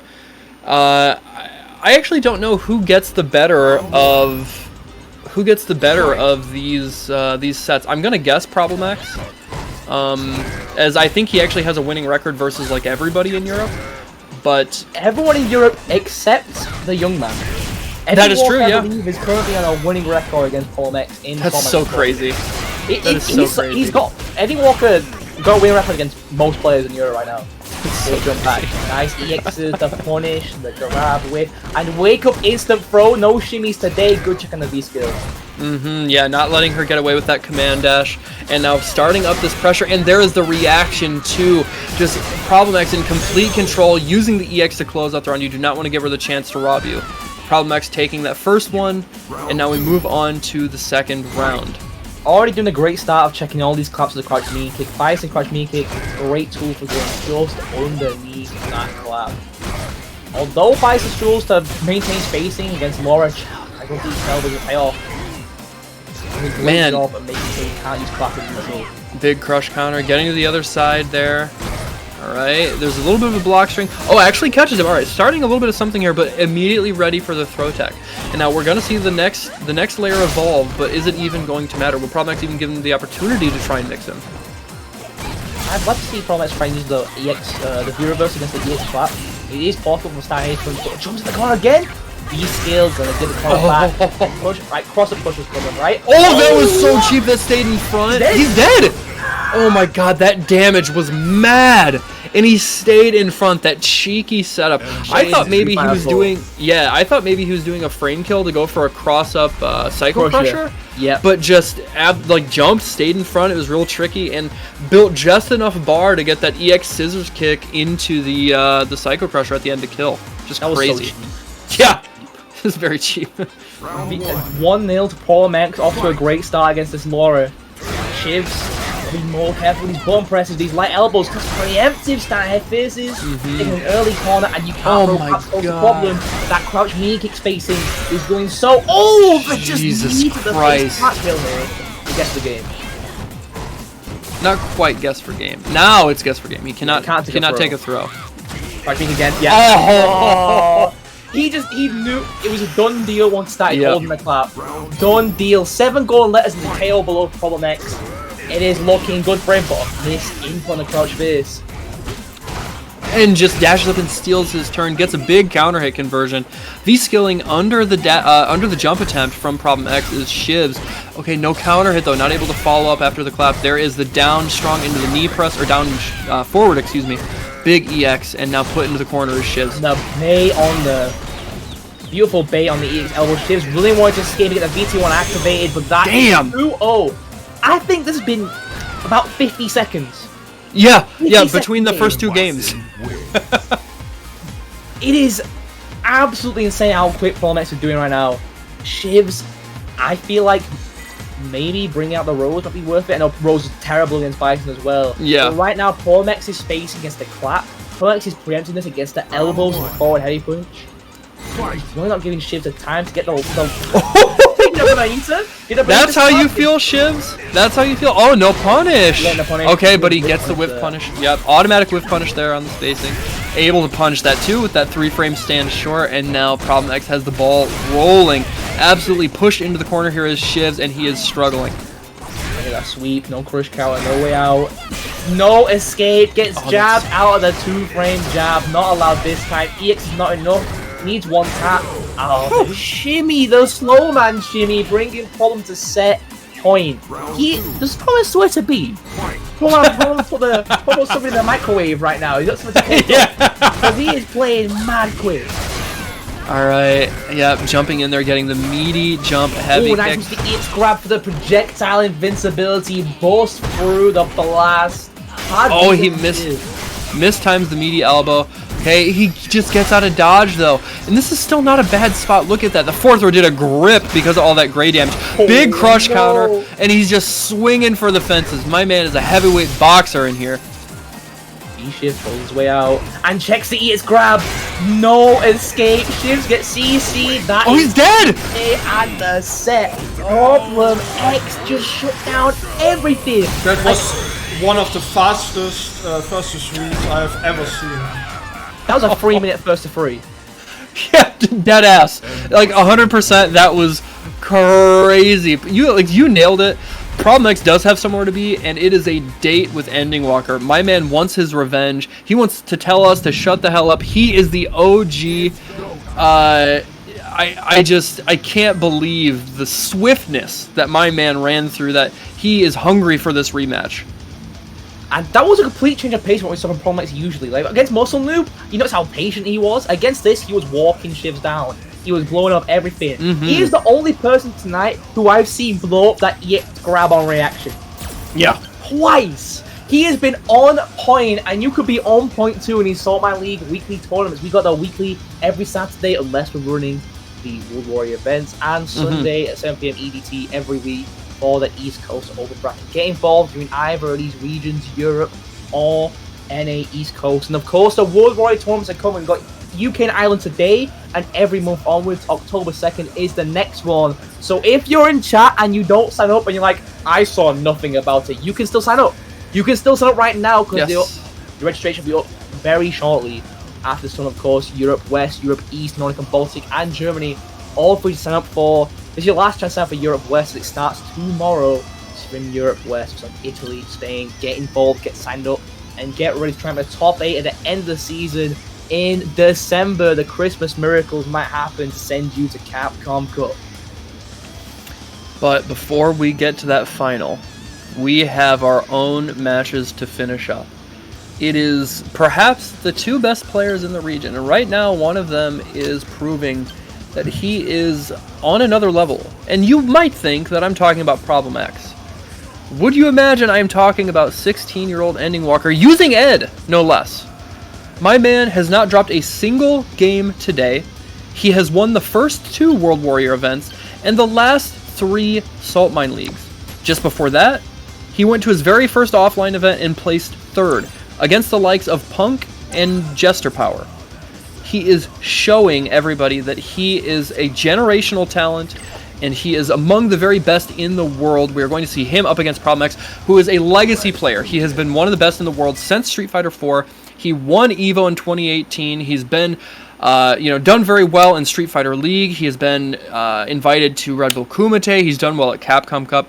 He's a household name. This is a battle of 2 different times, and we are trying to figure out whether the young gun is going to continue reigning and proving to everybody that he's here to stay, or will the... And what's funny too, is like Problem X isn't even that old. I think he's like not even 30 yet.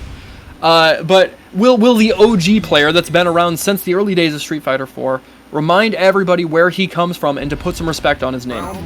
Look, man, Ending Walker just barely starting college right now. He has got all the time in the world to improve. Let's see today if he's already at a high enough level to take down the EVO champion, the Red Bull Kumite Kings, Problem X. Alright, big jump in there, and there's the early throw tech, establishing that that is an option that will be gone for. Delay. Oh, that's a big punish. Yeah, can only get flicker without range. Too far away to the crouch me kick. Maybe going for a sweep, but stick with a flicker. Immediate backdash after that. Unsafe stand roundhouse. There's the big forward throw. Yo, jump Twice. again. I believe in I believe in the jump. I believe in the jump heavy kick. Kick, you ready for the 5th one? Bro, just throw out air fireball. That's how you deal with that. Ready for anyone walking out. If he gets a stand heavy for activation, all of that, Oh, it's party the time. dash is It's so time to rob. fast. We've seen any walker roll just like this. Upper, down V trigger. Look at that stun. Back throw does it. Does it catch the backdash? No throw on the V reversal. Does the whole thing. Oh, he's dead. Man, I can't deal with this inside top fan. That's cheap. That's cheap. It is super cheap. And also just the speed with which they cycled through those different decisions there, adjusting to every counterplay and going to the next level of their strategy was so fast. This is what it's like to watch two absolutely elite level players fight. Oh, no cancel yet. Too late on the active frame to get that cancel out. There we go. Huge counter poke in the crouch knee from respecting the one dash and was ready for it. BT2's there. EX cycle ball. Now he's using the EX shot. Go for it, but that's stun and that's done. Is he? Yeah, EX scissors. Yep. You are And correct, Rocco my losing his friend. first game today. The EU Street Patrollers hit him. They've blindside from downtown. Yeah, yeah. He got the call from like Hurricane and Forf. Was like, hey man, you got to stop this. This is embarrassing. But by the way, talking about streaks, right? No, not really. Like, Problem X had a 3-1 against Masunu, but everything else was 3-0. Oh, okay, damn. Fair enough. Alright, we're getting right back into the second game of this grand finals here. Again, Ending Walker is on winner's side, so Problem X is a tall order ahead of him if he wants to do this. He'll have to win 6 games total, and so far Ending Walker has only lost 1 game. This is the first game he's lost, but Problem X is looking to serve him up a cold glass of reality. 10 seconds, got a stun high. Ending Walker knows the stun high, gonna let it tick down. Anti-air. 2 forces away and gets a V-trigger, takes a throw, raw V-trigger 2. No, looking for a low confirm. Oh, was maybe thinking about maybe an empty jump or deal with an anti-air approach. Catching the dash, V-trigger activation, get back dashes away, get by the command grab, takes a trade and the slide and fades out and EX open. Goes to the medium there to make sure he gets a counter hit and a down V-trigger being spent to try and keep it. First round of the second game goes to Problem X here. Looking very dominant in the way that he is defending. And I really think that is Problem's potentially best, potentially his best suit is his defense. I think he defends better than just about anybody in the world. What a bait. Nice bait on Look at the damage. And already below half health is Ending Walker. To have V-trigger again, he's got that crush counter.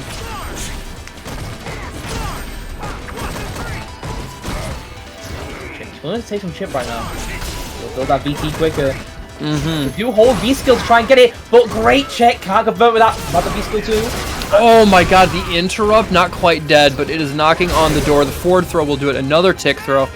And Problem X is just doing such a good job. You can already tell 2 games in, and the way Ending Walker is approaching, it kind of looks like he feels like flabbergasted. Like he doesn't have the options. And somebody in chat pointed out he's destroying his patience, and I think that's right. He's making him feel frustrated, like he has to rush it. The way the place at Problem X is stood out right, that can't do crouch beam super wall space. You see Problem X being super ready for the shot. There's a huge extended hurt box on the Psycho shot. The recovery is tiny. Yeah. But the actual hurt box is massive. You see Problem X try to blow that up. Give Ending Walker no free guesses. And another whip. Punish. No way, 7 gold letters. No way gets 7 gold letters. Okay. Yeah, that is a moral victory. You take those. We are 1 point away from the reset. And it's a 3-0. A clean 3-0. It has been dominant fashion from Problem X. Big crush counter again. He is just finding the mark on all those. Whether he's playing Alex or Bison, it doesn't matter. Ending Walker staying in the distance, but it needs to go a bit closer. Nice interrupt. Take him to the corner, but doesn't get Oki. I really want to see Any walker just abuse Cara Flicker right now. The problem is he's willing to just cut out the heavy punches. If you block it, wait for it, take your turn, take a bit of chip, back off, and just mix between either flickering and stay outside stand first range. He's activated. It's Guessy's time, man. No. Oh! Okay. Alright, I see you, Ending Walker. Confidence is back. VT2 is ready. 1, 2, 3. Guess the game. I feel like There all is I do CA here. I feel like CMF go. Oh, he called it out. That is a start. That is a start. There is still some life in the young boy yet. We are potentially going to put this at 1 game for Ending Walker, but still, Problem X just seems to be on a tear. Absolutely dominant here in neutral and on defense.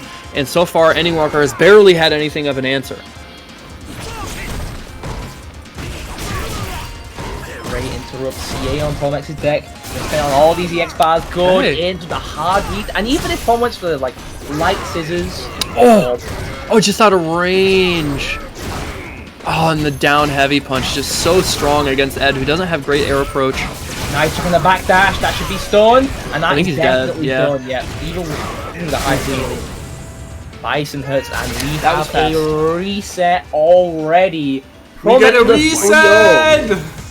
Very, very fast. I am honestly shocked it went like that. It looked like Ending Walker was unstoppable. But like I said, if there's anybody who can do it, it is Problem X. He is world class in every regard, and he is showing it right now.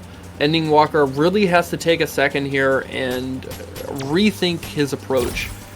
Because it is very clear Problem X has done his homework. And, you know, obviously you would expect no less, right? You know, we were talking about it, and it would seem that Problem X is on the lower end of their set count. Ending Walker seems to have the best of him lately. Yeah. And I know Problem X as, like, a competitor. So did end up beat Problem in the previous World Warriors.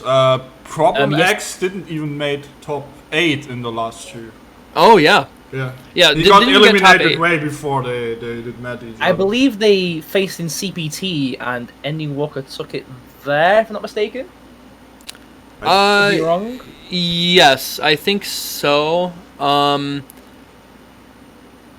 could pull up the back but I do know that like the lately win record, in the win Saltmine record League. is for Problem X. Really? Oh, okay. Okay. So final set. We're getting back to this. Yes, this is grand finals reset. Both of them in loser's side now. Ending Walker does in fact bleed. Can Problem X take it all the way? I'm genuinely surprised Ending Walker stuck with a VS2. I feel like me able to mix in a VS1 here or there might be pretty good against points to start, especially his stand fits.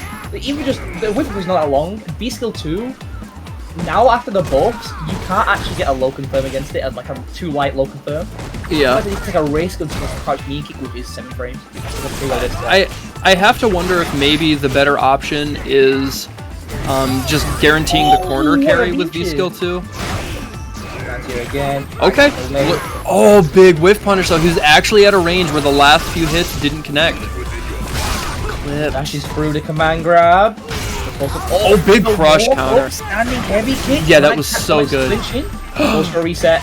Nice counter. Oh, he's dead. Power hit, I'm done. Nice. All right, what an adjustment already. Beforehand, he did not get a single round until the last game.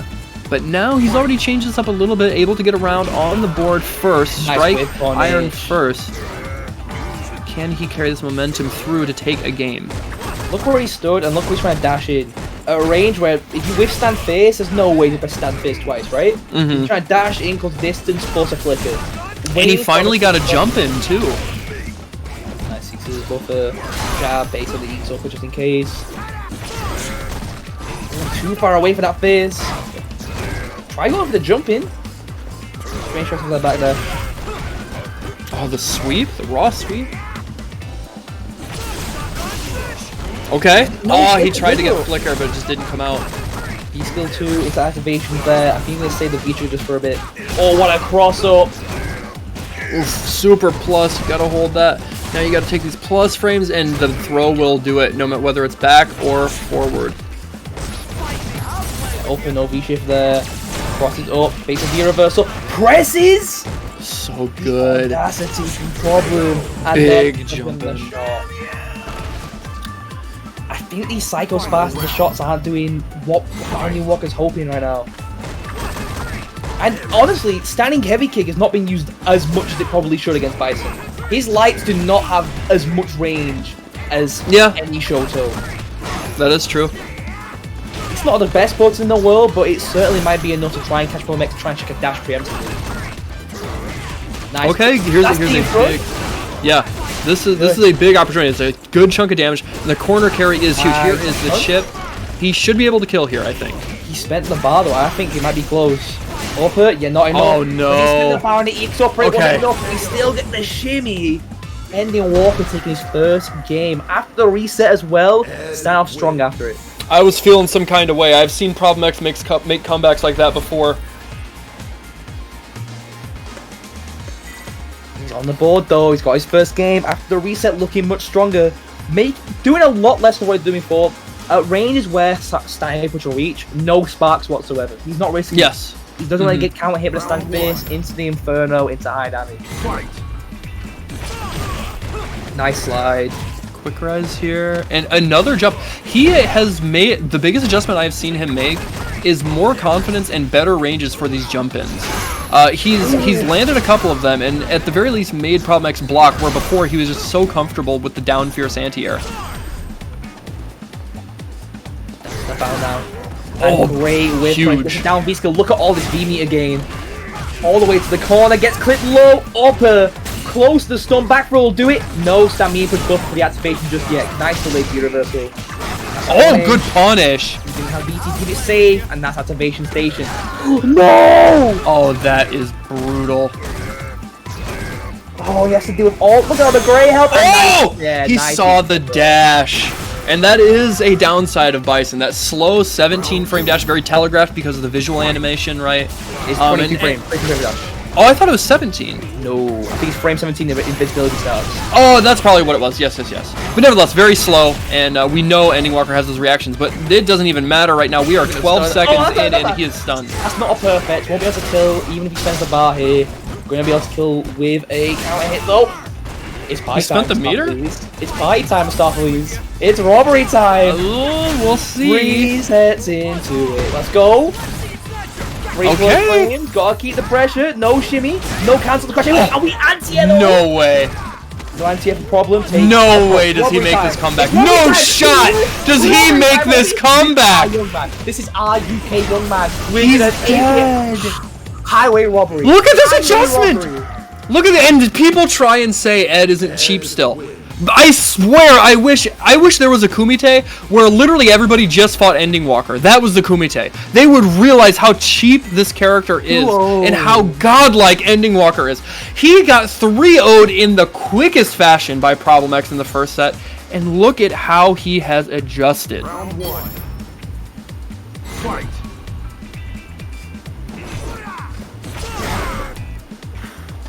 Nice catching the spark. That's huge amount of damage. All right, backdash here, out of range, and now he's finding that mark with the spark. He has to hold the big plus turns. I like that V reversal. Oh no, that's a big punish. And that's a huge line for Problem X. Already off to a good start. VT's almost never a problem now. It might be time for party. It might be time for the party suit. Gets a good sweep activation. Gets a good crash knee kick. Oh, gets the jump in. Snuff it before it can start. Problem X taking around. Round two. Fight.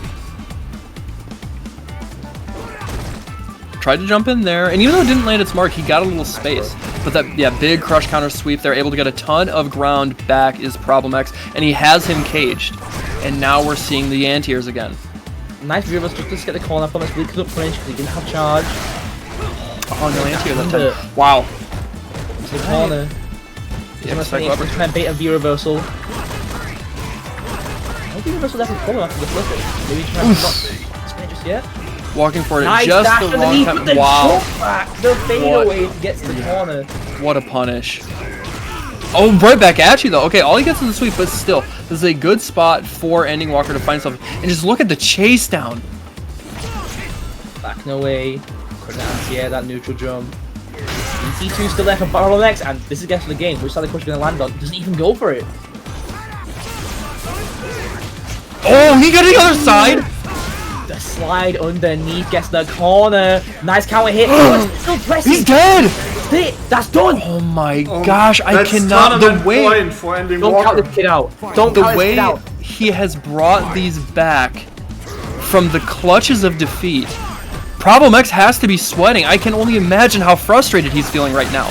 Now, EU plays like Justin Wong, but only one of us got the Wong factor, and that's ending Walker inheriting it. Taking all these games back by the skin of his teeth. Alright, he's able to block that, luckily. Goes back here. Not punishing in time. Yeah, spacing away. I think he could have gotten a punish, but it wasn't going to be immediate. Exactly. And he actually clips him. Look at this damage. The offer. Big corner carry doesn't get shooting this time, but +8. We're still up at the corner. Nice V-ship. No V. Oh, the side comes out just in time. Nice okay, but he's not going to get V-trigger here. This is honestly not... He dashed the other side. Okay, called out there into the stand jab, into the EX knee press. Forward throw here from Problem X. This is looking a little more dire. Oh, what a whiff punish. And now this is a bad spot for him to find himself in. Is that enough? Not quite, but no punish. Oh, man. Oh, he just blocks it out. And Ending Walker is going to take it with the reverse 3-0 in the grand finals reset, continuing his reign of terror. 3 in a row for this young man. He is the king of Europe. The big 150 points going to Ending Walker. No one can stop his reign. You just said it. This kid is clean. This kid is crisp. This Ed is so good. So good. And it's like, what's so crazy too, it's like, for anybody, you know, if they just saw the score, right, it'd be like, oh, Problem X, whatever. But those matches were so close. There were so many times Ending Walker basically lost. And he made two, almost 3 incredible, seemingly impossible comebacks just with correct reads, correct risk assessment, just such calculated play that paid off in the biggest way possible. He is looking poised to make his way into Capcom Cup at the end of this season. And I'd love to see him there. This kid's been putting the work over the past 2 years. And keep in mind, 2 years. Yes! 2 years. He's only picked it up, I believe, around like Honda release. He picked it up 2018 when he was 12. According to when he was 12! When he was 12! That is so hard to believe. He plays so crazy. well. You may think, oh man, he got away with a few VT2s here and there. Ending Walker won now all 3 World Warrior events in the last 4 Saltmines. So that's 7 in a row. Genuinely unbelievable. Because again, it's not like this is some random online tournament where there might be like 1 or 2 strong players. They're literally some of the best players in the world and the best EU has to offer. And he is doing it all with Ed at 16 years old, barely any like high-level experience outside of the past like 2 years. And he is just, through hard work and determination and honestly true talent and giftedness, really taking us into this next level of Street Fighter. I can't show the current rankings right now because it always takes a little bit of time to update for StarGG. But you can read to the top 8 real quick, one of you guys. Absolutely, the top 8 as it goes down. We have got the young man Ending Walk after the reset, coming in first place. Promex going in second. Shivs making third. Muscle Noob in fourth. One Step Late and Soundboy going home in 5th, and in 7th, Bolt Strike and Infectious. This top 8 is just the land of the killers. Yes. It's just shark after shark after shark. You win round 1, congratulations, you got another shark. Yeah, you played pretty well here. Fight Problem X, by the way. Or here, fight Ending Walker, or Shivs. Yeah, good job, bro. Or Muscle Noob. You know, you ain't got an easy bracket ever. This is the UK bracket, and we've always got the killers entering. Talking about killers, tomorrow, 5 p.m. CEST. Europe West. Yes, we've got another World Warrior event coming up. Tomorrow it will be none other than Bolt Strike and Ringe bringing you guys the action. Again, more killers lined up, another super stacked bracket, and we will see who wins that to try and solidify their spot in that top 8. And like we were talking about, you know, so far I think there are only 2 people that have won every single World Warrior event they've entered, and that is Chris CCH and Ending Walker, like you just saw. So the rest of the World Warrior brackets have a lot more parity in regards to how that top 8 is going to finish out at the end of the year. It'll be very, very exciting. Be sure to tune in. Be sure to enter. If you go to, what is it, like, start.gg/World Warrior, I think? Or I can't remember exactly what the link is, or maybe it's like Capcom. If you search Capcom, if you go to the Capcom Fighters, there we go. Like, if you go to the Capcom Fighters username, you'll end up, if you go into their bracket, you can see what brackets they're running, and that should encompass all the World Warrior events, all the CPT events you can catch, I believe, once a month. I know we just had CPT South Africa. Yeah. I don't know who. And we also did Brazil. Yeah, Brazil as well the week before. I believe the Nash player took that. Yep. If I'm not mistaken, and we still have more to go for the online. I don't think we're finished just yet. I know Oceania is already done. I'm trying to think of what else is left.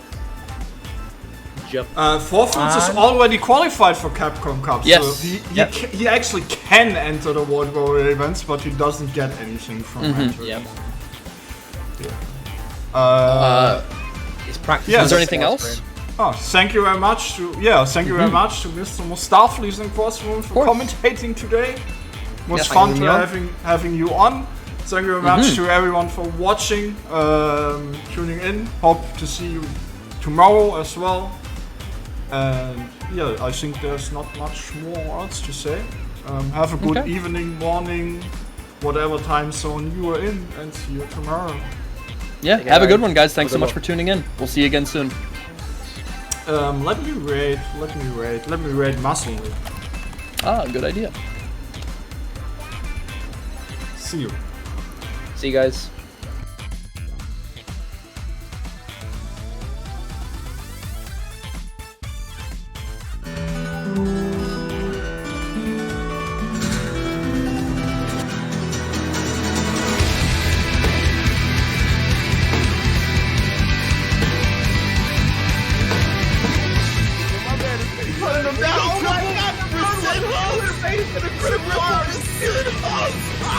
Oh my God!